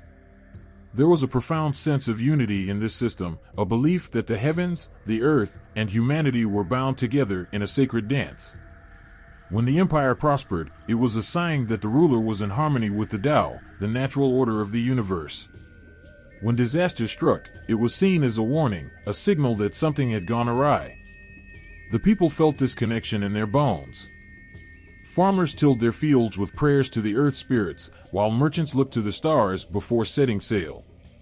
Soldiers marched into battle under banners bearing the symbols of divine protection, their courage bolstered by the belief that the gods fought alongside them. Even the simplest of acts, a child lighting incense before an ancestor's shrine, was a thread in the vast tapestry of myth and statecraft. Yet, there were moments when the emperor felt the fragility of it all. Standing in the Hall of Great Harmony, he would gaze at the vast scrolls of history, chronicling the rise and fall of dynasties past. The Shang, the Zhou, each had believed their rule to be eternal, their connection to heaven unbreakable. And yet, they had crumbled, their stories reduced to cautionary tales. It was in these moments that the emperor turned to the myths, not as a source of power but as a source of hope. The tales of heroes and gods reminded him that even in the darkest times, there was light. The story of Nuwa, the goddess who mended the broken sky, spoke of resilience in the face of despair. The legend of Pangu, who created the world from the chaos of an egg, was a testament to the strength of beginnings. As the Han Empire grew, expanding its borders and enriching its culture, these myths traveled with it, touching the hearts of people far and wide. From the bustling streets of Chang'an to the remote villages nestled in the mountains, the stories united the empire, giving it a shared sense of purpose and identity. And so, the Han dynasty thrived, its rulers guided by the wisdom of Confucius, the mysticism of Taoism, and the enduring power of myth. In the stillness of the night, as the emperor stood beneath the stars, he could feel the weight of the cosmos pressing against his shoulders. It was a burden, yes, but also a gift, a reminder that he was part of something greater, something eternal. The air in the Tang court was thick with incense, its smoke curling upwards in intricate spirals as monks in saffron robes murmured sutras. The emperor sat still, his eyes half closed, listening to the melodic cadence of prayers that spoke of Avalokiteshvara's boundless compassion and Amitabha's eternal light. At that moment, the palace felt less like a seat of worldly power and more like a gateway to the infinite. The Tang dynasty was a time of splendor, where art, philosophy, and spiritual devotion collided in a cascade of vibrant energy. But it was also a time when Buddhism, carried by the winds of trade and faith, wove itself into the very soul of Chinese life. Myths that had journeyed from the distant lands of India mingled with those born in the heart of China, creating tales that were both foreign and familiar, like a song sung in two voices. One of the most beloved myths was the story of Avalokiteshvara, the bodhisattva of compassion, known to the people as Guanyin. She was not just a figure of worship but a symbol of solace in times of despair. It was said that her 1,000 arms stretched across the heavens, ready to catch any soul that fell into sorrow. The Tang poets painted her in words, describing her as both fierce and tender, a guardian who transcended gender and form. Pilgrims would travel for weeks, even months, to stand before her statue, offering lotus flowers and whispered prayers. The myths also spoke of Xiangu, a simple village girl who discovered immortality through a peach gifted by a celestial being. After consuming it, she no longer felt hunger or fatigue, and her steps became so graceful that her feet barely touched the ground. These tales were told not just for entertainment but as guideposts, hinting at the steps a mortal could take to ascend. But the path was fraught with peril. Many who sought the elixirs of life failed in ways that became their own cautionary tales. There was a merchant who, desperate to prolong his wealth, consumed a mixture that glowed with an eerie radiance. Instead of eternal youth, he found his body turning rigid, his flesh becoming like jade. He was revered as a statue but mourned as a man. Yet the risks never deterred true seekers. The myths often described their dedication with awe, like the story of a monk who meditated in a cave for 9 years, his body sustained only by the dew that dripped from the roof. It was said that when he finally emerged, his face shone with an inner light, and his laughter carried the weightless joy of someone who had conquered time. The alchemy itself was as mysterious as the legends. Practitioners believed that the human body mirrored the cosmos, with rivers of energy flowing like stars in the sky. They crafted potions not from mere herbs, but from substances that symbolized yin and yang, balance and transformation. Gold, cinnabar, mercury, all were seen as vessels of divine essence. To handle them was to flirt with divinity and danger alike. In one tale, a Taoist hermit sought to create the pill of immortality atop Mount Hua, a place shrouded in mist and mysticism. For years, villagers at the base of the mountain spoke of strange lights glowing at its peak and a melody that drifted down with the wind. One fateful night, the mountain quaked, and a burst of golden light lit up the sky. When the villagers climbed to the peak, they found no trace of the hermit, only a pool of molten gold and the faint scent of orchids. They believed he had ascended, his mortal shell left behind. Alchemy wasn't the only path to immortality in these myths.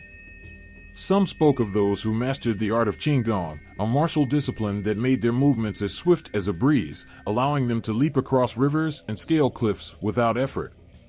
These practitioners were said to become so attuned to nature that their spirits blended with the elements, granting them an eternal presence. Even animals weren't exempt from these stories. Foxes, in particular, were believed to possess a unique path to immortality. A fox that lived for 100 years was said to gain the ability to transform into a human, and if it lived 1,000, it could ascend to the heavens as a celestial being. These fox spirits often appeared in tales as cunning yet wise, their allure both feared and revered. At the heart of all these myths was a shared longing, not just for endless years, but for transcendence, for unity with something greater. Taoist philosophy spoke of becoming one with the Tao, the ineffable force that flowed through all things. To be immortal wasn't simply to live forever, it was to exist in harmony with the universe, unbound by the constraints of time and space. As the old man by the cauldron completed his ritual, he drank from the steaming mixture with trembling hands. The legends always described this moment as the peak of suspense, when the line between success and failure blurred. For a moment, nothing happened. The forest was silent, save for the rustling of leaves. Then, a gust of wind tore through the trees, carrying with it the scent of pine and rain. The man's body began to glow faintly, a warmth spreading from his chest outward.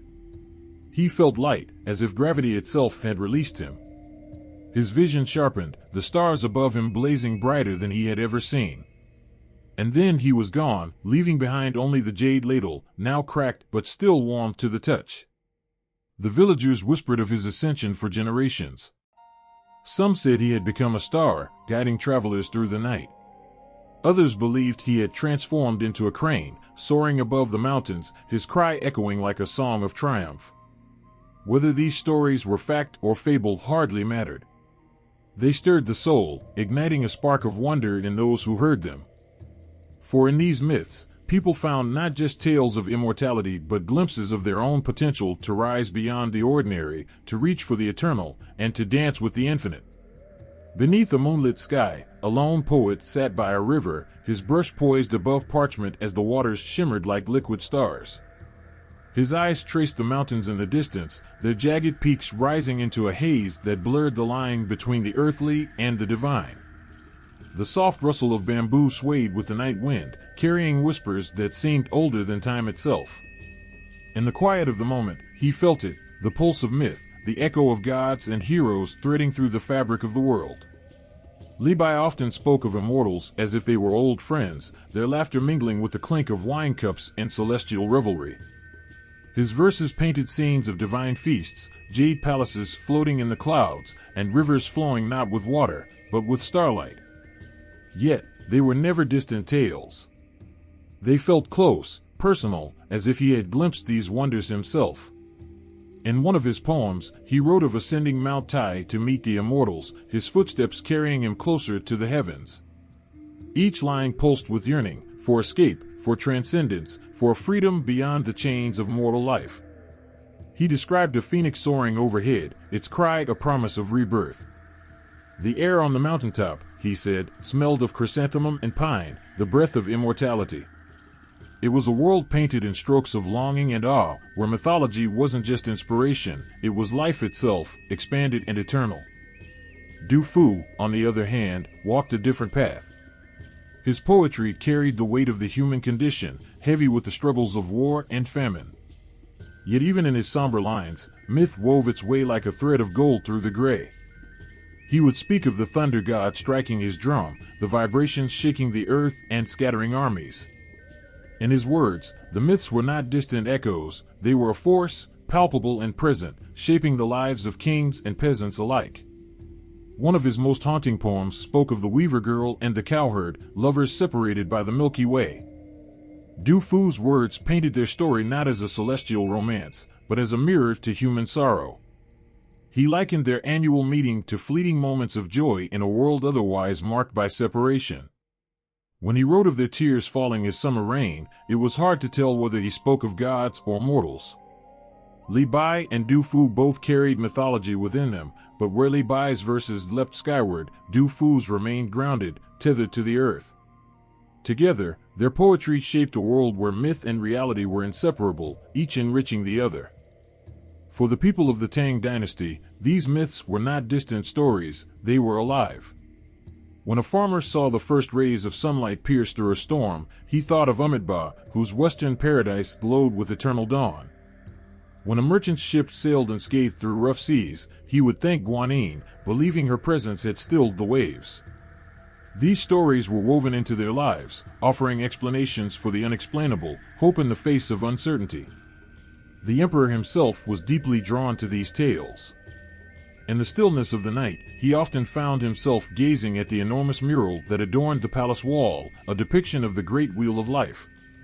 It showed the cycle of existence, from the heavens to the hells, and the endless turning of birth, death, and rebirth. It was both terrifying and beautiful, a reminder of the impermanence of power and the fragility of existence. He would trace the images with his eyes, lingering on the figure of the Buddha seated in the center, serene amidst the chaos. But these were not just personal reflections, they were also political tools.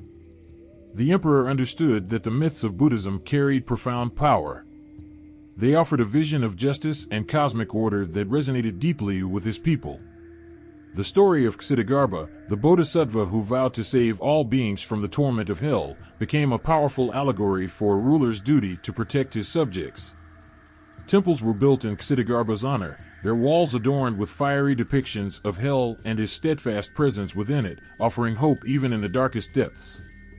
The fusion of Buddhist myths with Chinese traditions created something entirely new. In the remote mountain monasteries, monks told stories of Taoist immortals sitting alongside Buddhist arhats, their laughter echoing through the clouds. Local gods became guardians of Buddhist temples, and ancient Chinese deities were reimagined through the lens of Buddhist teachings. The lines blurred until it was impossible to tell where one tradition ended and the other began. One of the most striking examples of this blending was the story of Xuanzang, the monk who journeyed to India in search of sacred scriptures. His tale, though based on historical events, was transformed in the hands of storytellers into a legend of epic proportions.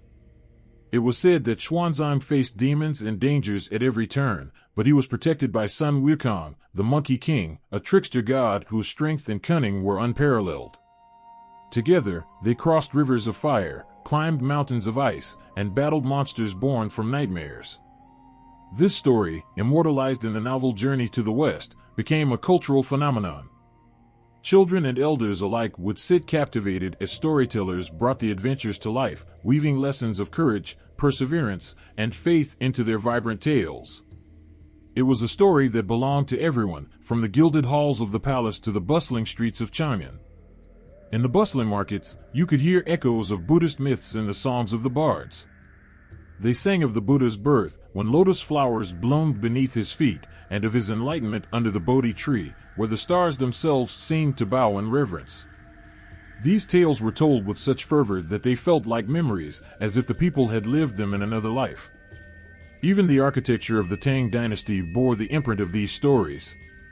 The pagodas, with their tiered roofs spiraling towards the sky, were said to symbolize the ascent to enlightenment. Each level was a step closer to nirvana, a physical representation of the spiritual journey. The Great Wild Goose Pagoda, standing tall against the horizon, became a beacon of faith, its shadow a reminder of the myths that had taken root in the soil of China. But perhaps the most profound impact of these myths was the way they transformed the way people saw the world. They were no longer just inhabitants of a mortal plane, they were part of an intricate web of existence that stretched across lifetimes and realms. The Tang dynasty thrived on this sense of interconnectedness, drawing strength from the idea that every action, every thought, had cosmic significance. As the emperor stood beneath the night sky, gazing at the constellation of stars that seemed to mirror the heavens described in the Buddhist texts, he felt a sense of awe. The myths were more than stories, they were bridges to something greater. And in their light, he saw not just the future of his dynasty but the boundless possibilities of the human spirit. The moon hung low over the mountains, its silver light spilling across a quiet forest where an old man knelt before a cauldron. His robes, shimmering like water under moonlight, rustled as he moved with purpose. In his hands, he held a jade ladle, carefully stirring a mixture that hissed and smoked, its fragrance a strange blend of sweetness and decay. The air was thick with tension, as if the universe itself held its breath, waiting. The man was no ordinary alchemist. He was a seeker of immortality, a practitioner of Taoist arts, and this night held the culmination of decades of study. Surrounding him were symbols etched into the ground, dragons, phoenixes, and clouds, each representing forces that danced between heaven and earth. He whispered incantations that flowed like poetry, words believed to summon the very essence of life. This wasn't just a ritual. It was a battle against mortality, the ultimate quest to escape the ever-turning wheel of death and rebirth. Taoism's golden age brimmed with such stories. Alchemy wasn't merely a pursuit of turning base metals into gold, but a sacred path to transform the human soul. The legends of those who succeeded, or claimed to, echoed through the ages. The most famous among them was the tale of the 8 immortals, figures said to have unlocked the mysteries of eternal life. There was Lu Dongbin, a scholar who cast aside his worldly ambitions after a divine dream revealed the futility of fame. In the vision, he watched his life unfold in cycles of triumph and despair, each ending in death, until he realized the answer lay beyond earthly desires. Legends say he learned the art of inner alchemy, harmonizing breath, essence, and spirit, until his body became as light as the clouds. It wasn't just the stories they told, it was how they told them. Li Bai's brush moved like the wind, free and untamed, his words flowing in rhythms as unpredictable as a river's path. He spoke of drinking wine with the moon as his companion, his verses carefree yet filled with a quiet melancholy. In one moment, he might laugh about immortality being as simple as climbing to the stars, in another, he might mourn its elusiveness, the heavens always just out of reach. Du Fu's words, by contrast, were deliberate, each one placed with the precision of a craftsman. He could write of an emperor ascending to a jade throne as easily as he could describe an old man kneeling before an ancestral shrine, the two scenes linked by a shared reverence for the divine. When he invoked myth, it wasn't to escape reality but to confront it. His poetry was a tapestry of gods and men, interwoven and inseparable.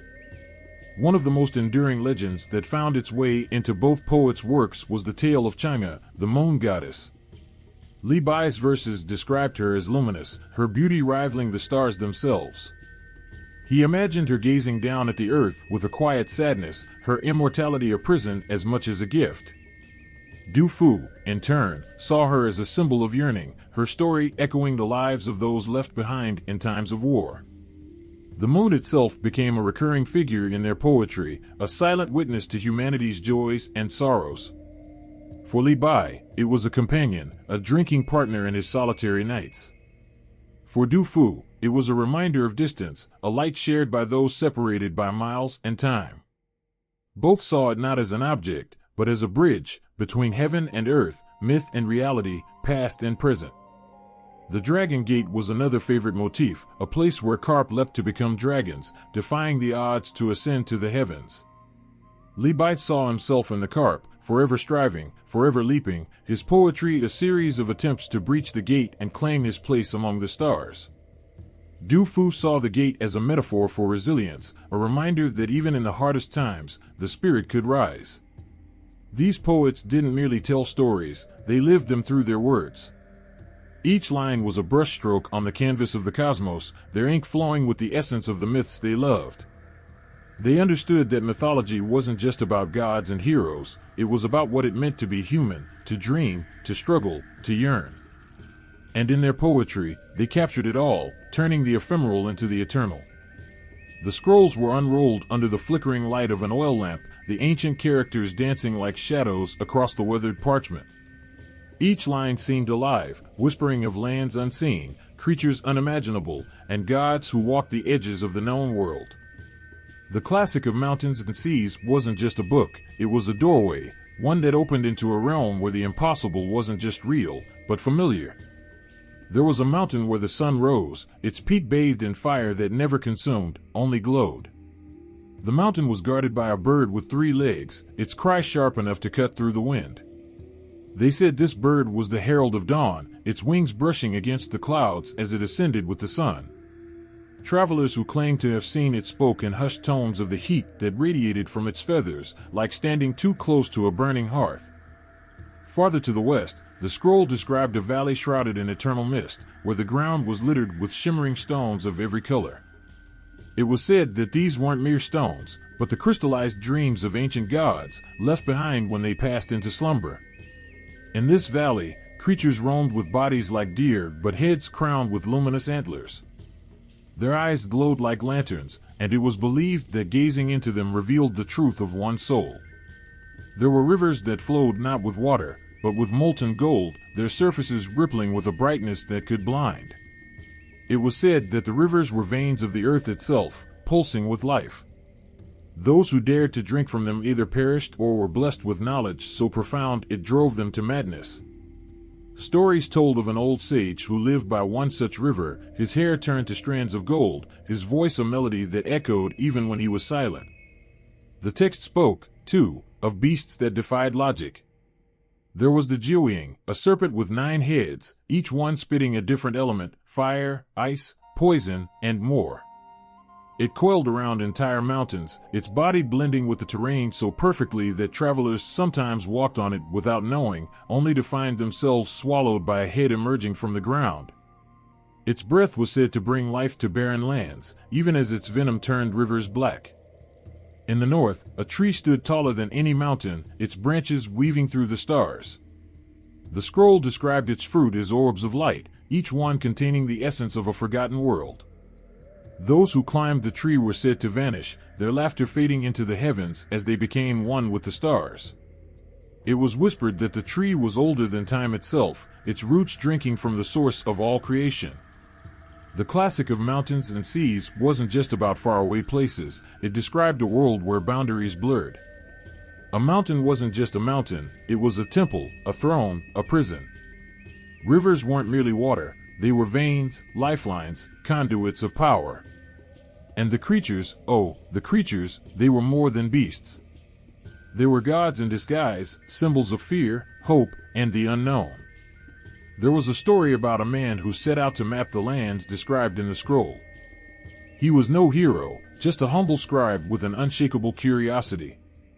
He crossed the Golden River, his reflection shimmering like fire, and climbed the mountain of sunrise, feeling the heat of the three-legged bird's wings. But when he reached the Valley of Crystals, he paused. The stones seemed to whisper his name, their colors shifting as if alive. He bent to pick one up, and the moment his fingers touched it, he saw visions of a world before time, of gods shaping mountains with their hands, of oceans birthed from a single tear. The scroll hinted at a land in the farthest east where the sky met the sea, a place guarded by a creature called the Hundun. It had no eyes, no ears, no mouth, yet it saw all, heard all, knew all. To approach it was to risk madness, for it whispered truths that no mortal mind could bear. Yet the scribe went, driven by a need he couldn't name. When he returned, he was silent, his once dark hair turned white as snow. He never spoke of what he saw, but his eyes held the weight of 1,000 lifetimes. The classic of mountains and seas wasn't just a record, it was a challenge. It dared those who read it to imagine, to dream, to question. Were these places real? Did these creatures exist? Or were they reflections of something deeper, something within us all? The scroll didn't answer, it didn't need to. It knew that the stories would live, not just in ink and parchment, but in the minds of those who dared to believe. The drumbeat thundered, sharp and insistent, like the heartbeat of a restless god. Lanterns cast flickering shadows across the silk-draped stage, where a figure stood, motionless but radiating an unearthly presence. His face, painted in bold streaks of white and red, seemed more masked than man. As the strings of the jinghu shrieked their opening notes, his voice erupted, not in words, but in a cry that carried the weight of mountains and the sorrow of ages. This was no ordinary storyteller. This was Sun Wukong, the Monkey King himself, springing to life in the hands of a master performer. The audience leaned forward as he leaped and spun, his golden staff a blur of defiance. His tale was as old as the stars, a trickster born from stone, defying heaven's mandate and earning his place among the immortals. Yet tonight, his story felt fresh, as if the very gods were leaning down from the heavens to watch. Chinese opera is not merely performance, it is a spell. Every flick of a sleeve, every arch of a painted eyebrow, weaves a world where the mortal and divine collide. In the Peking opera, mythology is not just a backdrop but a heartbeat, pulsing through each act. The tales of gods, demons, and heroes are brought to life with a precision so vivid that it feels like peering through a window into the past. In the tale of Lady White Snake, the stage becomes a mist-covered lake, the air heavy with longing and destiny. Su Xian, the humble scholar, gazes into the eyes of a woman too beautiful to be of this world. The audience knows her secret, she is Bai Suzhen, a serpent spirit who has taken human form. Her love is pure, but the forces of heaven see only deceit. As the opera unfolds, the battle between love and divine law plays out in heartbreaking melodies. When Bai Suzhen, in her serpent form, is imprisoned beneath the Leifeng pagoda, the wails of the performers pierce the hearts of everyone watching. It's not just a story, it's a prayer for a love that defies fate. The stage transforms again, this time to a celestial court where the 8 immortals, a group of mischievous yet revered beings, prepare to cross the sea. Their laughter echoes as each displays their unique powers, He Xinggu with her lotus flower, Zhang Guolao riding backward on his donkey. But their journey is no light-hearted romp. Their path is fraught with trials that test their wisdom and unity. The performers, with their dazzling acrobatics and haunting arias, make the audience feel the weight of every challenge and the triumph of every victory. Even the villains in these operas command awe. In the legend of Neza, the audience watches in breathless silence as Neza, the rebellious child god, confronts the Dragon King. The performer playing the Dragon King, draped in scales of shimmering green silk, moves with a serpentine grace that seems almost otherworldly. When Neza strikes with his fire-tipped spear, the clash feels like the very forces of nature colliding. Beyond Peking opera, regional performances carry their own mythological treasures. In Sichuan opera, the art of face-changing brings the gods and demons of folklore to life with a flicker of masks. One moment, a hero gazes solemnly upon the crowd. The next, a demon snarls, the transformation so seamless it feels like magic. The stories here are raw and visceral, pulling the audience into a world where the lines between good and evil blur. In Yu opera, the myths take on a softer, more lyrical form. The tale of Chang'e, the moon goddess, is sung with voices so delicate they seem to float like petals on the wind. When Chang'e drinks the elixir of immortality and ascends to the moon, leaving her beloved Hou-Yi behind, the audience can almost feel the chill of her eternal loneliness. The costumes, too, are part of the enchantment. They are not merely garments but symbols, each color and stitch telling its own story. A robe embroidered with dragons signifies power, a headdress adorned with phoenix feathers speaks of divine favor. Even the smallest prop, a jade flute, a crimson fan, carries the weight of myth. What makes these operas so powerful is not just the grandeur of their tales, but the way they touch something universal. When a performer steps onto the stage, they are not just a storyteller, they are a bridge. Through them, the audience feels the yearning of mortals who dared to challenge the heavens, the sorrow of gods who fell in love with humanity, and the courage of heroes who stood against the darkness. The myths may be ancient, but the emotions are timeless. As the final notes of the opera fade into silence, the audience sits spellbound. The stage may have emptied, but the stories linger, their echoes settling into the hearts of all who watched. It is said that gods walk among mortals when these tales are told, their presence felt in the crackle of the air and the shimmer of the lights. And for those who witness such a performance, it feels true, if only for a fleeting, magical moment. The silk scroll hung in the dim light, its surface alive with color and motion. There, amid swirling clouds, a dragon coiled, its scales shimmering in shades of gold and emerald, each one painted with such detail that they seemed to ripple. Its claws reached out, sharp and fierce, as if it might leap from the fabric at any moment. In the distance, a goddess floated gracefully, her flowing robes merging with the clouds, her face serene yet commanding. A small boy stood before the painting, his fingers trembling as he reached out, almost expecting to feel the warmth of the dragon's breath or the rustle of the goddess's robes. His grandmother had told him the story many times, how Nuwa, the goddess in the painting, had mended the heavens with stones of 5 colors, saving the earth from destruction.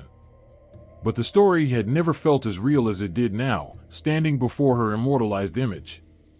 Visual art has a way of pulling myths from the realm of the intangible and placing them firmly into the world we can see and touch. Across temples, scrolls, and ceramics, gods and mythical creatures come to life in vibrant colors and intricate details. Each brushstroke seems imbued with reverence, each carving a testament to the belief that these stories are not just tales but truths. In a bustling workshop centuries ago, an artist hunched over a slab of jade. His tools whispered against the surface, carving the sinuous form of a phoenix. The bird's wings flared wide, each feather etched with painstaking precision. For weeks, the artist had labored, driven by the knowledge that this piece would adorn an emperor's palace, where it would stand as a symbol of prosperity and harmony. As the phoenix took shape under his hands, he felt almost as if he were channeling the divine itself, guided by an unseen force. In temples, statues of gods stand as silent witnesses to the prayers of countless generations. There is Guanyin, the goddess of mercy, her face soft and gentle, yet her eyes hold an infinite depth that suggests she has seen the suffering of the world and still offers compassion. Her many arms stretch outward, each holding a tool or symbol, reminding worshippers that her reach is vast and her care unending. The artisans who sculpt her figures imbue her with a presence so powerful that, standing before her, one might feel both humbled and comforted. The celestial beings are not the only ones brought to life in art. The creatures of legend, dragons, cheilants, and phoenixes, roam freely across canvases and ceramics, each one a vivid reminder of the otherworldly forces that shape human destiny. Dragons, symbols of power and wisdom, are often depicted coiling through storms, their fierce eyes glinting with a challenge. It is said that to look upon a dragon in art is to glimpse the spirit of the cosmos itself, unruly yet awe-inspiring. In one ancient mural, a cheilin, a creature of benevolence and good fortune, stands beneath a flowering tree. Its body is a marvel of textures, with scales that shimmer like jewels and a mane that flows like molten gold. Around it, the air seems alive, painted with swirls of light that suggest its divine aura. Those who see the mural say they can almost hear the soft tread of its hooves and feel the calm it brings, as if the creature itself had stepped into their lives, if only for a moment. Yet art is not always grand and imposing. In small villages, craftsmen painted humble clay tiles with scenes from beloved myths, their work meant to adorn rooftops or shrines. These images, though simple, carried the same sacred weight. A painting of Hoi, the archer who shot down 9 sons, might sit atop a family's hearth, a silent guardian against misfortune. In another home, a depiction of the moon goddess Chang'e might hang in a daughter's room, her serene face a reminder of the beauty and mystery of the heavens. The power of visual art lies not only in its beauty but in its ability to connect people to stories that feel larger than life. A painting of the Yellow Emperor, seated on a throne of clouds, does more than depict a mythical ruler, it makes him real, his gaze both commanding and wise. To see such a painting is to feel a spark of the Emperor's divine essence, to believe, if only for a moment, that the world is shaped by forces greater than we can comprehend. In some cases, art itself becomes part of the story. There is a legend of a painter commissioned to create a mural of a dragon in a temple. When he finished, the dragon was so lifelike that it seemed ready to leap from the wall. Fearing its power, the painter left the eyes incomplete, for he believed that to paint them would breathe life into the creature. Whether the tale is true or not, it captures the reverence with which artists approach their work, as if they were not merely creating but summoning. Even today, these works of art hold a power that transcends time. To stand before a painting of the Jade Emperor, with his flowing robes and stern gaze, is to feel the weight of his authority as if he were present in the room. To trace the delicate lines of a ceramic vase adorned with a phoenix is to feel a connection to the artist who crafted it and the myths that inspired it. The boy before the silk scroll eventually lowered his hand, though his gaze remained fixed on the dragon and goddess. He didn't need to touch them to believe in their power. In the flickering light, they seemed to breathe, their forms alive with the energy of the stories they carried. He whispered a silent prayer to Nuwa, not because his grandmother had told him to, but because, standing there, he felt her presence in a way he could not explain. Perhaps that is the greatest gift of art, it makes the intangible tangible, the mythical real. And in doing so, it reminds us that the stories we tell are not just echoes of the past, but living, breathing forces that shape who we are and who we aspire to be. The theater darkened, and the screen came alive with the flicker of light and shadow. A voice, rich and commanding, filled the room. In the beginning, there was chaos. It began as a sea of swirling darkness gave way to an explosion of color. Golden dragons soared across the sky, their scales glinting like stars, while celestial maidens danced through clouds. The audience sat transfixed, eyes wide, as a story as old as time unfolded in breathtaking clarity, brought to life by technology and imagination. Modern media has a way of pulling the ancient into the now, breathing fresh life into tales that might otherwise fade into whispers. Films and television have taken these myths, dusted off their ancient pages, and dressed them in the vivid colors of contemporary storytelling. In the dim glow of a screen, even the most skeptical viewer finds themselves drawn into the magic, their hearts pounding as gods, heroes, and mythical creatures re-emerge to walk among us. A director sits in their studio, poring over sketches of an upcoming fantasy epic. The concept art shows a warrior, bold and fierce, her armor inscribed with ancient symbols. She stands at the edge of a battlefield, facing a towering serpent coiled in storm clouds. The story is rooted in the legend of Hou-Yi, the archer who shot down the suns, but it's been reimagined for a modern audience. Hou-Yi is now a heroine, her bow replaced with weapons that blend ancient and futuristic designs. The director's goal isn't just to entertain, it's to remind people of the timelessness of these tales, to show that they still matter in a world filled with skyscrapers and smartphones. In a drama series streamed to millions, the moon goddess Chang'e is reimagined as a conflicted protagonist. She isn't simply a figure of grace and beauty anymore. Instead, she's portrayed as a powerful yet lonely woman who sacrificed everything for immortality. Her love story with Hou-Yi unfolds across episodes, filled with longing and regret, their reunion always just out of reach. The audience feels her pain, her yearning, and sees a reflection of their own struggles in her luminous, tear-filled eyes. It's no longer just a myth, it's a mirror. Animations burst with creativity, turning ancient myths into vibrant tales for new generations. In one beloved series, a mischievous monkey king swings his magical staff, his antics causing laughter and gasps in equal measure. He leaps from mountain peaks to oceans, battling demons and tricking gods, his charisma infectious. Children sit glued to their screens, their imaginations ignited. They may not know the original stories, but through this character, they feel a connection to something vast and enduring. The echoes between their tales stir something primal. Both heroes fought for others, bearing the weight of their people's survival. Both faced isolation, their mortal bodies pushed to their limits. Yet, perhaps most striking was their shared tragedy, the loneliness of being a savior in a world that could never fully understand their burden. Even the heavens seemed to conspire in tandem between these two worlds. In the west, Zeus sat on his throne, casting bolts of lightning and dictating the fates of men. His anger was swift, his blessings rare, and his flaws all too human. To the east, the Jade Emperor watched from his celestial palace, orchestrating the balance of yin and yang. He, too, was a ruler with strengths and weaknesses, embodying authority yet tethered by the complexities of divine responsibility. And then there were the monsters, those shadows of humanity's deepest fears and hopes. The Greeks told of Medusa, her serpentine locks writhing with malice, her gaze turning men to stone. She was not merely a villain but a symbol of power and transformation, both feared and misunderstood. In China, there was Nuwa's foe, the mighty Gong Gong, a serpent-like creature whose wrath nearly unraveled creation itself. His battle with the gods left scars upon the earth, reminding all of the fragile line between order and chaos. Both cultures wove these creatures into the fabric of their myths, not just as adversaries but as reflections of humanity's relationship with nature and the unknown.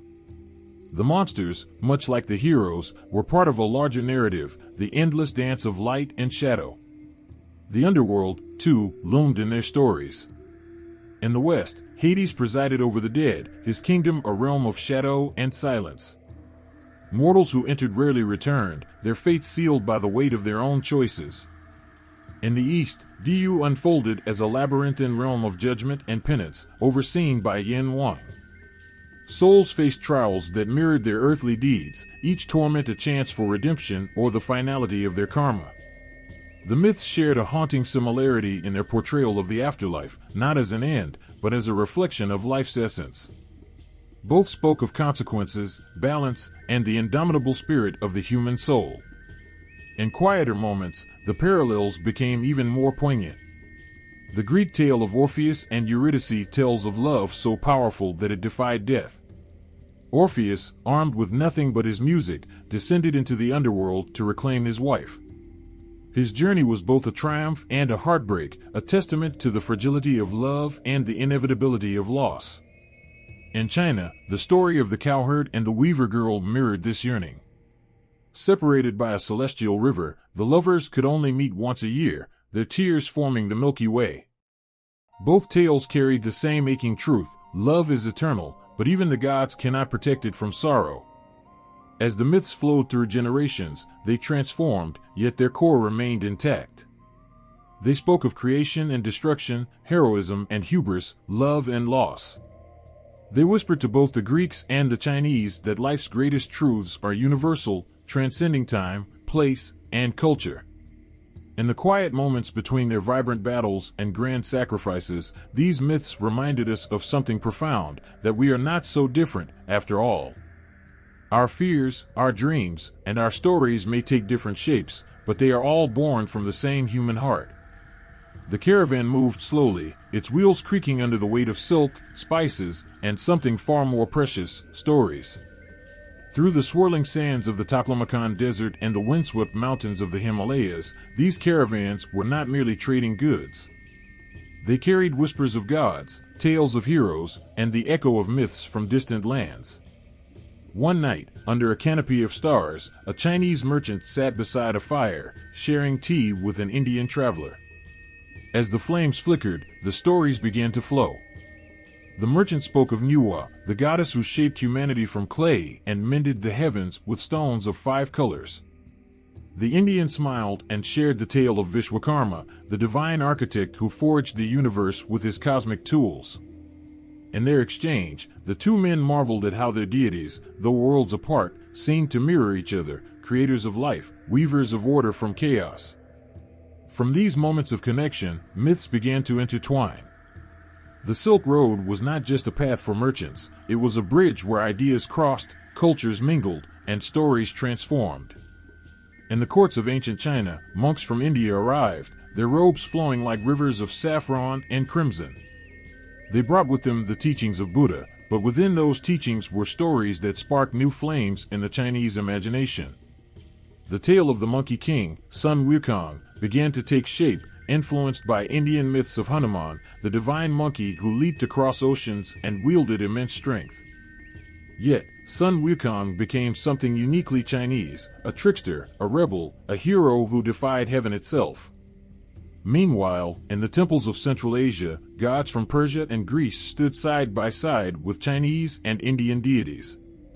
The goddess Xiwangmu, the queen mother of the West, began to adopt traits of Anahita, the Persian goddess of fertility and water. Her image shifted, blending the mystical elements of the East with the regal grace of the West. As her legend spread, she became a bridge between cultures, a reminder that divinity knows no borders.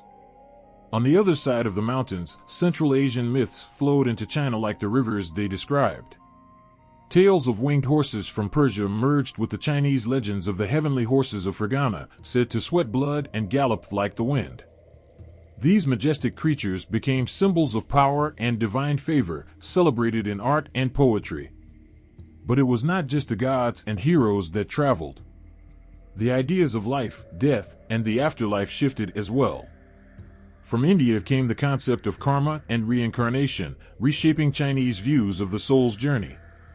In return, Chinese beliefs about ancestral spirits and the importance of familial ties influenced Indian travelers, creating a shared understanding of life's cyclical nature. In the vibrant Tang dynasty, the cosmopolitan city of Chang'an became a melting pot of cultures and myths. Pilgrims from India, traders from Persia, and emissaries from far-flung lands gathered in its bustling markets.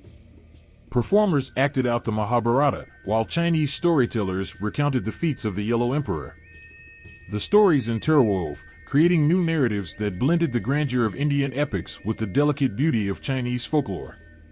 One such tale was the story of Avalokiteshvara, the Bodhisattva of compassion.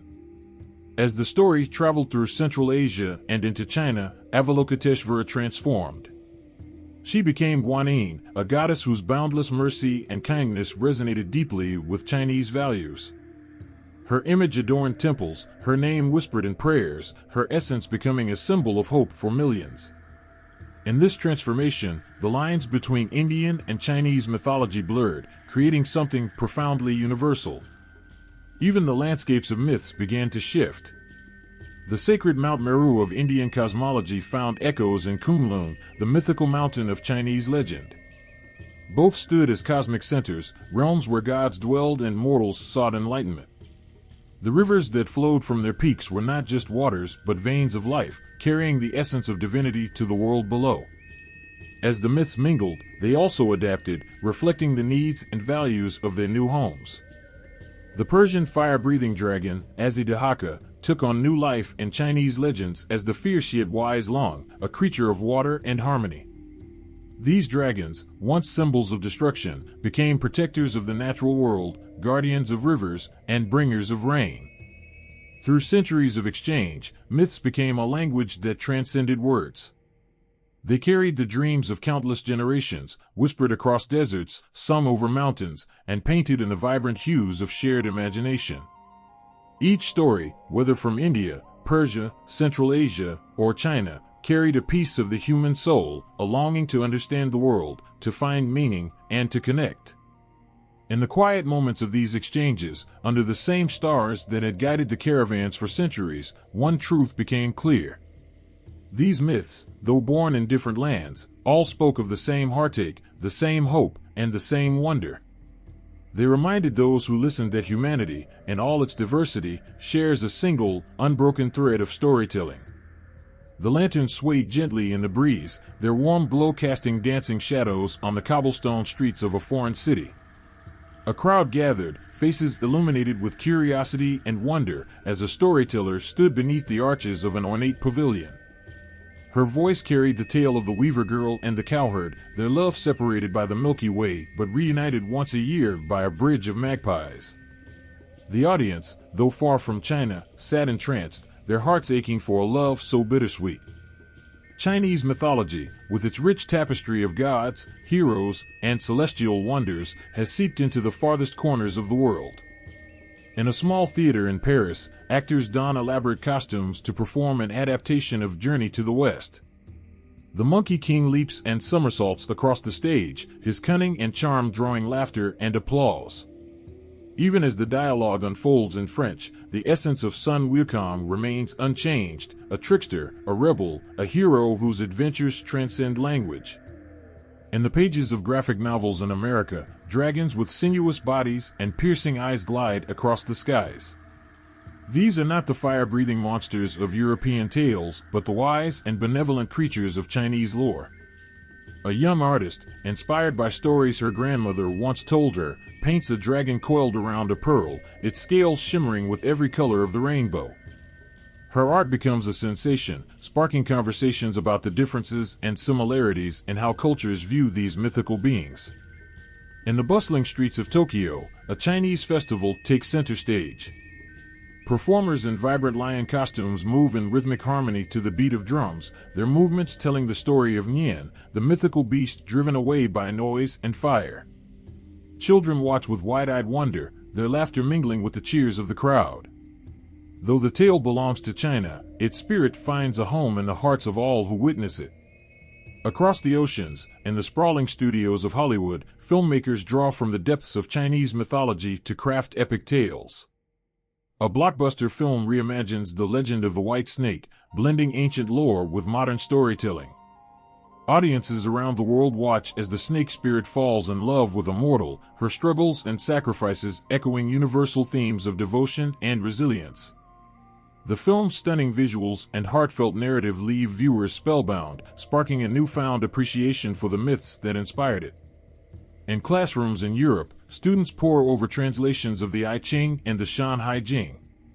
They trace their fingers over maps of mythical lands, imagining the creatures that once roamed them. A teacher speaks of Nuwa and her act of creation, comparing her to other creators in world mythology. The students nod, their notebooks filled with sketches and notes, as they begin to see the threads that connect myths across cultures. In a quiet bookstore in Brazil, a young boy flips through a book of Chinese fairy tales. He pauses at the story of Chang'e, the moon goddess, her ethereal beauty captured in delicate illustrations. That night, as the moonlight streams through his window, he dreams of a palace in the sky, of jade rabbits and immortal elixirs. The story takes root in his imagination, blending with the folklore of his own land to create something new. Chinese mythology, once confined to its homeland, has become a river flowing into the seas of global culture. Each story, whether of gods, demons, or mortals, carries with it the essence of a people, their fears, hopes, and dreams. As these stories travel, they transform, adapting to new contexts while retaining their core. In South Africa, a poet weaves the legend of the 9 sons of the dragon into a modern tale of unity. In Russia, a ballet company performs an interpretation of the Jade Emperor's celestial court, their movements mirroring the grandeur and grace of the heavens. In India, a filmmaker reimagines the story of Ho-E and the 10 sons, drawing parallels with the myths of Surya, the sun god. Even in the digital age, the myths find new life. Online games immerse players in worlds inspired by the Shanhai Jing, where they battle mythical beasts and uncover ancient treasures. Social media platforms buzz with discussions about the meanings behind Chinese zodiac signs, each animal's traits sparking connections and revelations. Animated series bring the tales of the Yellow Emperor and the 4 dragons to screens worldwide, captivating audiences young and old. In the midst of this global embrace, the myths remain deeply personal. A grandmother in London tells her grandchildren the story of the carp that became a dragon, her voice rich with pride and nostalgia. An artist in Mexico incorporates Chinese symbols into her murals, honoring the stories that shaped her upbringing. A scholar in Canada dedicates his life to preserving these myths, ensuring that their light never dims. In another corner of the media landscape, a movie blends the old with the new in ways that are both surprising and moving. A film set in a dystopian future shows humanity struggling to survive, but its central narrative is rooted in the tale of Nuwa. Here, the goddess's role as the mender of the heavens is transformed into that of a scientist who sacrifices everything to repair the atmosphere. Her actions, driven by love and duty, echo the same themes of sacrifice and renewal, reminding audiences that the essence of these myths is universal, even in the most futuristic settings. Modern retellings often tackle themes that resonate deeply with contemporary viewers. They explore identity, power, and the eternal battle between good and evil. The Jade Emperor, once a distant and godly figure, is reimagined in a critically acclaimed film as a flawed leader grappling with the weight of his responsibilities. He faces betrayal, loss, and redemption, his struggles relatable and profound. Viewers watch, riveted, as his journey unfolds, feeling his pain and triumph as if it were their own. Technology plays its role, too, making the myths leap from the screen with unparalleled realism. The Qilin, a mythical creature often described as a harbinger of good fortune, is rendered in stunning detail in a blockbuster film. Its mane flows like liquid gold, its hooves leaving trails of light as it gallops. Audiences gasp as it appears, their hearts racing at the sheer majesty of the creature. For a moment, the boundary between the mythical and the real blurs, leaving viewers breathless. But it isn't just about spectacle. At the heart of these modern interpretations is an emotional core that keeps the stories alive. In a tear-jerking television finale, a character modeled after the Weaver Girl from the legend of the cowherd and the Weaver Girl sacrifices her chance at happiness to save her loved ones. As she fades into the celestial river, separating her from her beloved, viewers across the globe cry with her, moved by the raw humanity of her choice. Even comedic adaptations find ways to honor these ancient tales while bringing laughter to modern audiences. In one popular animated series, the gods descend to Earth, not to wage war or mete out justice, but to solve absurdly mundane problems. The Dragon King tries to master social media, while the Earth God struggles to keep his shrine relevant in a world of online shopping. Beneath the humor lies a poignant message: even the mightiest deities would face challenges in a changing world.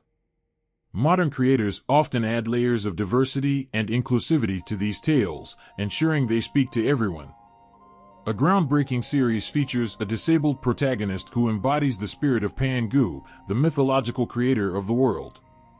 His journey of self-discovery and courage inspires viewers of all backgrounds, showing that mythological greatness can reside in anyone, regardless of their circumstances.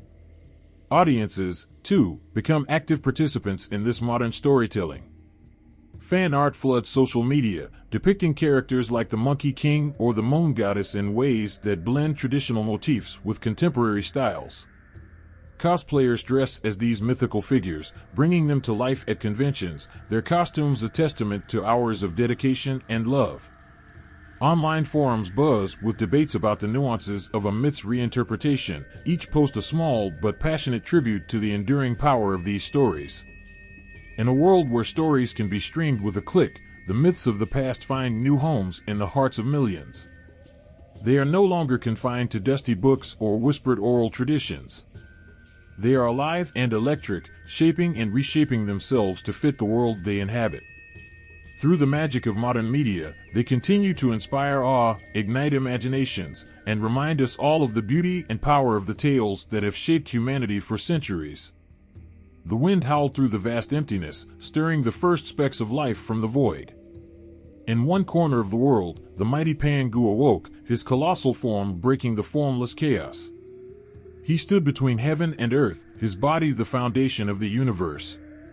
Thousands of miles away, yet centuries before or after, it's impossible to say, another figure emerged from chaos.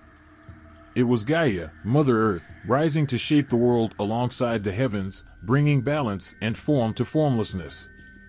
Two civilizations, separated by continents and millennia, found themselves captivated by the same question: how did it all begin? Their answers, though unique, sang in harmony, whispering shared truths of creation, destruction, and the infinite cycle of renewal. On a craggy mountaintop, Pangu stretched his arms to the sky, holding the heavens aloft with sheer will. His every breath became the wind, his sweat the rivers, and his voice the thunder. As he labored, his life ebbed away, but in his sacrifice, the world flourished. His bones became mountains, his blood the seas, his eyes the sun and moon, and his final exhalation the very soul of humanity. Across the seas, a tale unfolded where Gaia, too, brought forth creation through her very essence. Her children, the Titans, shaped the earth, hewing valleys and raising peaks. Yet, chaos was never easily tamed. The heavens themselves conspired to crush her, and only through the rebellion of her children did balance emerge. Blood was spilled, the earth shook, and creation demanded sacrifice. In both myths, the origin stories resonated with a shared awe for the magnitude of creation, a sense that such beauty could only emerge from profound struggle and ultimate surrender. Then came the heroes, the mortals blessed, or cursed, with destinies greater than their fragile frames could bear. In the shadow of Mount Olympus, Heracles roared against impossible odds, his lion skin glinting under the sun. Each labor he faced was not just a feat of strength, but a lesson in humility, perseverance, and the frailty of mortal ambition. Yet, for all his divine parentage, Heracles was haunted by his human flaws. Rage, sorrow, and the need for redemption drove him as much as his courage did. On the other side of the world, another hero's shadow danced under the moonlight. Hoi, the archer, stood firm as 10 suns scorched the earth, threatening to consume everything. His bowstring sang with each shot, his arrows piercing the heavens. One by one, he struck down the blazing suns, sparing only one to light the world. Like Heracles, Hoi's triumph came at a cost. The suns he destroyed were gods, their deaths staining his name and bringing unforeseen consequences. He saved humanity but lost the favor of the divine and, eventually, his own happiness. Through every retelling, every reinterpretation, the heart of Chinese mythology beats strong. It speaks of a world where gods walk among mortals, where dragons bring rain, and where love and sacrifice shape the heavens and earth. It reminds us that myths are not just tales of the past, but bridges to the present, connecting us across time and space.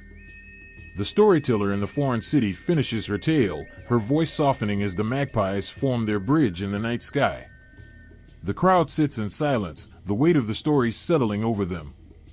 Then, slowly, applause rises, not just for the storyteller but for the tale itself, for its power to touch hearts, to transcend borders, and to remind us all of the magic that lives in stories. The incense burned steadily, its curls of smoke rising into the crisp morning air. A mother and her son stood before a towering statue of Guan Yu, the god of loyalty and righteousness.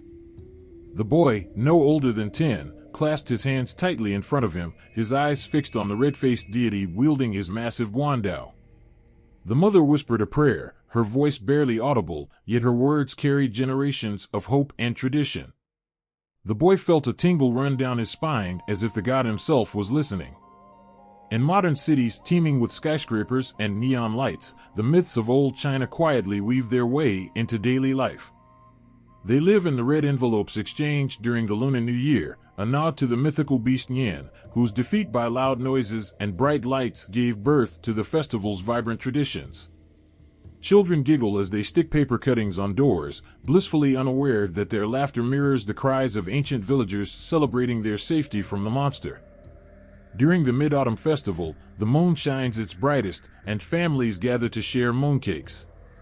As they eat, they recount the tale of Chang'e, the moon goddess, who floats above, her ethereal form hidden behind the silvery glow. Little girls glance at the sky, imagining her graceful figure, while elders sip tea, their smiles touched with nostalgia. The myth, though ancient, feels alive in that moment, a thread tying past to present. In the bustling markets of Beijing, a shopkeeper carefully arranges jade pendants shaped like dragons. A customer picks one up, marveling at the intricate details of its scales. The shopkeeper, her eyes sparkling, recounts the story of the dragon as a symbol of power, wisdom, and protection. "Wear this," she says, "and it will bring you strength."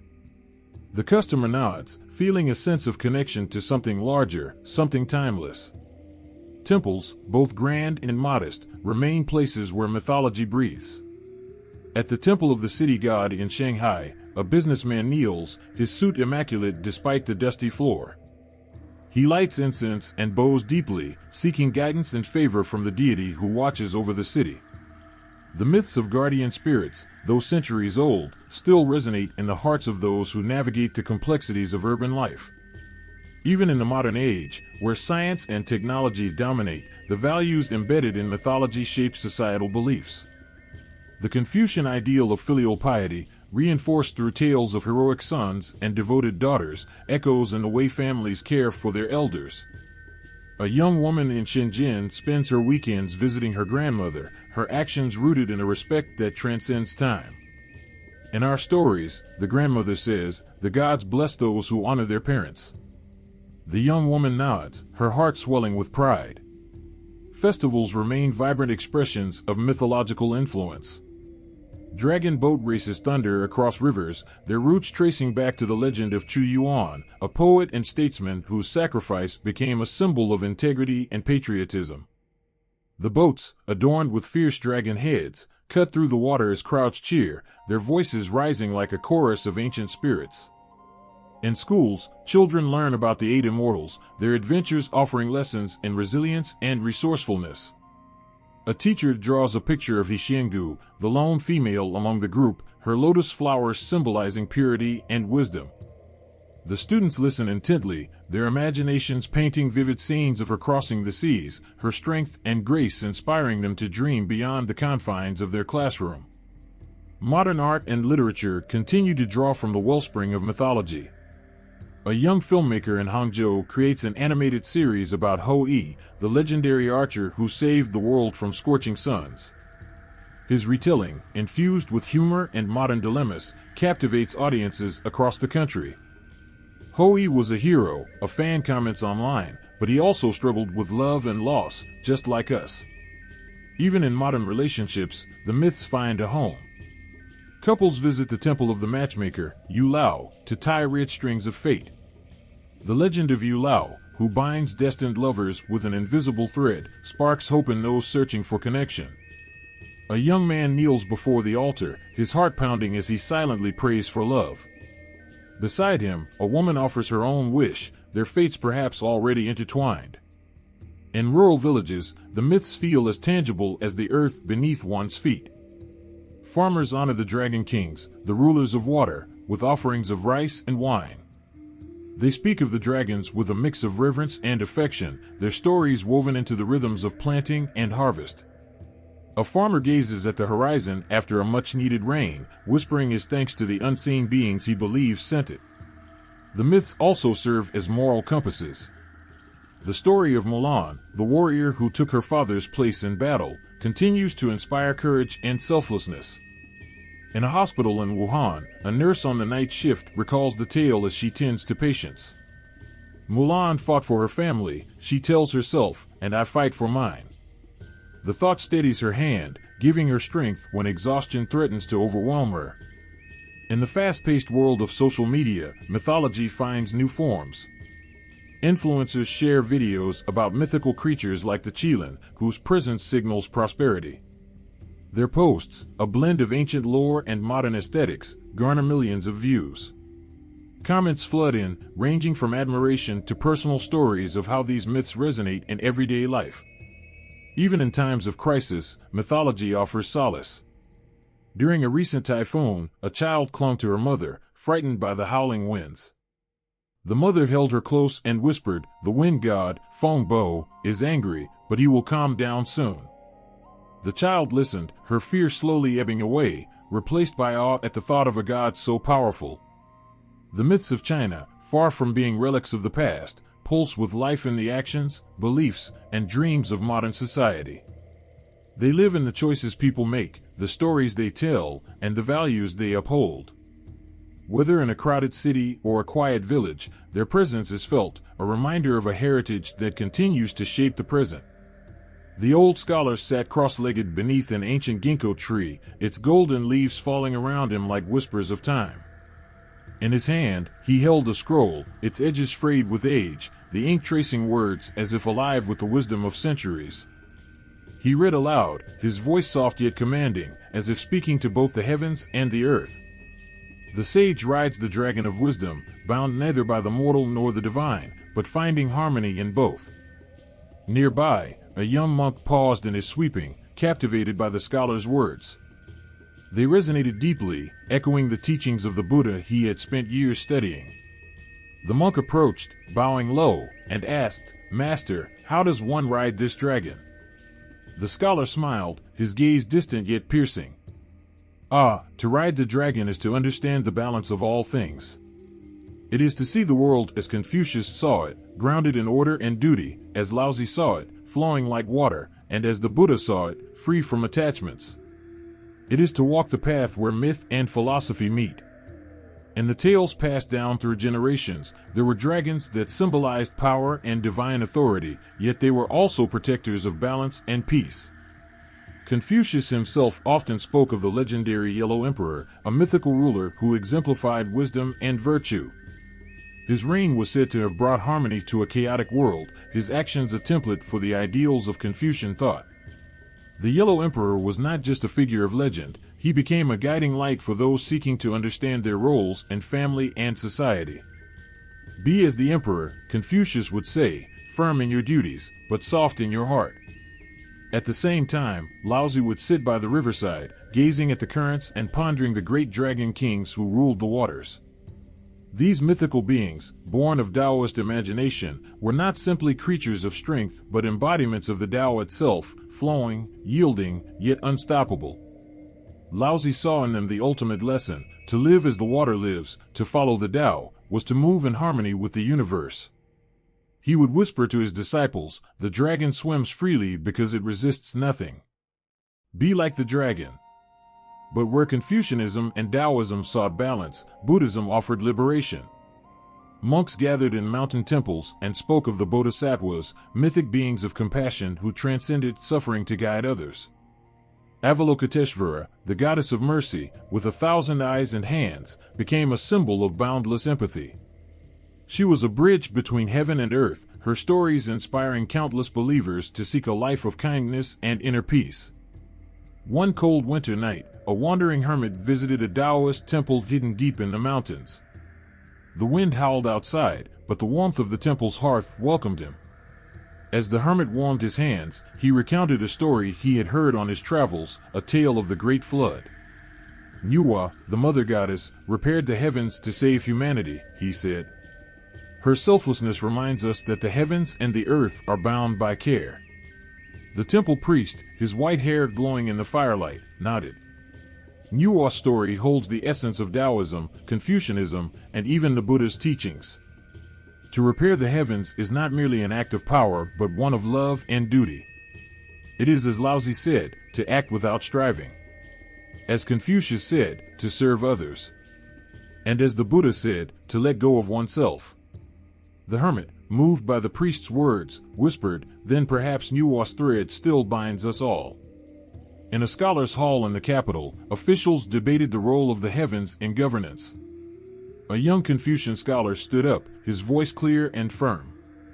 "The mandate of heaven is not a right but a responsibility. The myths of our ancestors teach us this truth. If the emperor strays from virtue, the heavens will send signs, floods, famines, the flight of the dragon. These are not punishments but reminders. To lead is to serve the people." An older Taoist in the room chuckled softly. "And who reads the will of the heavens, young one? The dragon's flight may be a warning, or merely a dance of joy. Do not be so quick to assign meaning. The Tao teaches us to accept without judgment." A Buddhist monk, seated at the edge of the room, added quietly, "Perhaps the truth lies in both your words. The myths do not demand our understanding. They ask only that we reflect." In the quiet corners of society, mythology wove its way into the daily lives of ordinary people. A farmer planting rice whispered prayers to the dragon kings, trusting them to bring rain. His actions reflected Taoist acceptance of nature's cycles, but also the Confucian value of hard work. Nearby, his wife lit incense for Guanyin, the goddess of mercy, her faith rooted in Buddhist compassion. In a bustling market, a merchant carried a jade pendant shaped like the phoenix. He believed in its power to bring renewal and good fortune, a lesson drawn from Taoist myths of transformation. At the same time, he remembered his father's teachings: prosperity is not only what you earn but what you share. This belief echoed Confucian ideals, the myth and the philosophy blending seamlessly. Even in the solitude of a scholar's study, the myths whispered their lessons. A young woman studying the I Ching, or Book of Changes, traced the hexagrams with her fingers. She thought of the stories of Fuxi, who was said to have created the book. To know the patterns of the world, she murmured, is to know oneself. Her thoughts drifted to the Buddha's teachings on impermanence, to Laozi's verses on simplicity, and to Confucius's call for introspection. All seemed to speak as one voice. Late one evening, under a sky thick with stars, a child sat by his grandfather's side, listening to stories of old. "Why are there so many gods and heroes?" the boy asked, his eyes wide with wonder. The grandfather smiled, his voice gentle yet firm. "Because they teach us to be better. Each story, each myth, is a guide, a light in the dark. They remind us of what we can become."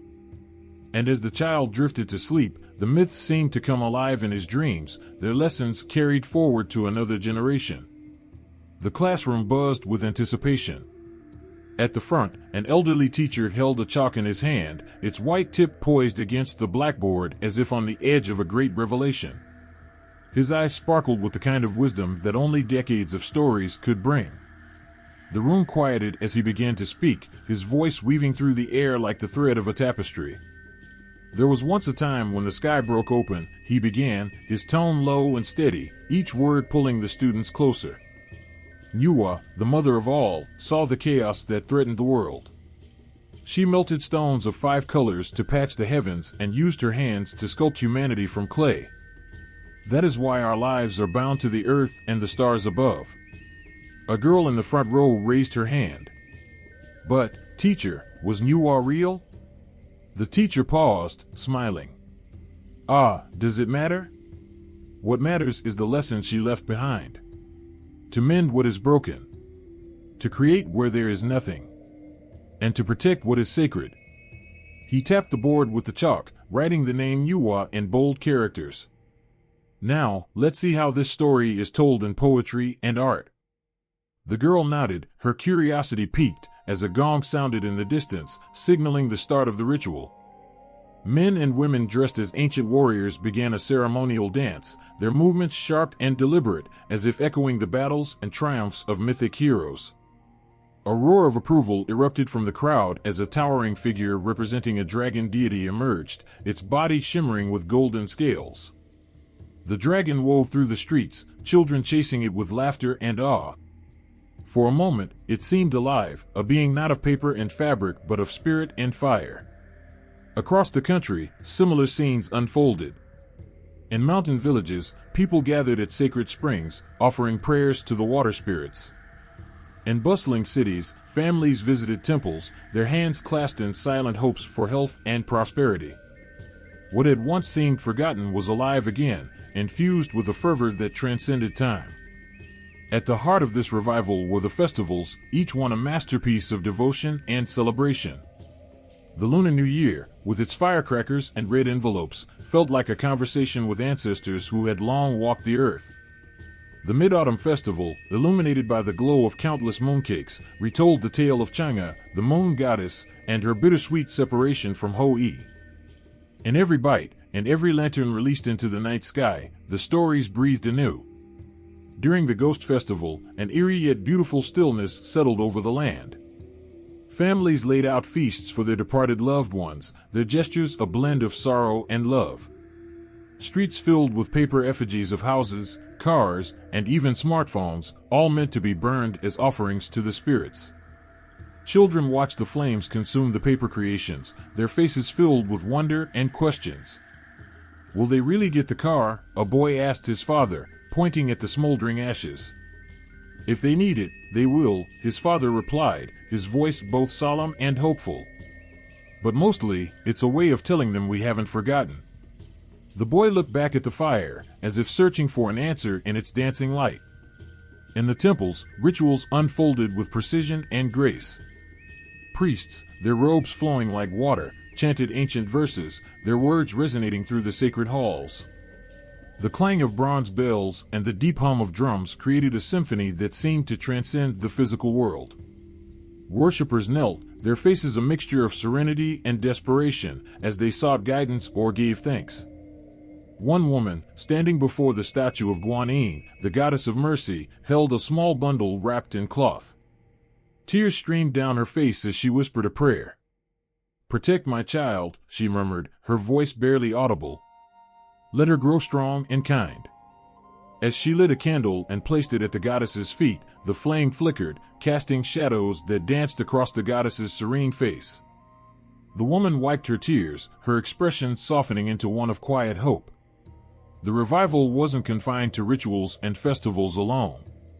Artisans and craftsmen, inspired by the resurgence of mythological practices, began creating intricate works that celebrated the gods and legends. Painters depicted the epic battles of Sun Wukong and the celestial armies with vivid strokes, their canvases bursting with life. Sculptors carved deities from jade and wood, each figure radiating a sense of power and grace. Even modern designers incorporated mythological motifs into fashion and architecture, bridging the ancient with the contemporary. In a small workshop, an old man carefully painted a porcelain vase, his brush steady despite his age. The vase depicted Nuwa mending the sky, her figure surrounded by swirling clouds and vibrant colors. A young apprentice watched in awe, asking, "Master, why do you paint these stories?" The old man paused, his gaze thoughtful. "Because they remind us of who we are. And because some stories are too beautiful to be forgotten." In cities, theaters brought mythology to life through elaborate performances. Actors donned masks and costumes, transforming into gods, demons, and heroes. The audience gasped as the Monkey King somersaulted across the stage, his golden staff spinning like a whirlwind. They cried as Meng Jiangnu wept for her husband, her sorrow shaking the Great Wall itself.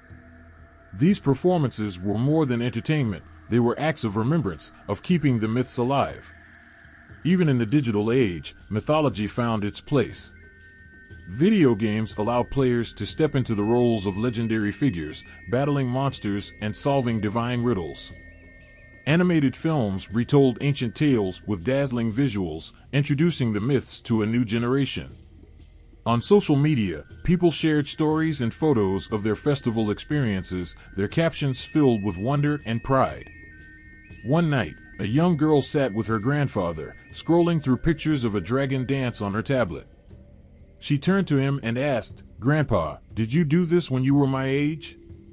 He chuckled, his eyes distant. "Oh, yes. And we believed the dragon wasn't just a costume. We believed it was real." "Do you still believe?" she asked, her voice soft. He smiled, placing a hand on her shoulder. Every time I see it, I do. As the festivals continued, as the rituals flourished, and as the stories found new forms, it became clear that the myths were not just being revived, they were being reborn. Each practice, each celebration, was a thread in a vast tapestry, connecting the past with the present, the earth with the heavens, and the people with the gods.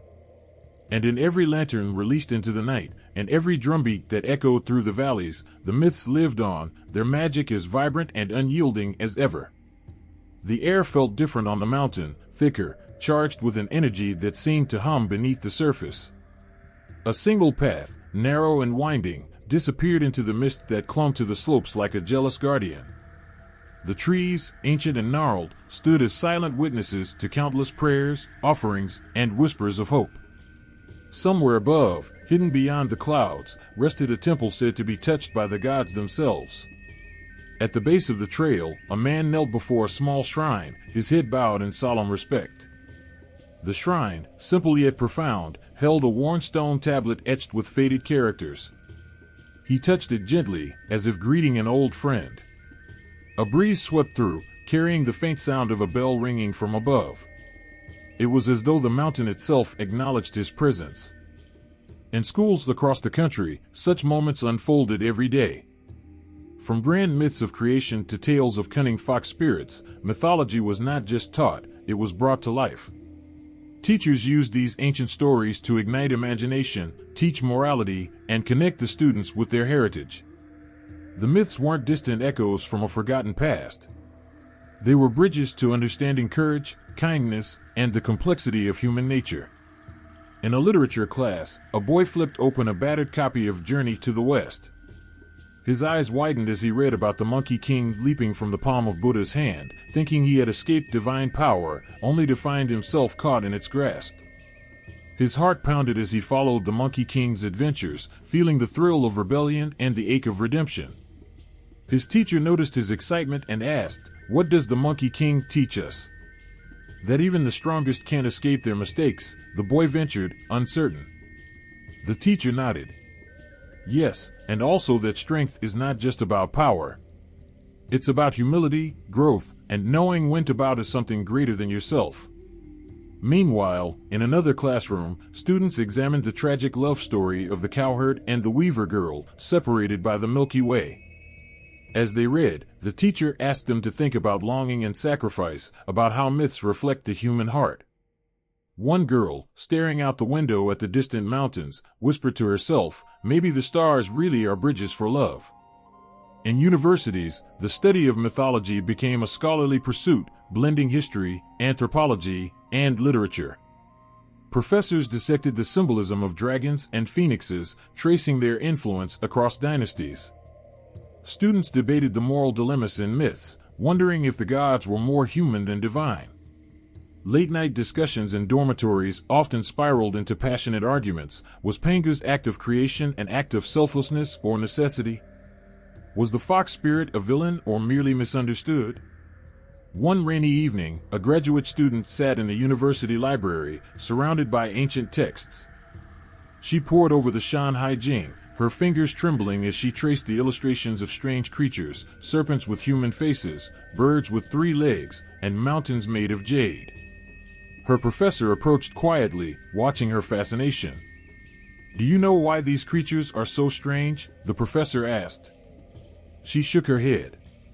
"Because they remind us that the world is bigger than we can ever imagine. Myths teach us to dream beyond the limits of what we know." The student looked at the drawings again, her heart pounding.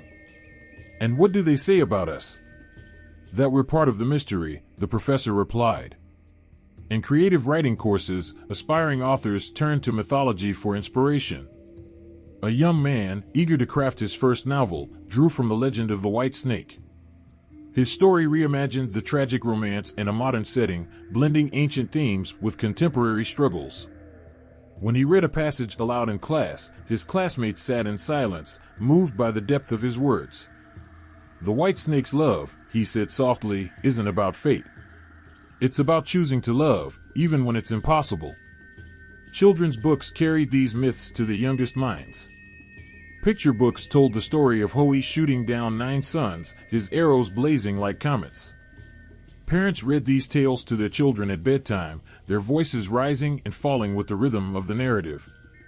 "And that's why we have only one sun in the sky," they would say, tucking their children in. "Because Ho'i saved us." In libraries, researchers and historians pieced together fragments of forgotten tales, their work preserving the voices of ancestors. They uncovered stories of lesser-known deities, of gods who ruled the winds and spirits who guided travelers through the mountains. These scholars understood that myths weren't just stories, they were maps of the human soul. One such scholar, an elderly woman with silver hair and sharp eyes, spoke at a conference. "Mythology," she said, her voice steady, "is not just about gods and heroes. It's about us. It's how we understand courage, fear, love, and loss. It's how we teach, how we learn, and how we remember." In rural areas, where traditions thrived untouched by modernity, village elders gathered children around fires and told tales under the stars. Their voices carried the weight of generations, and the children listened, wide-eyed, as they heard about dragons guarding rivers and immortals living in the mountains. One boy, staring into the flickering flames, whispered to his friend, "Do you think the dragons are real?" "Maybe," the friend replied. "But even if they're not, they feel real." Back in the city, a high school student stood nervously in front of her class, her hands clutching a piece of paper. She had written an essay about Chang'e, the moon goddess, and what her story meant to her. As she began to read, her voice shaky, she spoke about longing, sacrifice, and the beauty of dreaming for something beyond reach. When she finished, the class erupted in applause. For a moment, the myths seemed alive again, their lessons resonating in every heart. In every corner of society, mythology wasn't just taught, it was lived. It shaped how people thought, how they spoke, and how they understood their place in the world. It connected generations, bridging the gap between the ancient and the modern, the mythical and the real. And as the stories continued to be told, the myths carried forward their timeless power, alive in the hearts and minds of those who heard them. The night sky was painted with 1,000 glittering stars as lanterns swayed gently in the breeze, their warm glow reflecting on the river below. A procession of people, dressed in vibrant silks and adorned with intricate patterns of dragons and phoenixes, moved with reverence. The air was thick with the scent of incense and the sound of drums and flutes, their rhythms carrying a heartbeat from centuries past. It was the eve of a grand festival, and the old gods were stirring. In the middle of the square, an elderly woman lit a bundle of incense sticks, her hands trembling slightly as she bowed before an altar. On it stood statues of deities, their expressions both fierce and serene, surrounded by offerings of fruit, rice, and wine. Beside her, a young girl watched intently, her wide eyes catching the flicker of candlelight. "Grandmother," the girl whispered, "why do we give them food? They're not real." The woman smiled, a glint of mischief in her tired eyes. "Oh, child, they are as real as the wind that whispers in the trees. We honor them not just for what they are, but for the stories they carry and the blessings they bring. Listen closely tonight, and you might hear them." As the candles burned low, the sound of waves filled the silence, as if echoing the goddess's unseen presence. Across the land, from mountain peaks to city temples, from sacred rivers to hidden valleys, the myths endured. Their essence lingered in the stones, the trees, and the hearts of those who remembered, binding past and present in a timeless embrace. The city lights flickered like restless spirits against the darkened sky, their hum drowning out the stars. Below, the streets pulsed with life, neon signs buzzing, cars honking, voices rising and falling like waves on an endless ocean. Amid the chaos, an old courtyard stood, its weathered wooden doors shut tightly against the encroaching noise. Inside, the world was different. Lanterns hung from carved beams, casting a soft glow on the cobblestones below. The air smelled of incense and aged wood, carrying a silence that seemed to listen. In one corner, a small group of elders gathered around a table, their fingers deftly arranging vibrant red paper into intricate shapes. A young boy watched in awe as his grandfather's hands folded a dragon, its delicate wings poised for flight. "Why do you still make these, grandfather?" the boy asked, his voice a mix of curiosity and doubt. "No one cares about these things anymore. Everyone is too busy looking at their phones. The grandfather paused, his weathered hands hovering over the paper. Because, Shaoli, these shapes carry stories. Stories older than this city, older than all these lights. His voice held a weight that made the boy fall silent. Just beyond the courtyard walls, change loomed like a tidal wave. The old Hudong neighborhood, with its narrow alleys and gray brick houses, was shrinking as sleek towers rose in its place. Progress marched forward relentlessly, reshaping the landscape and its image. The sounds of construction were constant, a symphony of drills, hammers, and shouting workers. One evening, a woman in a sharp business suit walked through the Hudong, her heels clicking sharply against the stones. She stopped in front of the courtyard, her gaze lingering on the red lanterns swaying gently in the breeze. Her phone buzzed in her hand, pulling her attention back to a message about the latest development plans. This place was scheduled to be demolished within weeks. She hesitated, her thumb hovering over the screen. Memories tugged at her, running through these alleys as a child, her grandmother calling her home for dinner, the stories whispered under the lantern light. Shaking her head, she walked away, her steps quickening as if to outrun the ghosts of her past. In another part of the city, a festival was underway. The Dragon Boat Festival, once a day of reverence and community, now seemed more like a backdrop for tourists with cameras. Crowds gathered along the riverbanks, watching the brightly painted boats race across the water. Vendors sold plastic trinkets and overpriced snacks, their shouts competing with the traditional music playing faintly in the background. Among the spectators, an elderly man stood with his granddaughter, clutching a hand-stitched sachet filled with herbs. "This is for protection," he explained, tying it to her wrist. She wrinkled her nose. "It smells funny, Grandpa. Can I take it off?" He smiled sadly. "It's not just about the smell. It's about remembering. Every stitch tells a story." Nearby, a young couple posed for selfies, their faces lit by their phone screens. They didn't notice the dragon boats gliding by or the rhythmic drum beats echoing across the water. The festival continued around them, but its heart seemed to beat a little fainter. In a small village far from the city's glow, another scene unfolded. A Taoist priest stood before a gathering of villagers, the full moon illuminating his ceremonial robes. He recited ancient chants, his voice rising and falling with the rhythm of the wind. The villagers watched intently, their faces illuminated by the flickering light of a bonfire.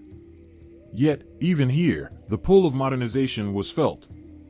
The younger generation shifted restlessly, their phones tucked discreetly into their sleeves. Some whispered to each other, questioning the relevance of these rituals.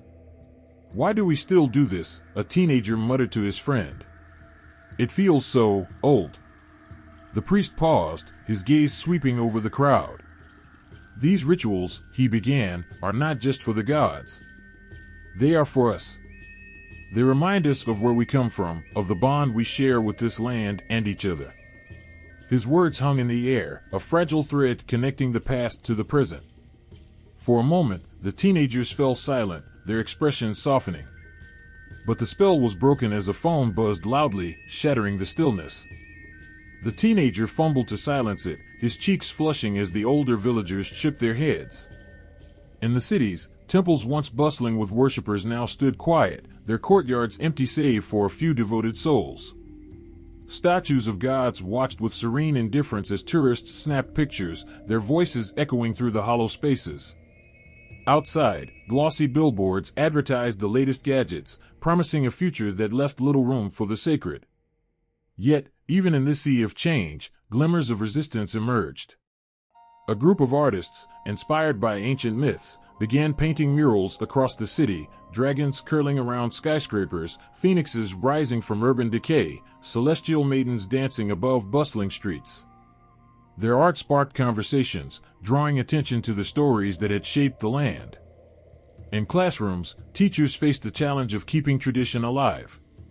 One teacher, a woman with a passion for storytelling, decided to bring mythology into her lessons.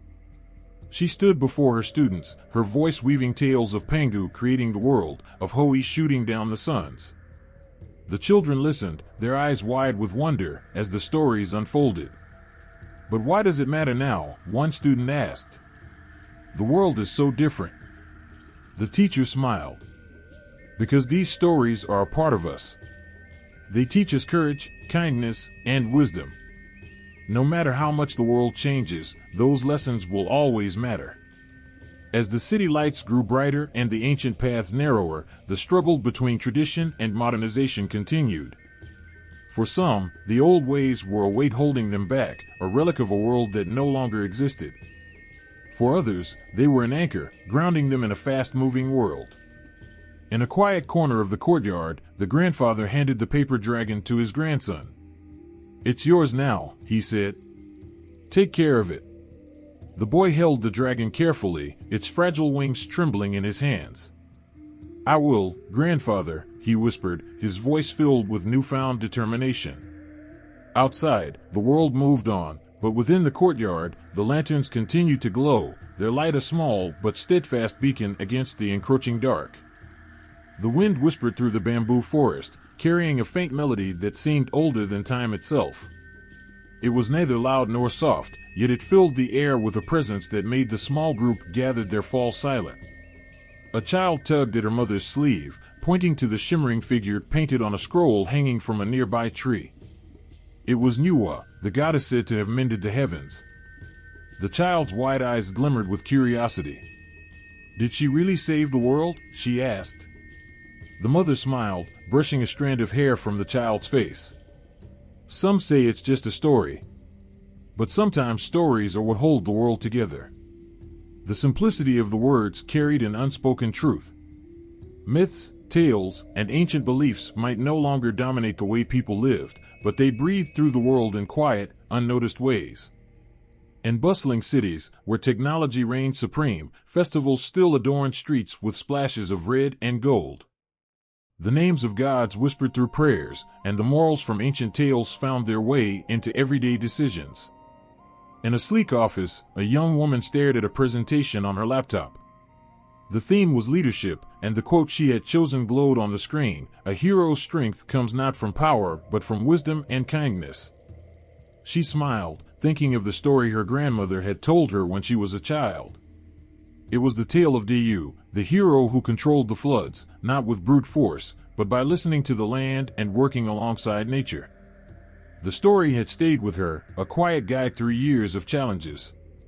Meanwhile, in a theater filled with hushed anticipation, a performance unfolded on stage. Actors in elaborate costumes brought the Monkey King to life, leaping and spinning with an energy that made the audience gasp.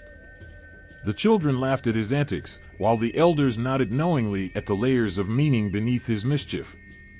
One young boy leaned toward his grandfather, whispering, "Why is the Monkey King always getting in trouble?" The grandfather chuckled. "Because even the cleverest of us can make mistakes. But he always finds his way back to what's right." That night, as the audience dispersed into the streets, the laughter and excitement lingered in the air, mingling with the modern hum of the city. The myths were not relics, but threads woven into the fabric of life, adapting, evolving, and thriving. In a classroom lit by the morning sun, a teacher handed out books filled with ancient tales. The students, some enthusiastic and others less so, began reading the story of Chang'e, the moon goddess. One girl raised her hand. Why did she drink the elixir if she knew she'd be alone? The teacher paused, looking out the window as if searching for the right words. "Sometimes," she said softly, "sacrifice is the hardest part of love. But it can also be the most beautiful." The girl didn't respond immediately, her brow furrowed in thought. Later, as she walked home, she gazed up at the moon, feeling a connection she couldn't quite explain. The story had planted a seed, one that would grow in ways she wouldn't understand until much later. Elsewhere, in a crowded temple courtyard, incense spiraled toward the sky. A man knelt before a statue of Guan Yu, the god of loyalty and righteousness, his head bowed in silent prayer.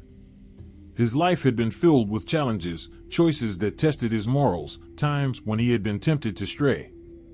Yet, the teachings of the old stories had always pulled him back. They reminded him of what truly mattered. Not far away, a group of artists gathered in a studio, their hands stained with paint and clay. On their canvases, dragons curled around mountains, phoenixes rose from flames, and celestial beings danced among the stars. Their work wasn't just art, it was a bridge, connecting past and present. One artist stepped back, studying his painting of Hoi shooting down the suns. "Do you think anyone cares about these old stories anymore?" he asked. Another artist, a woman sculpting a clay figure of Nuwa, smiled. "Maybe not in the way they used to. But they care about courage, about hope, about love.